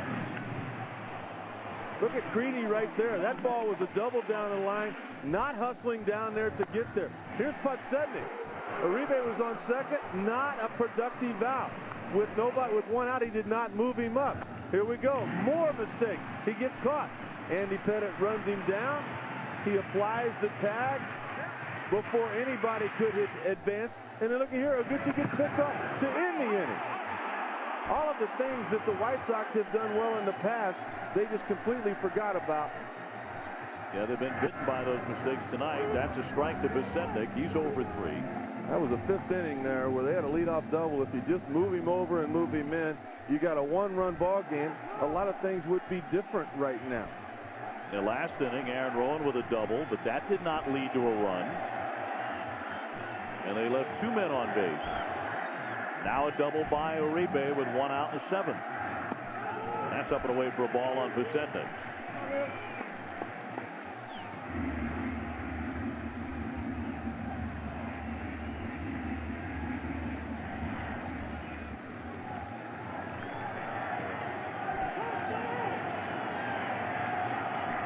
And in scoring position, just 1 for 8 for the White Sox. It's an area they have excelled in until this evening in postseason play. Fouled away at the plate. Oguchi to hit next. A runner at second, 1 out. 4-2 Houston as the Astros are trailing in the series 1-0. I just give all that credit to Andy Pettit. Those runners in scoring position. Him making the big pitch when he had to keep the lead. Couple of runs in the 2nd inning was the only thing that the left-hander gave up. Giving the ball to Wheeler. Wheeler, part of an underrated Houston bullpen. He's allowed only 1 run in 7 1/3 innings this postseason. And of course, it all comes down to Lidge as the closer. Maybe the best in the game. Cut on and missed, and Podsednik strikes out. 2 away in the 7th. Might be the best in the game, but there aren't many setup men any better than Wheeler and what we saw in Qualls last night. He just flat dominates with a fastball, outer half of the plate. Podsednik with no chance. So the White Sox threatening to strand a runner in scoring position again. And here's Oguchi trying to make up for getting picked off by Andy Pettit in the 5th inning. That is up high for a ball. And so when you were on the hill, were you mindful of that idea of retribution, of the makeup play when the hitter got in the box the next time to face you? That he was going to be a little bit more aggressive, try to make something happen? Absolutely. You know, you try to turn that aggression on the hitter against him. The 1-0. He lets it go into the dirt. 2-0. Tell you, when you look at the numbers, though, against Wheeler, very few career at-bats for anybody against this guy with the Chicago White Sox. In fact, the most at-bats for anybody against Wheeler was Podsednik, who was 0 for 4 and now stands at 0 for 5. Despite the sloppy conditions, neither side has walked a man all night. And we're into the 7th. But here's the 2-0 from Wheeler. Fouled away.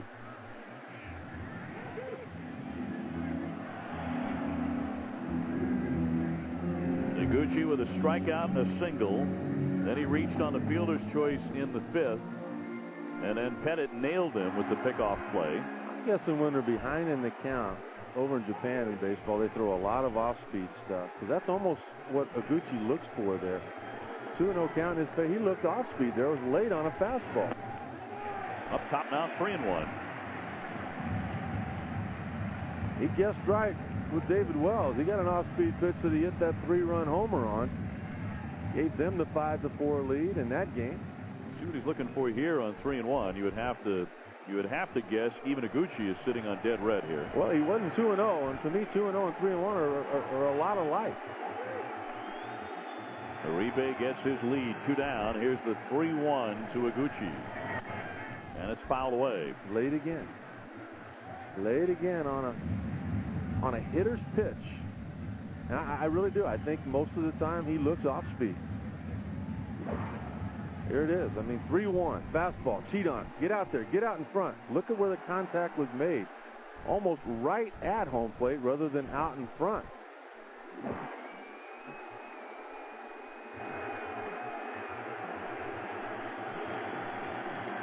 Two down. Here's the 3-2 pitch from Wheeler. And he missed high for ball 4.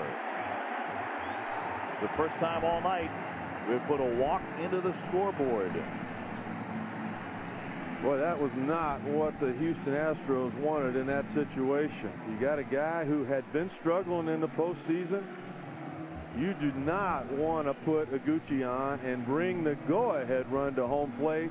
And Jermaine Dye, who hit 31 homers during the regular season, he also homered last night off the Rockets.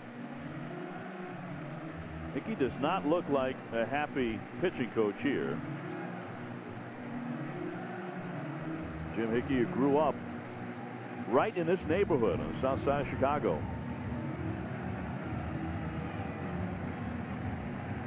The White Sox just seem to get involved in so many close games. They win the vast majority of those.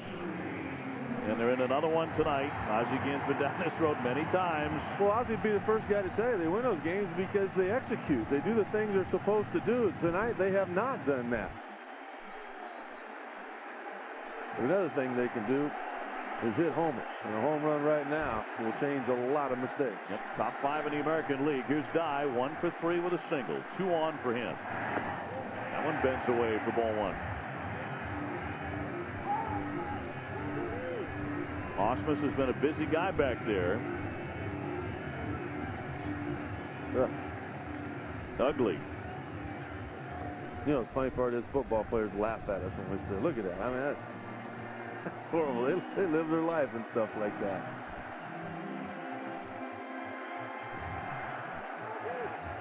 Dye 1 for 3 with a first inning single. Chad Qualls now loosening for Houston in their bullpen. Wheeler on the hill right now, trying to get out of a jam here with 2 out. He left it low, and it counts 2-0. Well, he's got no breaking ball at all. And I'm guessing it has something to do with that cold baseball. It can get to be almost like trying to throw a cue ball up there to home plate. You can't find a seam. You don't have a good grip. Nothing to those sliders there. He's got his back to the wall. He may have to throw a fastball. Jermaine Dye is looking fastball right now. Cold, wet, miserable, and nervous.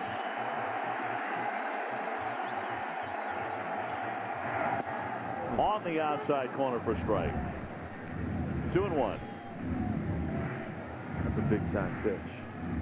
You got a big-time outside corner. Look at Osmus out there. He's going to catch it the best way he possibly can. I think he's going to have to throw another fastball because the slider, he just does not have the feel for it. You can't trust it not coming out right. Dye ready, and the 2-1 from Wheeler. Up and in. 3-1.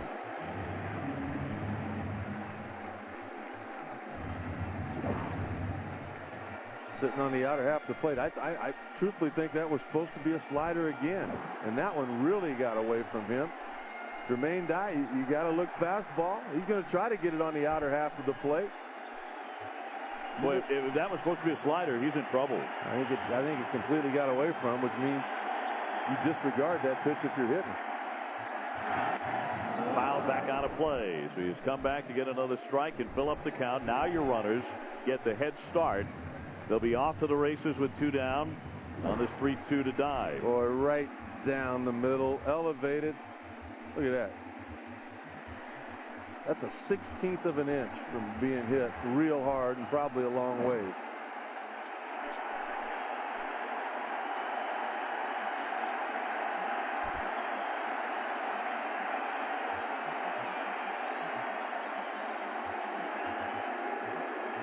Wheeler steps off the rubber.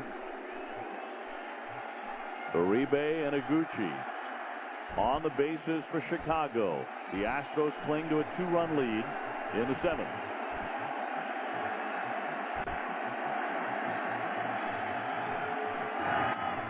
Popped up again, and again it'll reach the seats back behind the plate. Good battle here. Wheeler does not appear to have an effective breaking ball, so Dye can sit on the fastball all he wants, but he has yet to hit one fair. Well, he knows he has to throw a strike, and if you can't throw it with a certain pitch, you've got to forget about that pitch. I think if he could throw a breaking ball now on the outer half, maybe down, Dye would chase it. He would expand the zone, but if you miss and he don't chase, you got to deal with Konerko. Here's the 7th pitch of this at-bat coming up. Runners go, and it hit him. It hit him, and the bases are loaded up.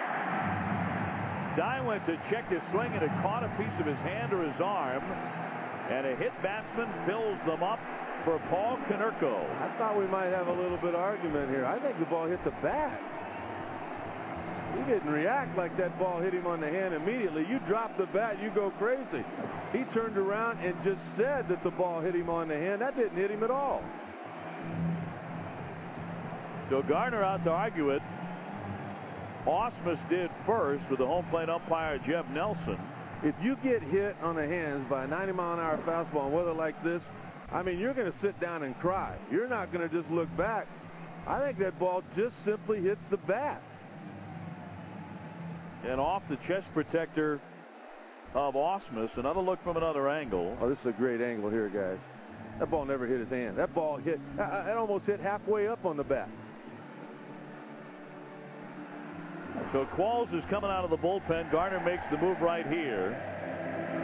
Tough break for Wheeler. The bases are loaded as he steps out, and we'll be back. Some controversy there. Gives us a chance to focus on one real Astro, I mean the ultimate Astro player. The ultimate been there Astro. 18 years. 1988, Craig Biggio, but let's take a look at what happens in the 2nd inning, and he won't be proud of this when he looks back on his career with Juan Uribe at the plate. Makes this incredible drop, which looks very similar to something else. Look at that. Do you see that? So the answer to the question, what does Johnny Good, and of course, wonderful, whatever that was. Is that a throw? What was that? You might as well have kicked the ball in. That was incredible. I'm happy. You want to compare me to Craig Biggio? I'm a happy boy. We've got to change the picture. Jack Qualls, new man. Last night, did the job. 1.1 innings pitched, a couple of strikeouts, faced 5 batters, threw a wild pitch, but it didn't matter. 0 for 3 tonight, but no place to put him. With 2 away, and his first pitch is socked deep to left field. Back it goes. It is a grand slam.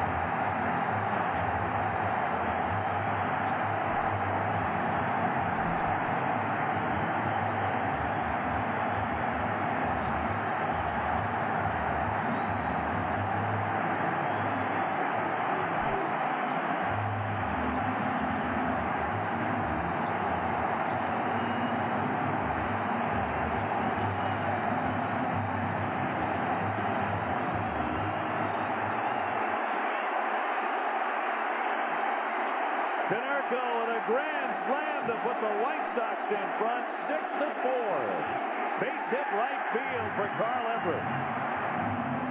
Dave, we voted him the MVP in the American League Championship Series. Hold off on writing down Joe Creedy's name if this continues to go the White Sox way. With one swing of the bat from Konerko, he has made up for a lot of mistakes from his teammates in this ball game. Bases loaded, nowhere to put him. These two hooked up last night. The first time Konerko had ever faced ball, he got him out then. Konerko went out of the yard there. Ozzie up to get the best look, and she is gone.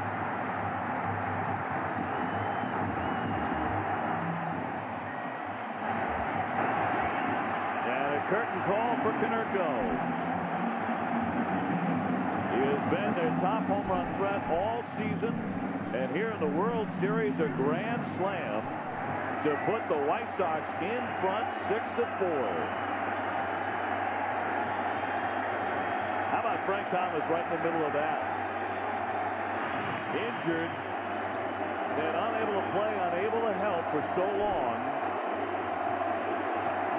But look at that smile.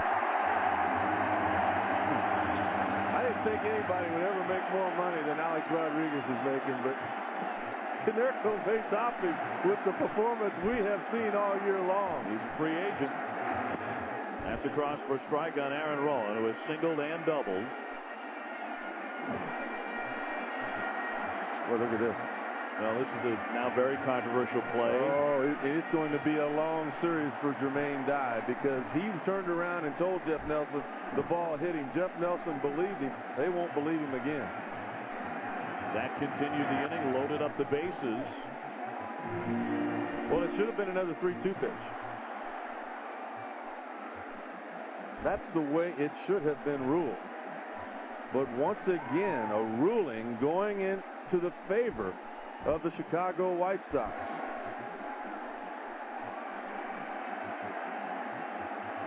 Tino Martinez of the Yankees, the last man to hit a grand slam in the World Series. There goes Everett.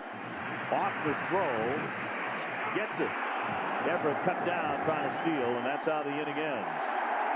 But listen to this place. Listen to these fans cheering for Konerko and the Chicago White Sox, who now lead it 6-4.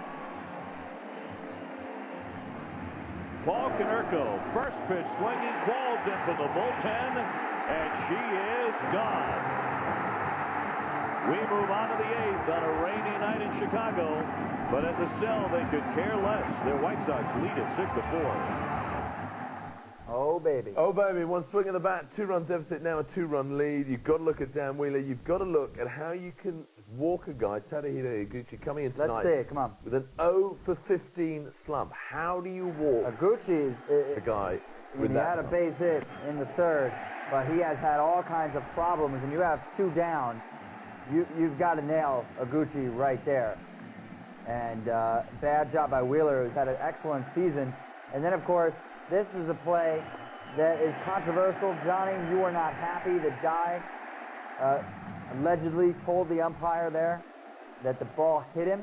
You found that unsportsmanlike, but Konerko doesn't really care because he's got a grand slam right there that gives the White Sox the lead and takes Pettit off the record and wastes a great start by Andy Pettit. And that is the biggest problem here, is that you had a pitcher on the mound who pitched 6 solid innings and put your team in the driver's seat to win, and the bullpen came in and did not do the job, and they have done the job all season long, but not tonight, Sam.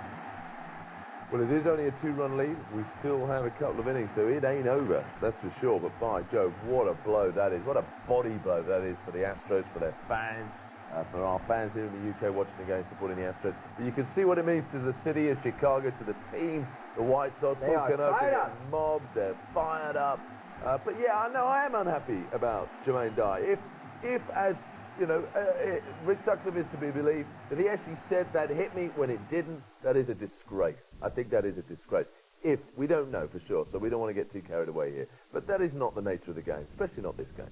That's not on. That's not on. And what a difference it makes, man. You know, at the end of the day, you know, situation massively impacts. Don't like that at all. Don't want to see that creeping into baseball. Bad enough we got it in football with these idiots telling the ref that somebody should be booked or sent off. And that includes Chelsea players across the board. Idiots. Wipe it out. Red card. You've done this Get 'em rant out of before. here. I've heard this rant. I think I heard this rant I'm a boring, in grumpy the old first man. week of the That's what playoffs. I I am. remember this. I remember this one. Yeah. Okay. Give me one Chelsea rant, please. Beep, beep, beep, beep, beep, beep.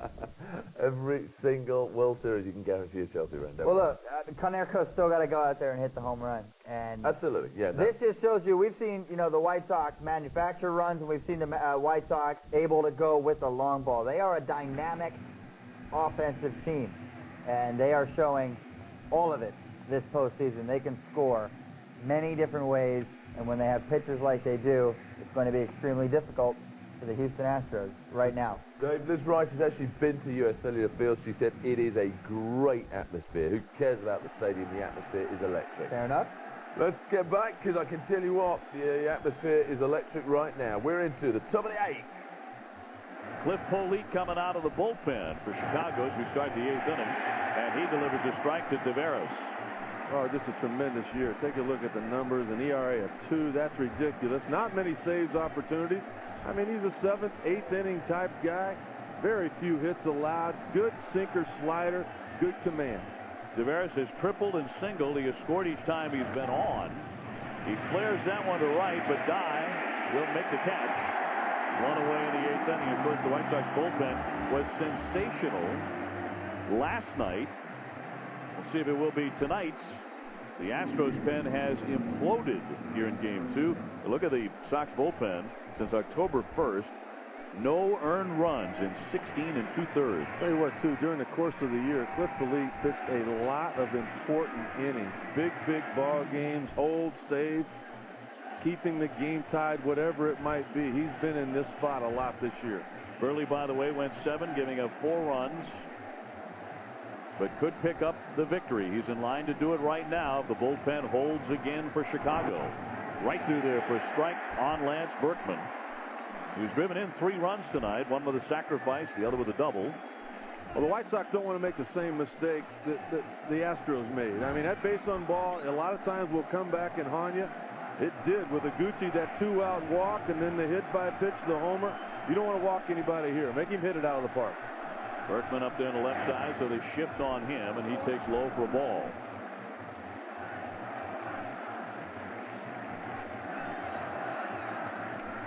Throughout the season, it has been absolutely vital for the Houston Astros to have the lead after 7 innings. If they don't, their chances of a victory are extraordinarily dim. Big swing and a foul tip to the mitt. 1 and 2. Take a look at how important it is. 1 and 59 when trailing after 7. That's the worst in the National League. Oh, they were one of the worst offensive teams overall. They're just not built to score a lot of runs. They're built to get a lead, to manufacture runs, and hold it. The bullpen let them down tonight. 1 out, bases empty. Here's the 1-2 to Berkman. Into the dirt. Kind of looked like a caged animal, didn't it? He may get an opportunity to come out of that cage here, boy. Bobby Jenks, it's just so exciting. He can't even sit down. Better be a big cage. He's a big man. And a big-time performance last night as he hustled his fastball up against Bagwell at 100 miles an hour. We may see him again. Polique at the moment, and here's the 2-2. Got him. 2 down. Boy, he is commanding both sides of the plate with everything. He threw an off-speed pitch on the one before that. He comes right back now with something on the inside corner. Look at the fastball coming back. Every hitter knows that's probably a ball. You put the QuesTech system that all the umpires are rated by, probably going to be a ball. But tonight, everybody knows that it will be called a strike. You've got to swing and expand that zone. Jenks playing the role of the biggest cheerleader you've ever seen. Here's Ensberg now. He's homered, struck out, and lined out to short. 1 for 3. Well, the umpires certainly are not predisposed to work against the White Sox pitching staff. They have only walked 12 men in the entire postseason. That's how good the entire pitching staff has been. They are on the plate. They are in the zone.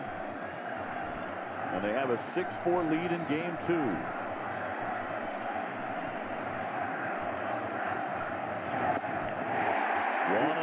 You're so right, Dave. Particularly on the first pitch. They have pounded that strike zone with strike 1. They constantly did it to the Angels, right down the middle. Here it is. I'm going to throw you my best one, but it's going to be a strike. And then they go to work from there.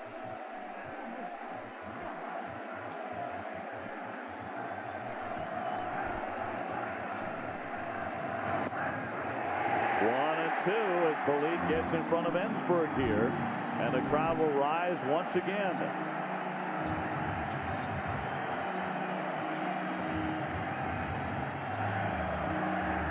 Hasn't always been the case, but U.S. Cellular Field has turned into a giant home field advantage for the Chicago White Sox. Starting to sound like Yankee Stadium here. Here's the 1-2. Ground ball, shortstop. Uribe reaches, guns, and gets it. 1-2-3. The White Sox closing in on a huge 2-0 lead in the World Series. Chicago on top, 6-4, going to the last half of inning number 8. And Jenks is starting to loosen up that 100-mile-an-hour heater. Right, guys, we're going to focus on in-game trivia now. Quick reminder for you, the question that JC set, both Eric and Big Dave. Who's the one player in this World Series who has played for both the White Sox and the Astros? We're going to find out the answer now first before we ask the boys to make their commitment. And here he is, JC. The answer to the trivia question, Carl Everett. Okay, Carl Everett, the answer that JC's come up with. That answer is not wrong. What have you got, Big Dave? I know that the guy said it earlier, but I had it written down. Already. Carl Everett. Rick Sutcliffe did mention it about an inning and a half ago. Eric, did you have Carl Everett? You know, I thought of Carl Everett. I also wrote it down. But there's actually a second one. I actually thought of a second one. And also, here's a clue as well. They both played for the Expos, Carl Everett and this other player, and they also both played for the Astros and the White Sox. And so I put down Carl Everett and Jeff Blum. Oh, Jeff Blum. I remember Jeff Blum is the guy who played that practical joke on me with the All-Star ball. And so I think we should both get a point each. I've got to say, Eric.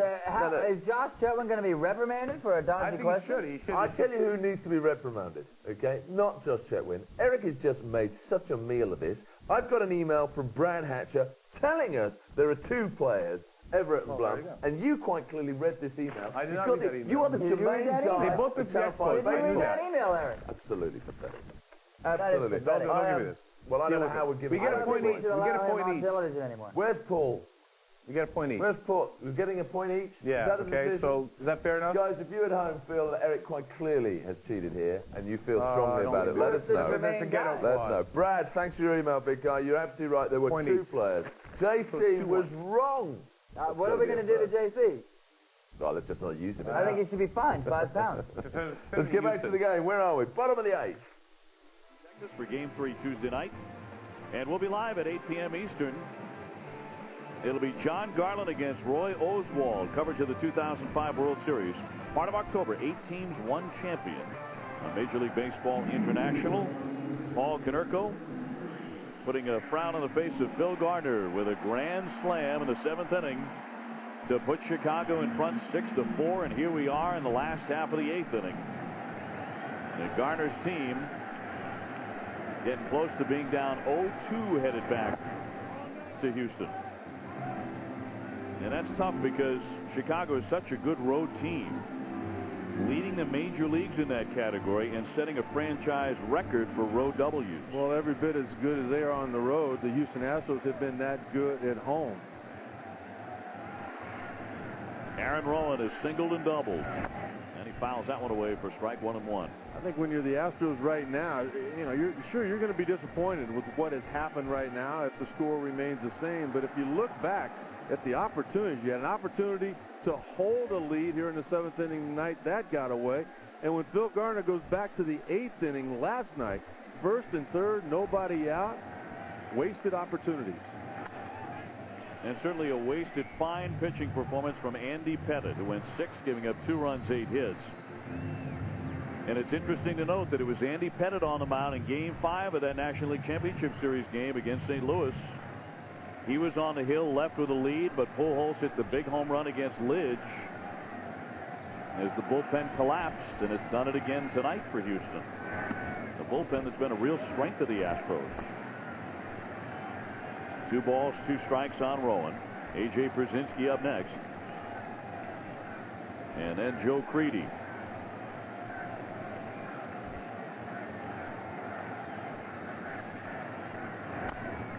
On the infield, Hansberg gathers it in, flips. Nice dig over there by Berkman to get the out. 1 away in the bottom of the 8th.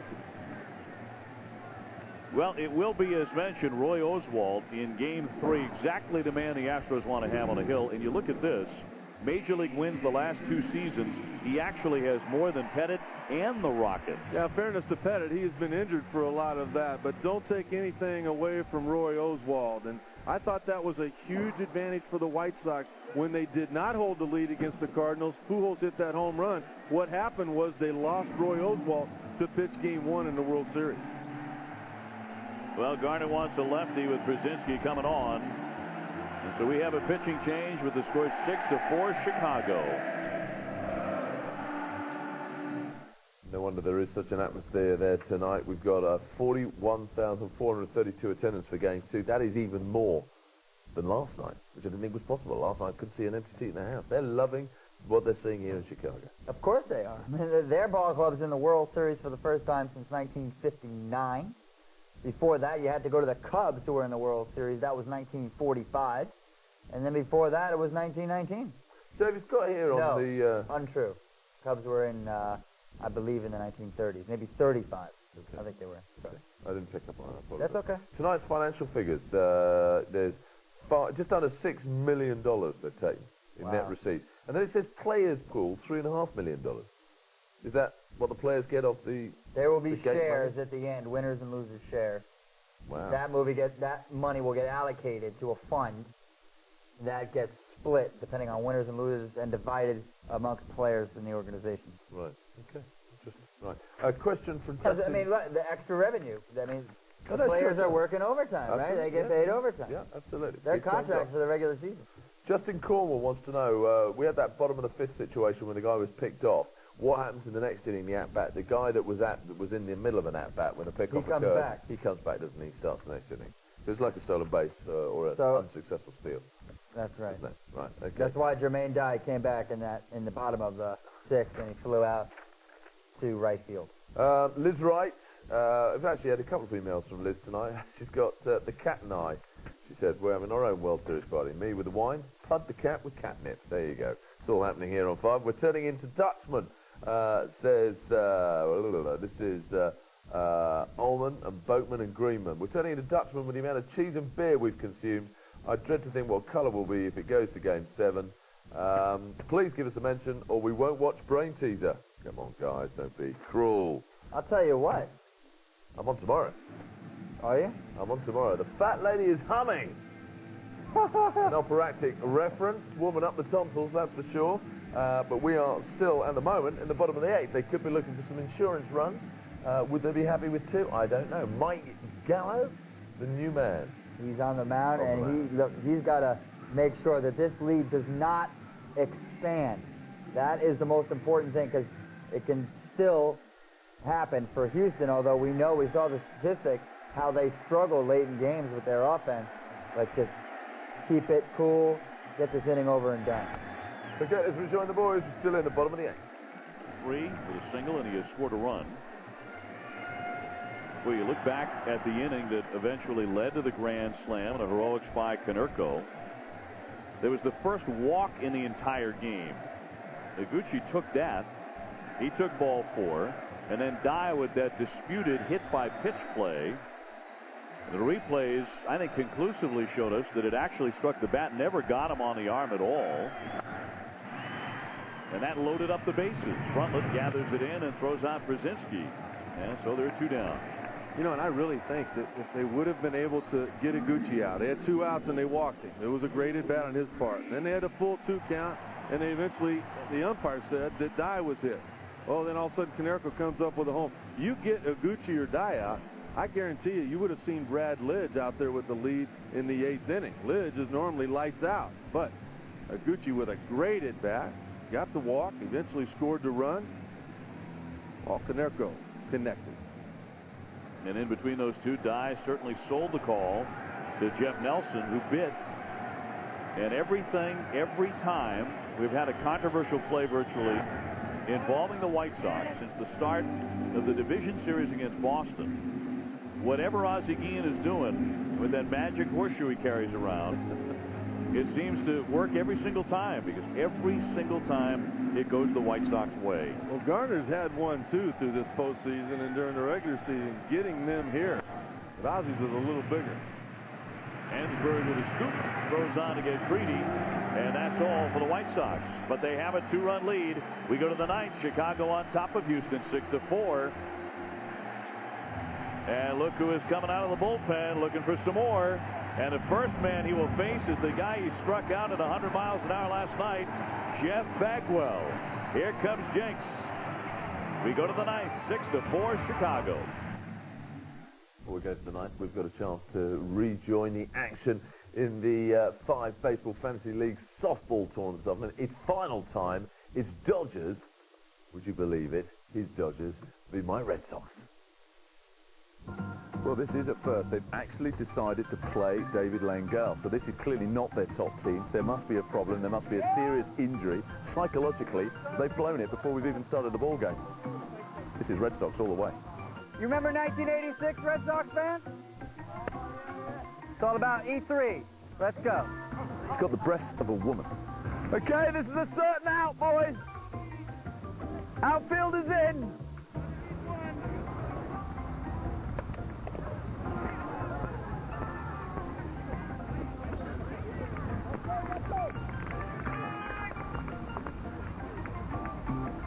Do you eat hamburger? Hamburger. Oh, you're up. Oh, look. Listen to those bones creak, baby. I'll tell you that. Has anybody had more pathetic infield hits than you today? Yeah. What's your par on this hole, Goldie?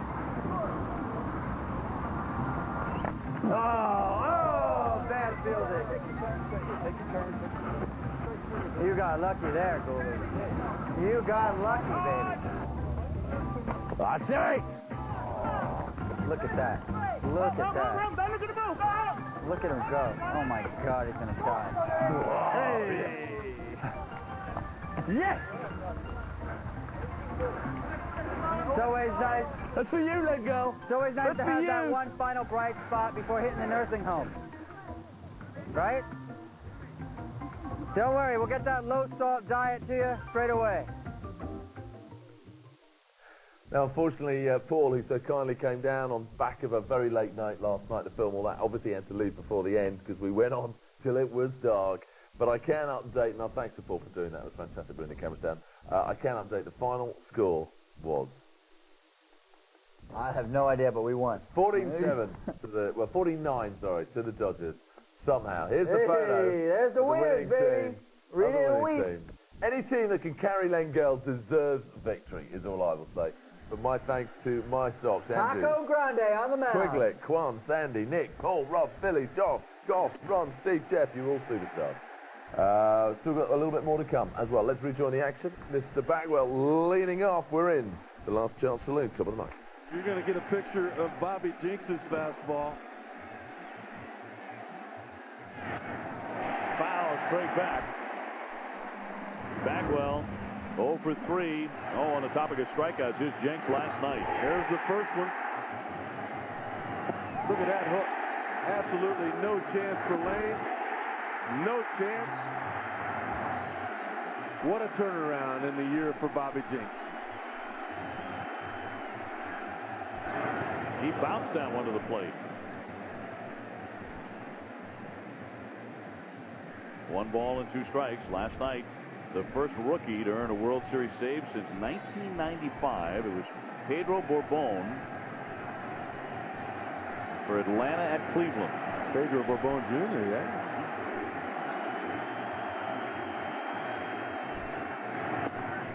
He overthrew that fastball, 2-2.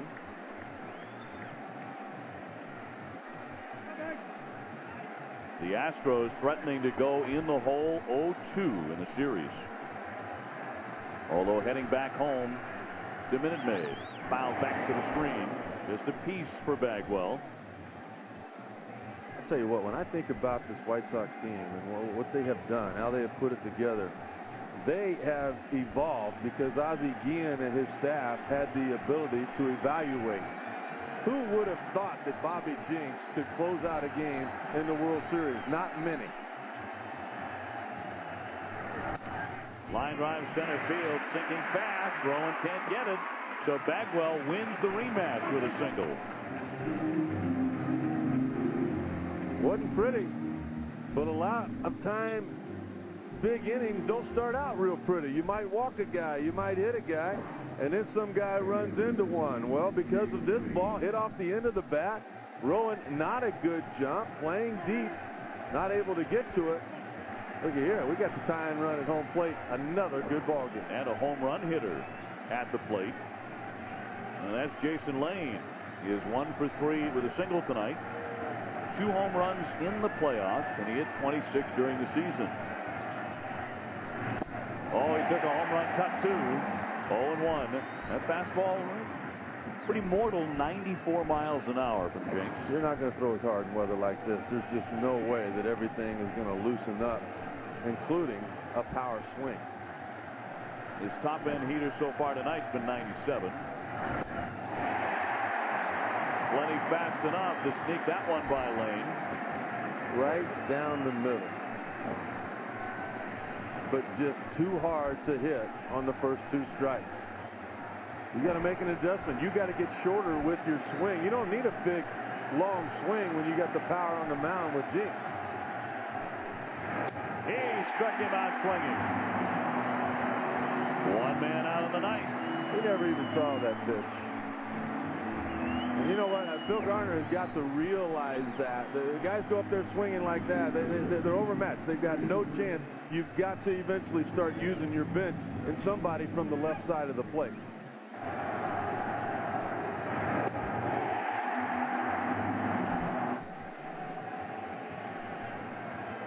Then again, everyone wants a look, if they can get it, of Jenks' fastball. Here's Burke. He's 0 for 3.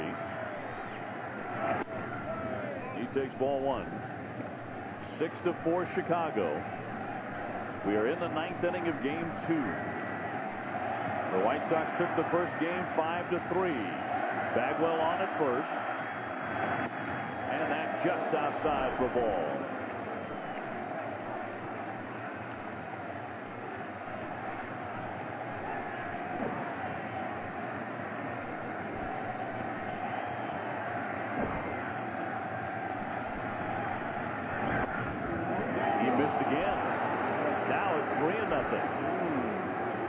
Not happy with that call. That's been called a strike from time to time tonight.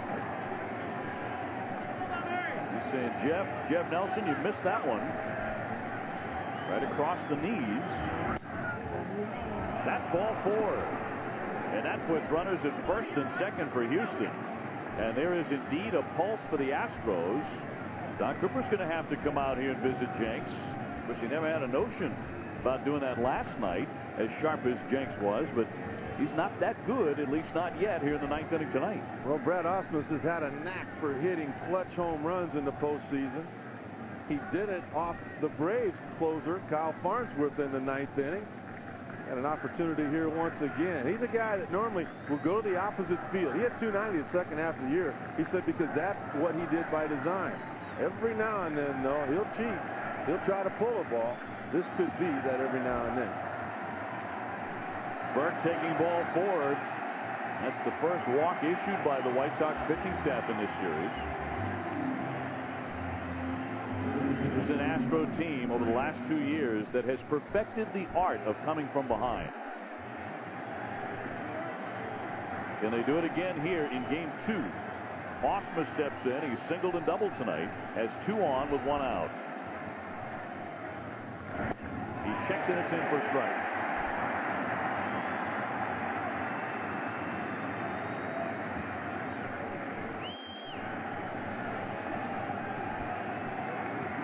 Neil Cox and Dustin Hermanson, the former closer. Hermanson warming in the bullpen. Mentioned it last night, kind of a security blanket. When you've got a young closer on the mound, you don't know what's going to happen, but you're not going to sit back and let him give up the lead if you can help it.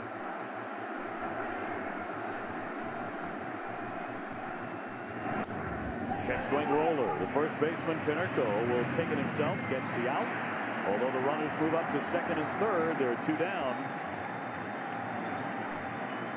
Well, you know, the last team to overcome an 0-2 deficit to win the series was the 1996 Yankees. They lost the first 2 to Atlanta, then came back to win the next 4. But 49 teams have taken a 2-0 lead all time. 11 of the teams that trailed 0-2 have come back to win, so it's been done. But the White Sox are 1 out away from taking that 2-zip lead. Bill Garner now is going to go to his bench. Vizcaino, who you and I both thought we would see last night, come up, switch hitter, could have pinch hit for Mike Lamb in that big 8th inning when they could not score and tie the ball game up. Vizcaino now will get an opportunity, a base hit here, and we could be at a tie ball game. Bagwell at third. Burke runs well. He's at second. So he should score pretty easily here with 2 outs on a single. It's all about getting the bat on the ball against Jenks.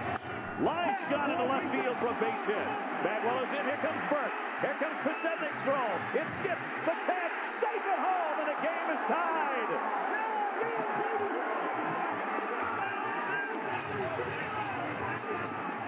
Vizcaino coming off the bench and slicing a single through the hole. He had been 0 for 7 in this postseason. He is hitless no longer. Jenks in a mild state of shock. We're tied at 6 apiece. All he does is just lay the bat on the ball. He's going to go to the opposite field. He finds a hole. A great job of base running there. I mean, that ball came right up to Pasetnik. He'd come up throwing, off and running, coming in, a perfect tag.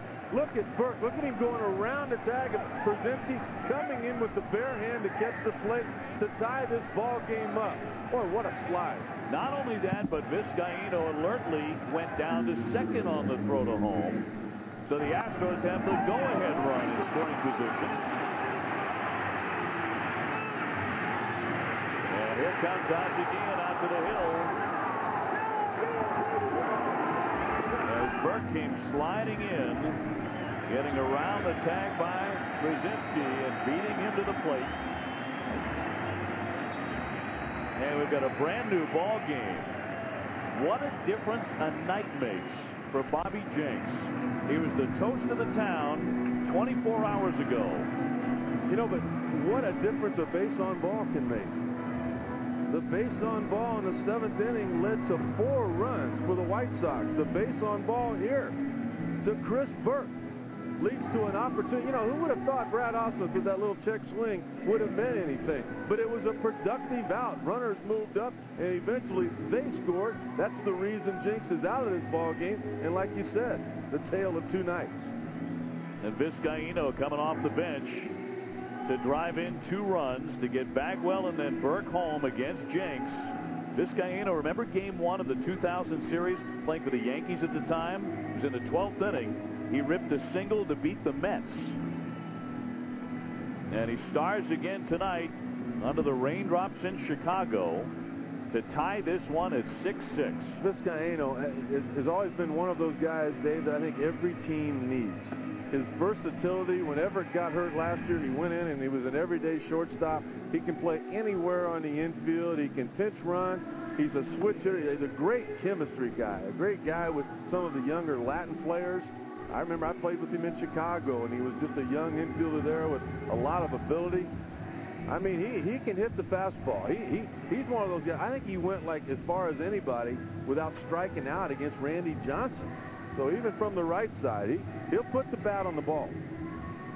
No win tonight for Mark Burley. The bullpen gives it up. Neil Kotz, the left-hander, is coming on to pitch to Brundtland.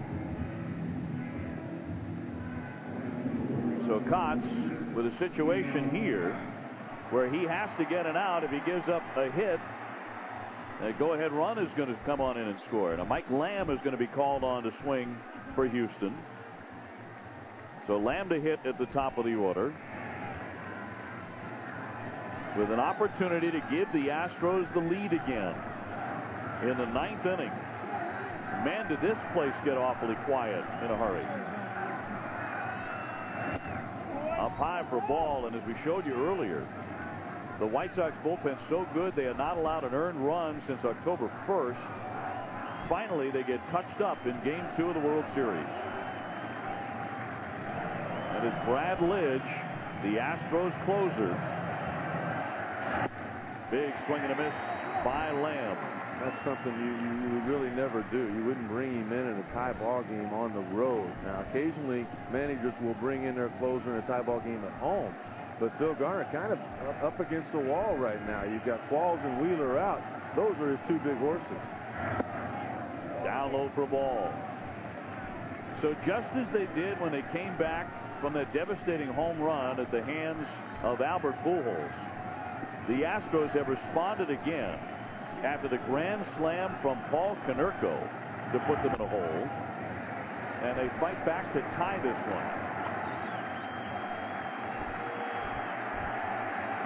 And early in the season, in the middle of May, they were getting buried in their own hometown.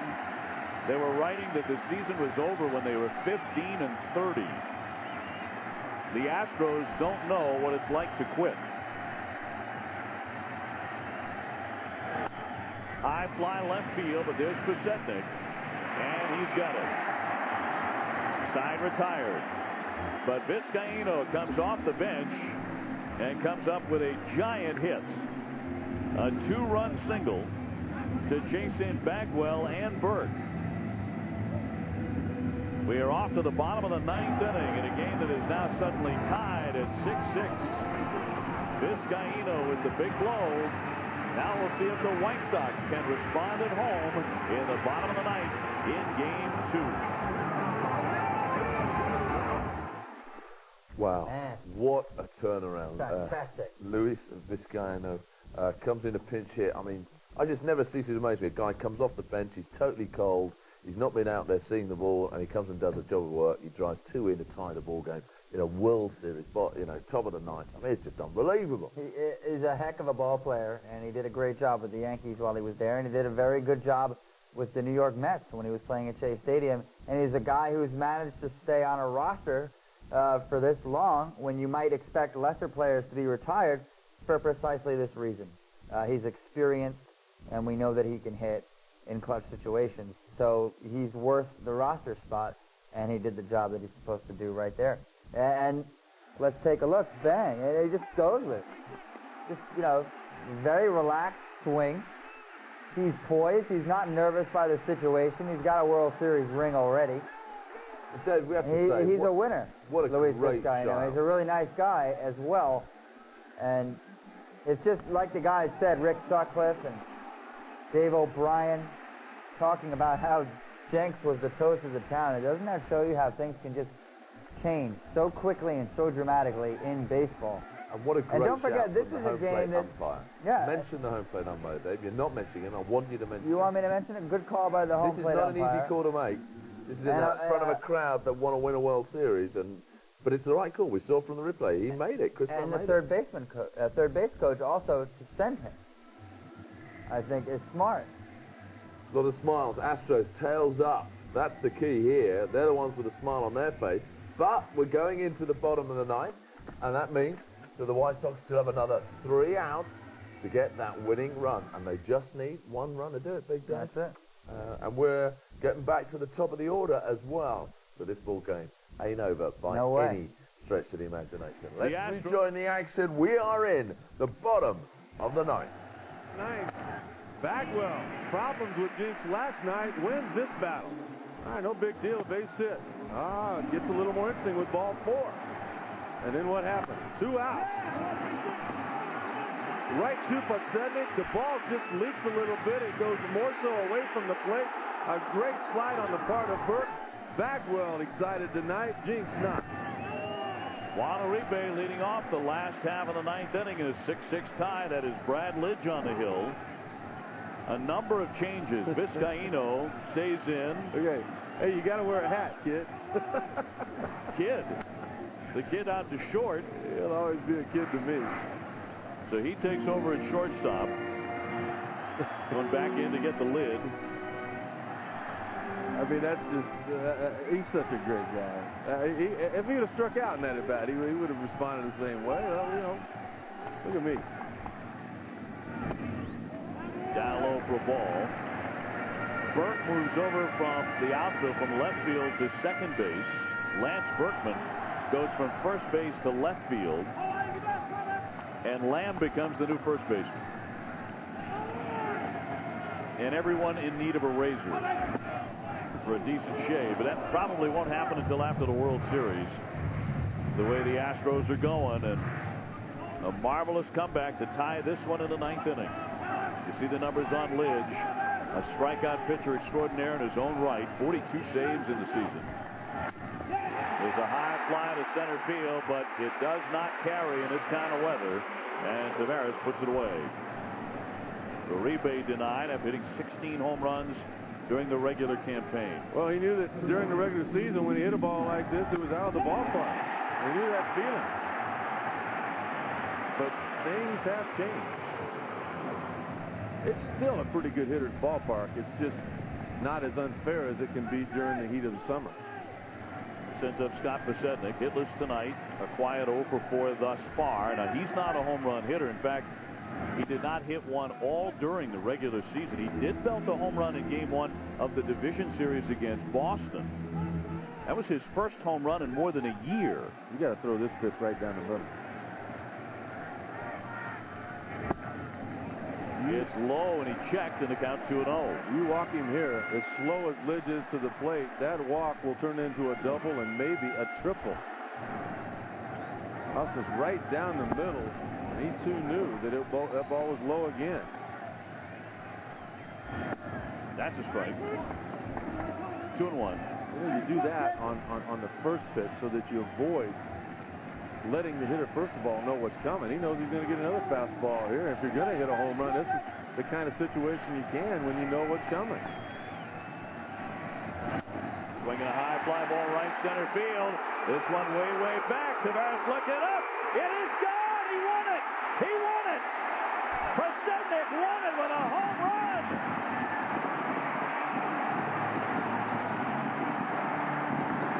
Unbelievable.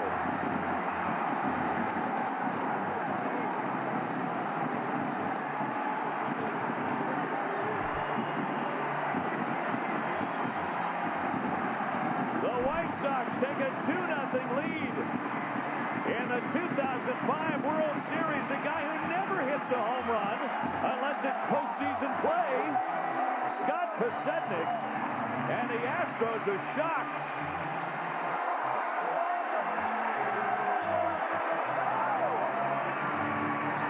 That's amazing. You know, he hit 10 or 12 home runs last year. He had more power, but when he lost his legs, he got hurt. He lost his power. Well, he found that power in the postseason. This is now the second time he is homer now after not doing it all year long. In the bottom of the 9th, with one down, Scott Podsednik hits a solo home run off of Brad Lidge. Another fatal home run allowed by Lidge in the playoffs. And Vizcaíno's heroics go for naught. The White Sox are up 2-0. What a way to end it. Probably the last guy on the White Sox you would expect to do that. A game-winning walk-off homer. We've seen so many things that didn't happen during the regular season. You got Brzezinski with a stolen base. He didn't have any all year long.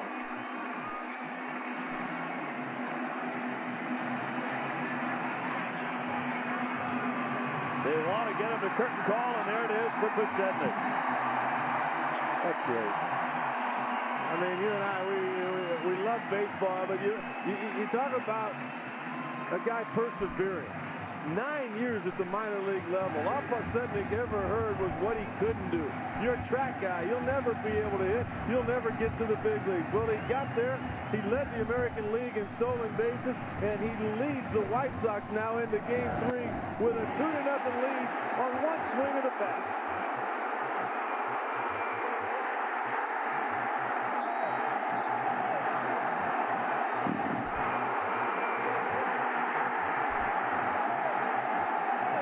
The final score in Game 2, the White Sox 7,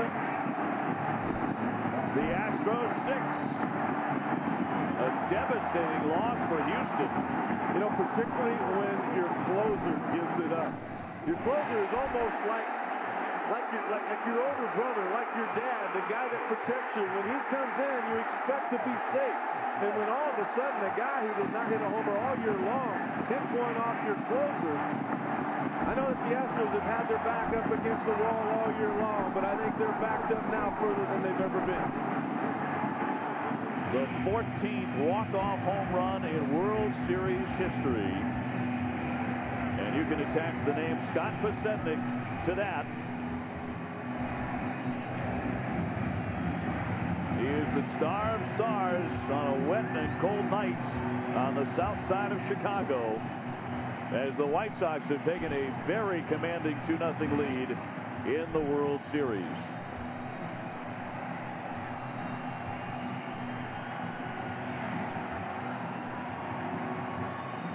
Time for a look now at our MasterCard priceless moment. Vizcaíno is the initial hero, certainly for Houston. Boy, you would have thought right there, the Astros had everything they needed. You tie the game up, you bring your closer Brad Lidge in. All of the excitement in the world. The throw's just leaking down the line. A great slide on the part of Burke. There's Bagwell, as excited as you will ever see him. There's your MasterCard priceless moment. This game has been over for many minutes. Nobody wants to leave. They want to soak it in. The magic of these White Sox pulling out a dramatic Game 2 World Series victory. It's time now for our Pepsi play of the game. Well, these people just can't believe it. They have been frustrated for so many years. After losing the lead in the top of the 9th inning, they said, oh, no, here we go again. Scott Pasednik said, no. I got something to say about that. He knew what was coming. He got it. He put a good swing on it. He puts them with a 2-0 lead. That makes a winner of Neil Kotz and a loser of Brad Lidge, who also allowed that fatal home run to Albert Pujols in Game 5 of the National League Championship Series. Boy, how important has Neil Kotz been in this series? What he did last night coming in with first and third, what he has done now. I mean, you know, this crowd was silent. They were just shocked with what had happened. Vizcaíno with the 2-out base hit. Jinx not able to strike anybody out in that situation. But Jinx, all of a sudden, Kotz comes in and he gets the big out. You know, with the go-ahead, maybe winning run, still on second base in Vizcaíno. He got that out. He picks up the win. And Scott Pasednik, who did not hit a home run all season long until the postseason and the division series against Boston when he hit one, hits the game-winning walk-off home run with one down in the bottom of the 9th to make the White Sox the winner by a final score of 7-6. That's incredible stuff. You know, all the power that they lost in the offseason with Carlos Lee and Maglio Ordonez and Frank Thomas being hurt. You know, and Ozzie talking about smart ball, small ball, the bunt, doing this and that. You forget the fact. We talked about the stat when the ALCS began. Over 42% of their runs scored via the home run during the regular season. Just none of them off the bat of Pasednik. Well, the last 5 runs they scored tonight were on home runs. The grand slam by Konerko in the 7th put them in front 6-4, and then the game-winning walk-off shot by Pasednik in the 9th. Well, as you mentioned, Roy Oswalt and the Astros are flat up against it. Our next game Tuesday, Game 3 from Houston, Texas. Join us for that one. Well, this one was an absolute dandy. One of the best World Series games we've seen in a long, long time. It started out as a pitcher's duel, but it kind of ended up as a home run hitting contest. It was a great performance again in the postseason on the part of Andy Pettit. He gave him the lead. He gave him an opportunity to even this series up, to take it back home where they are dominant and where they have their dominant starting pitcher, Roy Oswalt, waiting. Both of these teams showing off some outstanding defense, particularly at third with Creedy making another spectacular play. The bullpens would eventually implode, though. The Astros did. The grand slam by Canerco, a huge blow. But then, of course, Vizcaíno came off the bench and had that huge two-run single against the Chicago bullpen. And that tied up the ball game, but only for a short while. It was 6-6.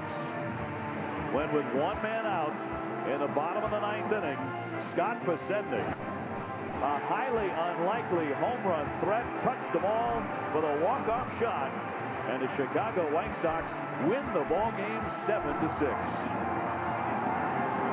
Bedlam here at the Cell on the south side of Chicago, where the White Sox have taken a 2-0 lead in the 2005 World Series. A shocking night for the closers, a cracking night for us. Silly question, did you enjoy that? I bet you did. By Jove, what a game. What a great game. And just, you know, only 3 runs separate these two teams, but the White Sox are up 2 games to none. Absolutely. And just looking at the woes of the Astros bullpen, you know, Andy Pettit pitches a beaut, 6 innings, only gives up 2 earned runs. And then the bullpen comes in, don't even pitch 3 innings, and they've given up 5 runs. And that's just, that ain't World Series winning form for a bullpen. I think right now it's just perfectly obvious that the White Sox are simply a better team than the Houston Astros. That's what it's looking like. However, you can go down to Minute Maid Park where the Astros have a huge home field advantage. We know how tough they are in that ballpark. You have Roy Oswalt coming back for Game 3. So the series is not over. Very difficult for Houston to come back in this series, but let's not count them out just yet, Johnny. Okay, well, with the Chicago White Sox with a 2-0 lead, let's just have another look at that stat the boys brought up about teams that have a 2-0 lead and how it impacts on ultimately the winners of the World Series. Of the 49 teams who've taken that 2-0 lead into the World Series, 38 have gone on to win the series. I mean, I suppose that's not that surprising. I'm almost surprised it's not bigger, actually. 38 of 49. In fact, 11 of the last 12 have gone on to win the World Series. The one exception to that rule, a very painful memory for me, Dave. 1996. Absolutely. But look, these statistics are great, but we also heard last year that no team have ever overcome a 3-game deficit in the history of postseason play, yet the Red Sox did just that against the New York Yankees and then went on to win the World Series. Stats are there to be broken. In fact, I read a stat only the other day from the National Society of Stats that apparently 40% of people who read these stats don't believe them. So is that true? There you go. That's completely true. Very good. Did you like that? Nice to see. You'll be entertaining nursing home crowds this week. Let's have a look at the home run from a man who doesn't hit him. Didn't hit a single one in the regular season. Incredible. And, you know, I'm not even sure Scott Pasednik believed that this ball was going out. And even after it went out, there seemed to be a pause there. I'm not sure that anybody really kind of believed it.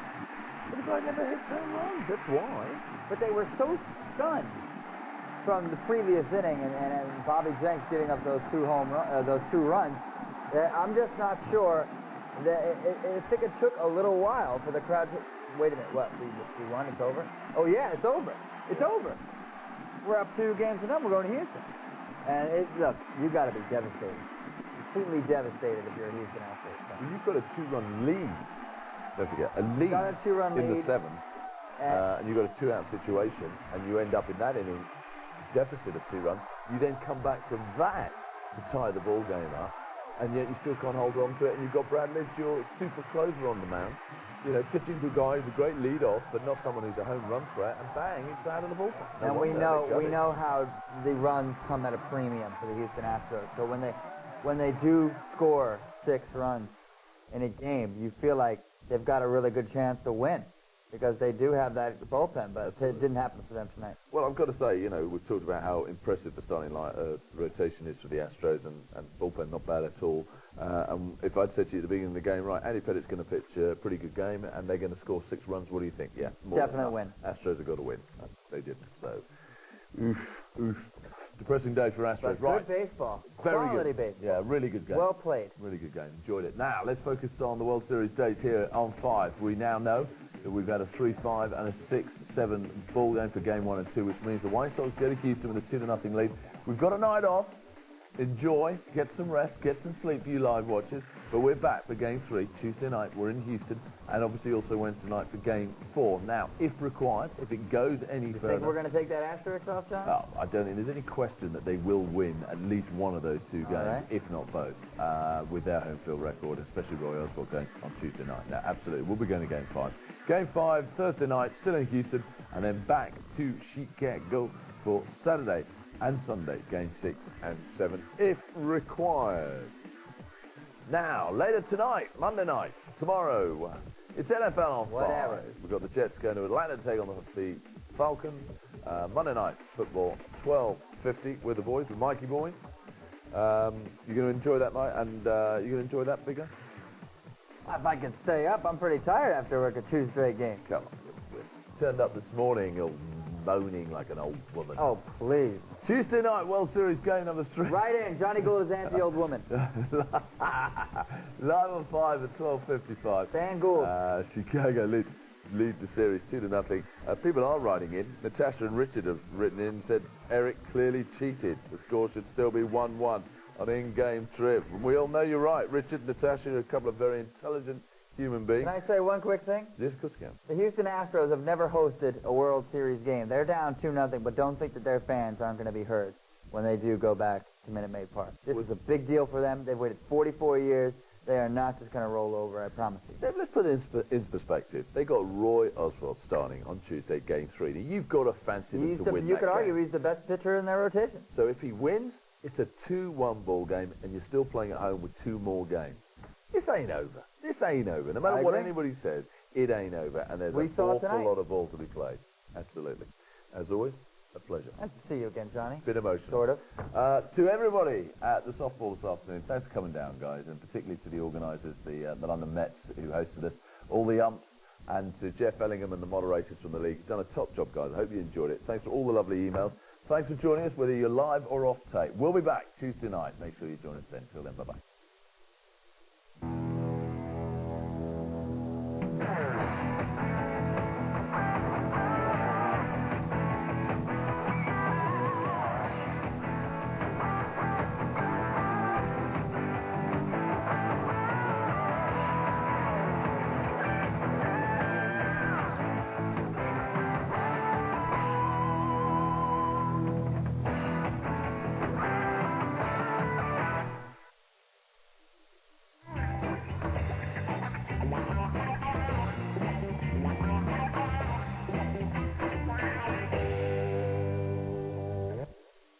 Get out of their own end, and they're forced to making these long passes that just aren't finding their targets.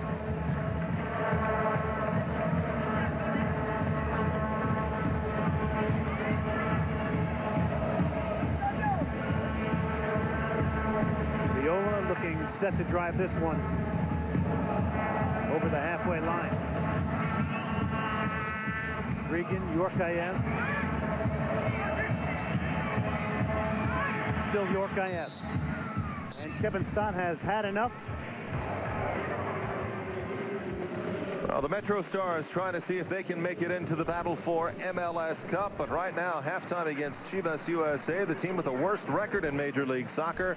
Metro Stars 0-0, and Chivas has actually carried the bulk of the play in that first half. Well, here's what the playoff situation is like. And in the Western Conference, all is set in stone as FC Dallas will take on Colorado. And the top seed in the West is the San Jose Earthquakes. And they will go up against the Los Angeles Galaxy. In fact, at the Home Depot Center there in Carson, California, next Sunday. Game you'll be able to see right here on ESPN. Now, in the Eastern Conference, well, that's where we're still unsure. DC United will take on Chicago. We know that, but it's the result of this match between the Metro Stars and Chivas that will determine who New England will take on. The Metro Stars must win, or else it will be New England going up against Kansas City. Kansas City, a finalist in MLS Cup just a season ago against DC United, but there have been some changes in the realignment of the league, and so now you could end up seeing potentially the Cup finalists a year ago facing each other in the conference finals. But let's not put the cart in front of the horse. Still have to figure out what happens here with Metro Stars and Chivas USA.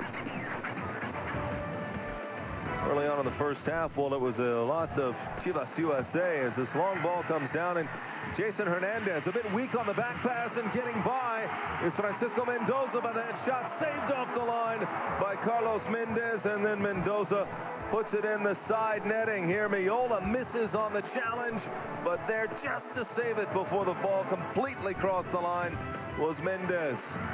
And then it was again Chivas just a minute later. Juan Francisco Palencia and Miola making the big stop to save the day for the Metro Stars. And Miola would not be done there. Just 3 minutes later. This ball played across, and here's a chance for Juan Pablo Garcia. His first shot deflected, the second chance saved by Miola. As Miola able to get back in time and just get a leg to it and deflect the ball wide. Well, then Yuri Jokeyev starting the play for the Metro Stars. It would end up on the boot of Sergio Galvan-Rey. And he would miss on the scoring opportunity for the Metro Stars. Saved off the line for Chivas USA. And then final chance, Matt Taylor out to Juan Pablo Garcia. And, well, comparatively speaking, an easy stop for Tony Miola there. Well, Chivas had their chances against the Metro Stars, could not break through. Well, the Metro Stars season comes down to this second half. They need to win this half. It means they'll win the game. Let's turn things over to Glenn Davis, Eric Winalda, and Brandy Chastain. Orlando Perez.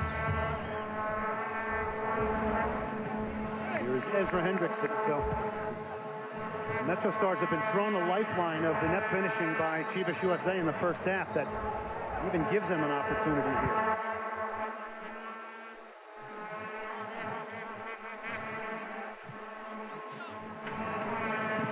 Obviously no changes. And if you're Mo Johnson, you can't change all of them. You might as well not change any of them and hope they figure it out. Lisi breaks that one up away from Jesus Ochoa. What do you think was said in the locker room? It was either extremely quiet or extremely loud. I haven't seen anything that, would make me think otherwise, that they just basically said, all right, come on, guys, we got 45 minutes. Let's get our act together. We're lucky to still be in this thing. Let's get the win and go. But there we go again. It's just a little mental error. Right through the legs of Hernandez leads to this attack. They get it towards the near post. Taylor was there. And cleared by Gavin. Galvan-Rey. Right, it's switched down on the right side as Yorkaev is pulled out. And good work from Orlando Perez, who's looked very solid and dependable today, Eric.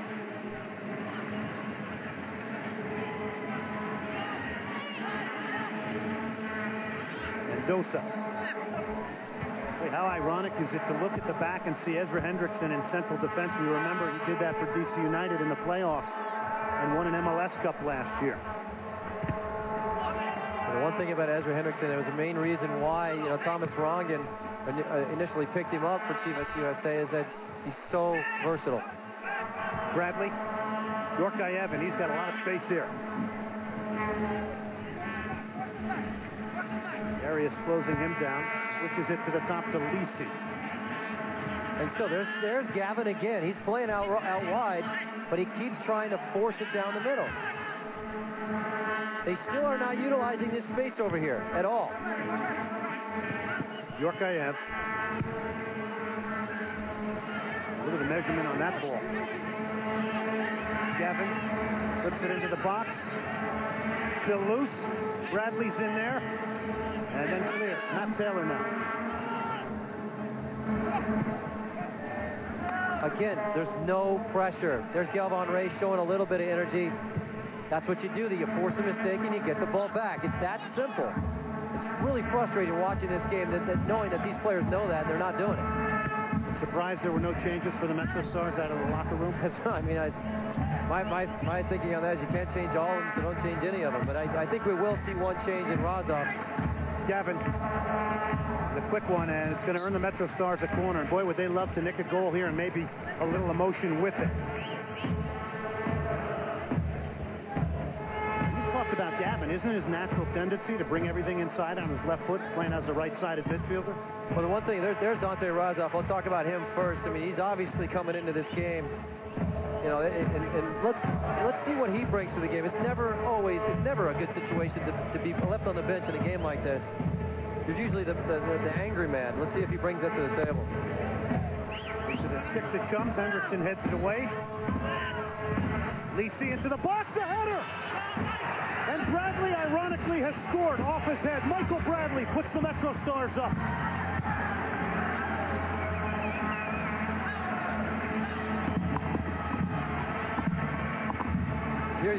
You used the perfect word, ironically. And I'm sure Bob Bradley's at home smiling right now. Not a lot to smile about lately, but that's a great header. Took it in the face as well. You see the cross coming in. Lisi off his line. Garcia, you take advantage of it. What a ball from Lisi. Put Sergio Garcia in a place where he had to make a decision. And let's see how they react. I mean, now they're in a position where they have to be smart. Maybe their energy level will come up. Maybe that has changed their idea of bringing on Razov. 49th minute goal from Michael Bradley, and if you would have said to either of us who deserves to be up at this point in the game, it certainly wouldn't be the Metro Stars. His first career MLS goal. And perfect timing.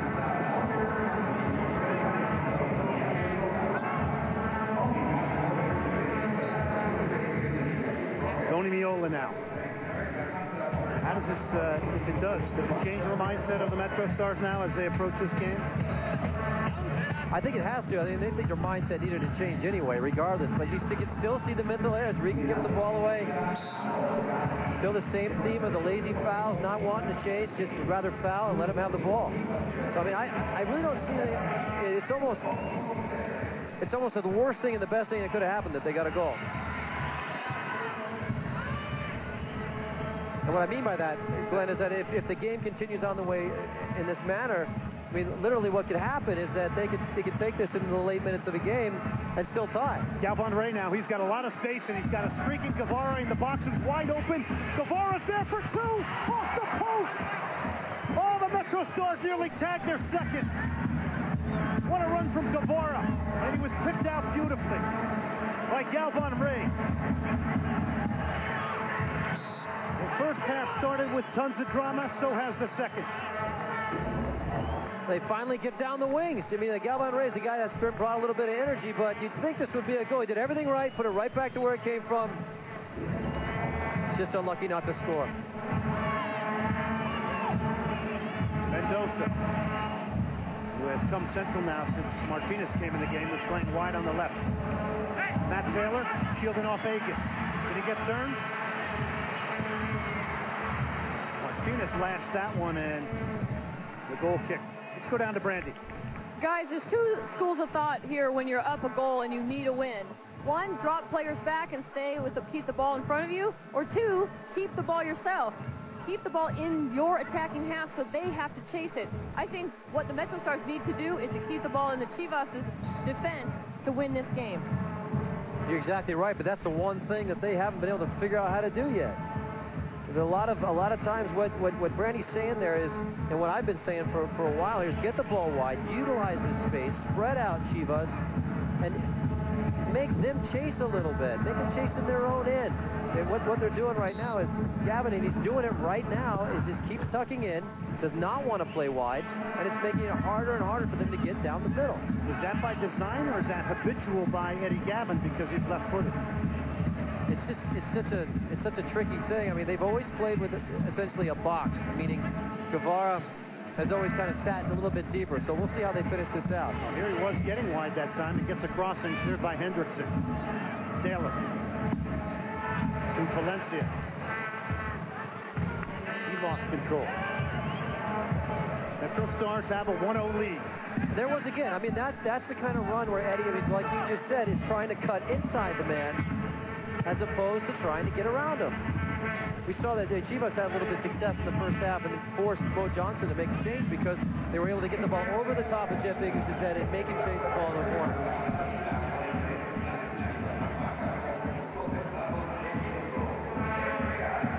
go down now to Thomas Rongen, the technical director of Chivas USA. Thomas, this has been a very exciting game. Chivas has actually put a lot of pressure on the Metro Stars. You have to be excited about the players you see on the field today as where you started this season. Well, yeah, we've made tremendous strides. We got to make a lot of change in the offseason to get better. Your worst fears coming through, not scoring early on. It should have been 2 or 3. New York comes down. Michael Bradley scores 1-0, and the game isn't over, but some positive signs. Not happy, obviously, about the 1-0 at home against New York right now. So what are the holes that you see you need to fill here for Chivas for next year? The goal scorer, for one. You know, we need to get better defensively, giving up a lot of goals. And I think in midfield, out wide, especially on the right side, there needs to be some improvement as well. Well, thank you very much for your interview today, but thank you for all season. We appreciate it. Thank you. I guess he covered it all there. I mean, defense didn't look good. There was no forward, and midfield needs some help. Translates into players. The whole team. No, I wouldn't say that. I think you know, with Valencia and Garcia, they actually are making strides in the right direction. Whether Ramon Ramirez can stay healthy in the offseason and come back and provide some leadership is pretty much the question. Carlos Mendez there with the lateral cover for the Metro Stars.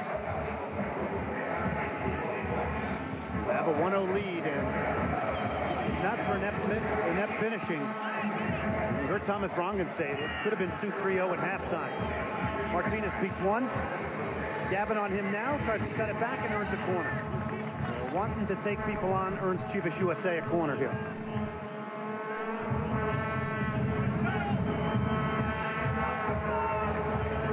They get to load the box up. Ezra Hendrickson is forward now as well. Hendrickson tried to get ahead on it. Was marked by Hernandez.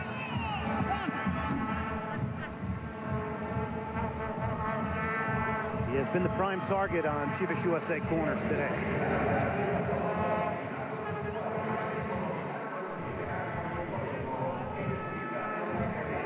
Yeah, again, there's nobody down here. Nobody. They've got to get around him. This is how you do it. Guevara absolutely wide open here as Chivas USA and Mes Guevara shot off the mark. You know, watching the majority of their build-up, they've got to figure out ways to get Guevara and Gavin in positions where they can go at people from wider spots, a little bit wider. It gives those forwards an opportunity to find those little places to run.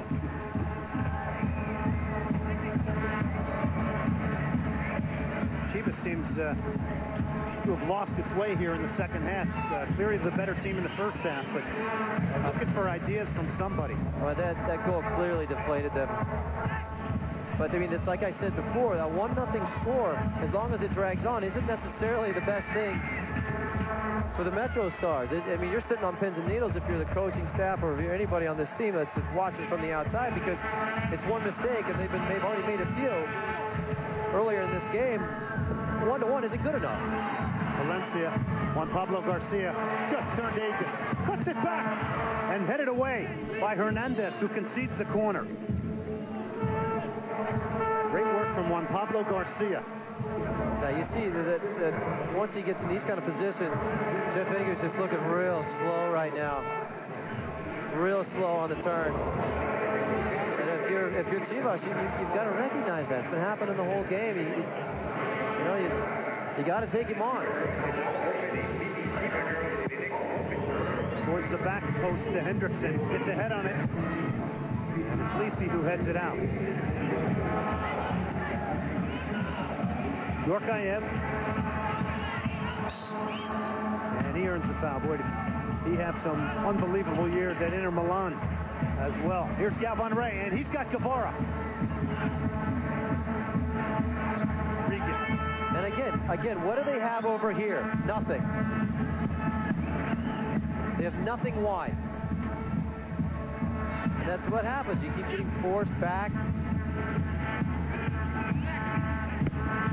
Begin to Michael Bradley, the game's lone goal scorer. He did not play in the 2-1 victory over DC United. Was suspended, and he comes back today with a plum. Here's Galvan Ray. Empty net for Yorkaev. Off the post. The second time the Metro Stars have hit the post. They can't drive the nail in here. And everybody's scratching their head. You know, I'm scratching my head. I have no idea what is going on with this team. Well, as good as Chivas was in the first half, the Metro Stars are now in the second half. Chivas USA looks a mess. Valencia. Still Valencia. Here's Torres. Gets it over. It's a decent-looking ball. And they concede the corner. I mean, here's the back heel from Galvan Ray.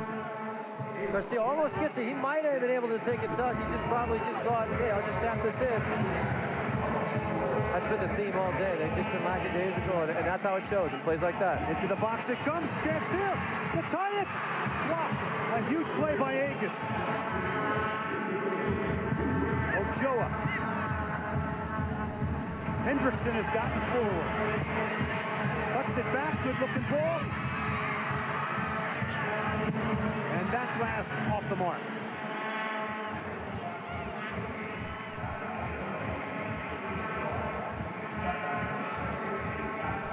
What a moment for Michael Bradley. His first goal. None bigger. Gavin. Jesus Ochoa came off. Isaac Romo on. So a straight swap attacking player in Romo for a more defensive-minded one in Ochoa. And here comes Matt Taylor for Chivas USA. Can he get it over? Does. Bicycle! And Romo, with his first touch, nearly ties it up. Well, this is the way they'll play. Romo is the target guy. They're going to try and get down the wings now. Matt Taylor does a great cross. Check this out. Right at him, but still smart enough to just kind of push that ball wide. I've seen a lot of goalkeepers let that slip underneath them. Again, a great save from Tony Miola. Martinez. Romo in there again.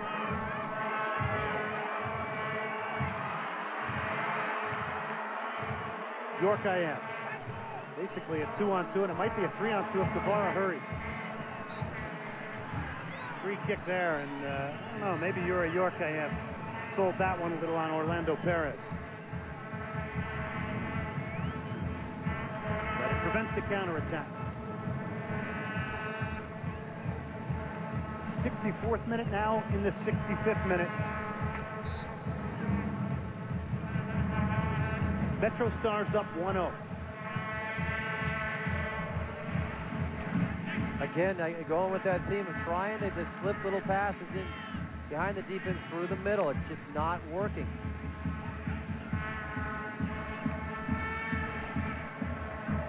Here's Martinez. Mendoza. And it's a bad ball, a lazy one, and it's picked off by Guevara. York IF to his right. He brings Galvan right in on his left.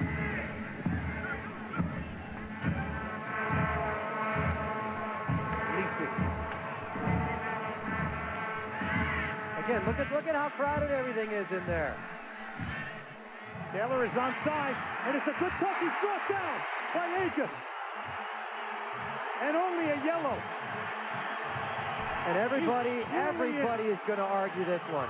Kevin Stott is in for a rough next 2 minutes.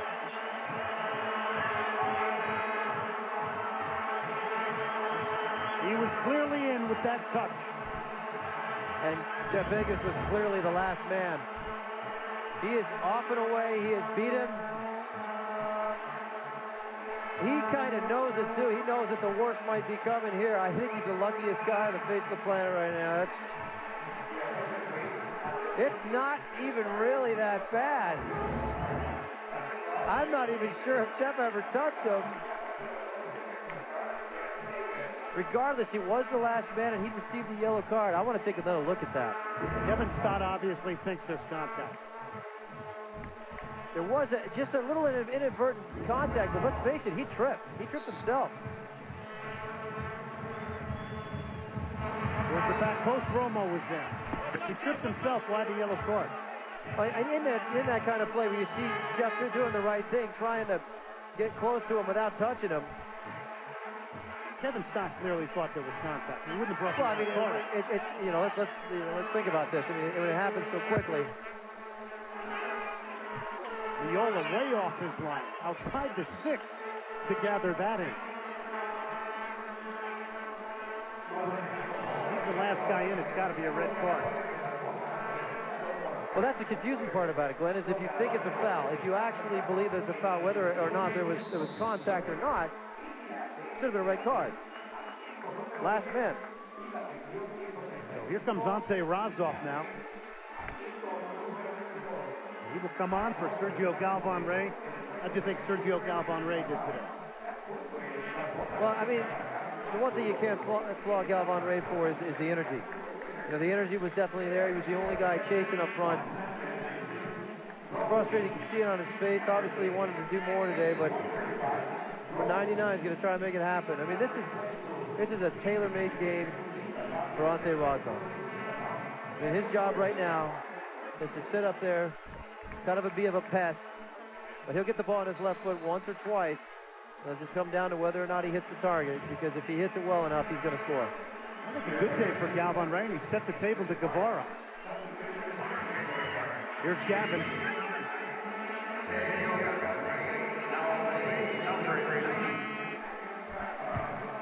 Headed away by Hendrickson.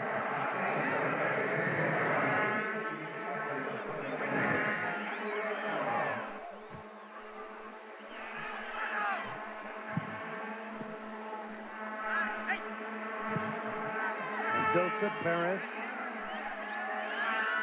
Martinez, to Palencia.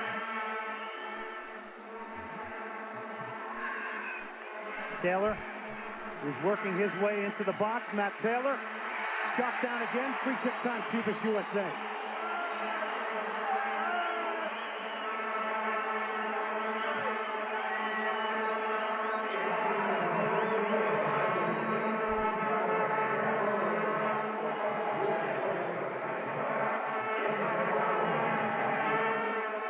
Antonio Martinez is standing over this. Taylor earning that free kick through his relentless work ethic, and the chance here to tie things up. This is exactly how it went last week at DC. Jaime Moreno flipping one over the wall, throws Tony Miola, and it was all tied up. Off the wall.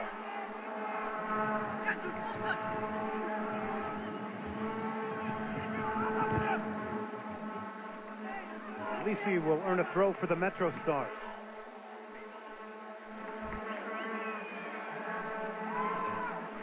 You ever thought the team in last place in the Western Conference didn't want to win? All you have to do is look at their head coach, Hans Vesterhoff. Chivas will get a throw. Valencia does not seem to be as involved in the second half here, kind of out on the right side there. Yeah, he's kind of floating around a little bit, trying to get more touches on the ball. I anticipate him getting in behind there a little bit more, but once Romo came on the field, what they did is they put Taylor pretty much pushing a left wing. Torres has gone to the right wing, so it kind of changes the role of Valencia. They've gone back to that 3-forward system, and where he's not one of 5 in the midfield, so he has a little bit more defensive responsibility. He's rolling his eyes about it too. Without a doubt, they took a hit losing Ramon Ramirez today because he was sharp in the first half before coming out due to a toe injury. Perez, Mendoza, Yorkaev. Offside is Razov by a mile. Ante Razov started the season off with Columbus, ended up with the Metro Stars. Here's Antonio Martinez for Chivas. Romo. Torres is wide open. Torres towards the back post. And Gavin again conceding a corner, doing the safe thing.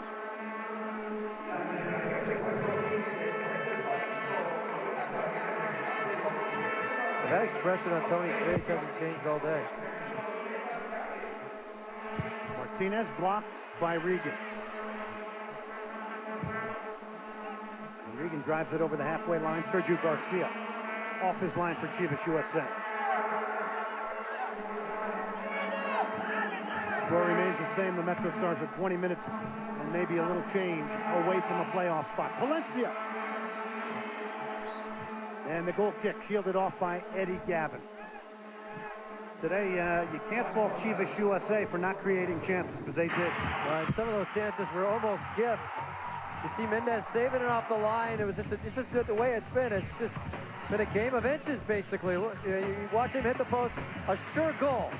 A sure goal leaves about 3 or 4 of them scratching their head. There should have been more goals today.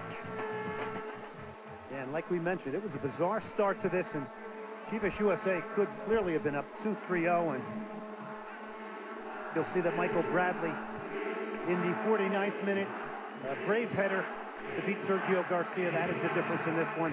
Metro Stars, again, as we've mentioned a number of times throughout the broadcast, nothing less than a win will do it for them today to get into the playoffs. Torres. Here's Palencia now, has moved central.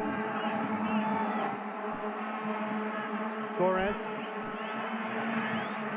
Into Romo off the crossbar! As Chivas nearly tie it up.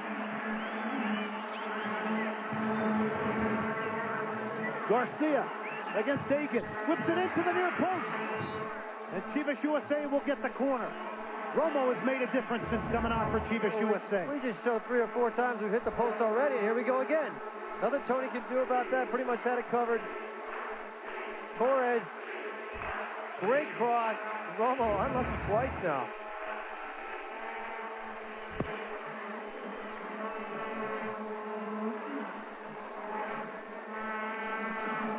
Hendrickson.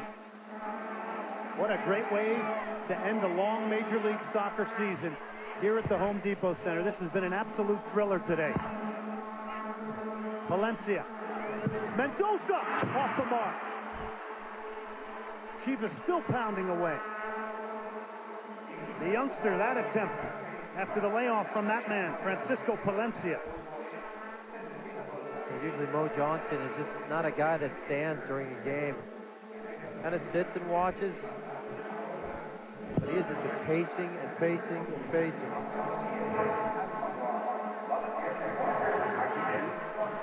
Yorkayev playing Gavin in. Can Garcia get there? Yes. But that's they said that before the game. They were actually in Brandy Chastain's interview with Mo, is that trying to pull Ezra Hendrickson out of that spot and get little balls in behind. It's been successful 1 or 2 out of maybe 30 times, but this is how you beat people. You get around them with a better pass to Torres. Next Sunday, the 2005 MLS Cup playoffs get underway with Game 1 of the conference semifinals. San Jose at LA, and we've gotten a playoff field today. That's at 3 Eastern right here on ESPN2. For more information, log on to MLSnet.com. ESPN and ABC official broadcast partners of the FIFA 2006 World Cup and MLS America's Soccer.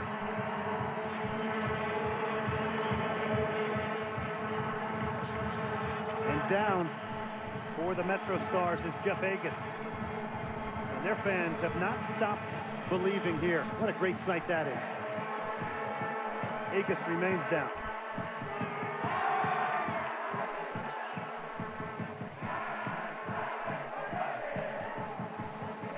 Been a tough day for Jeff Agus. Not a lot of movement right now.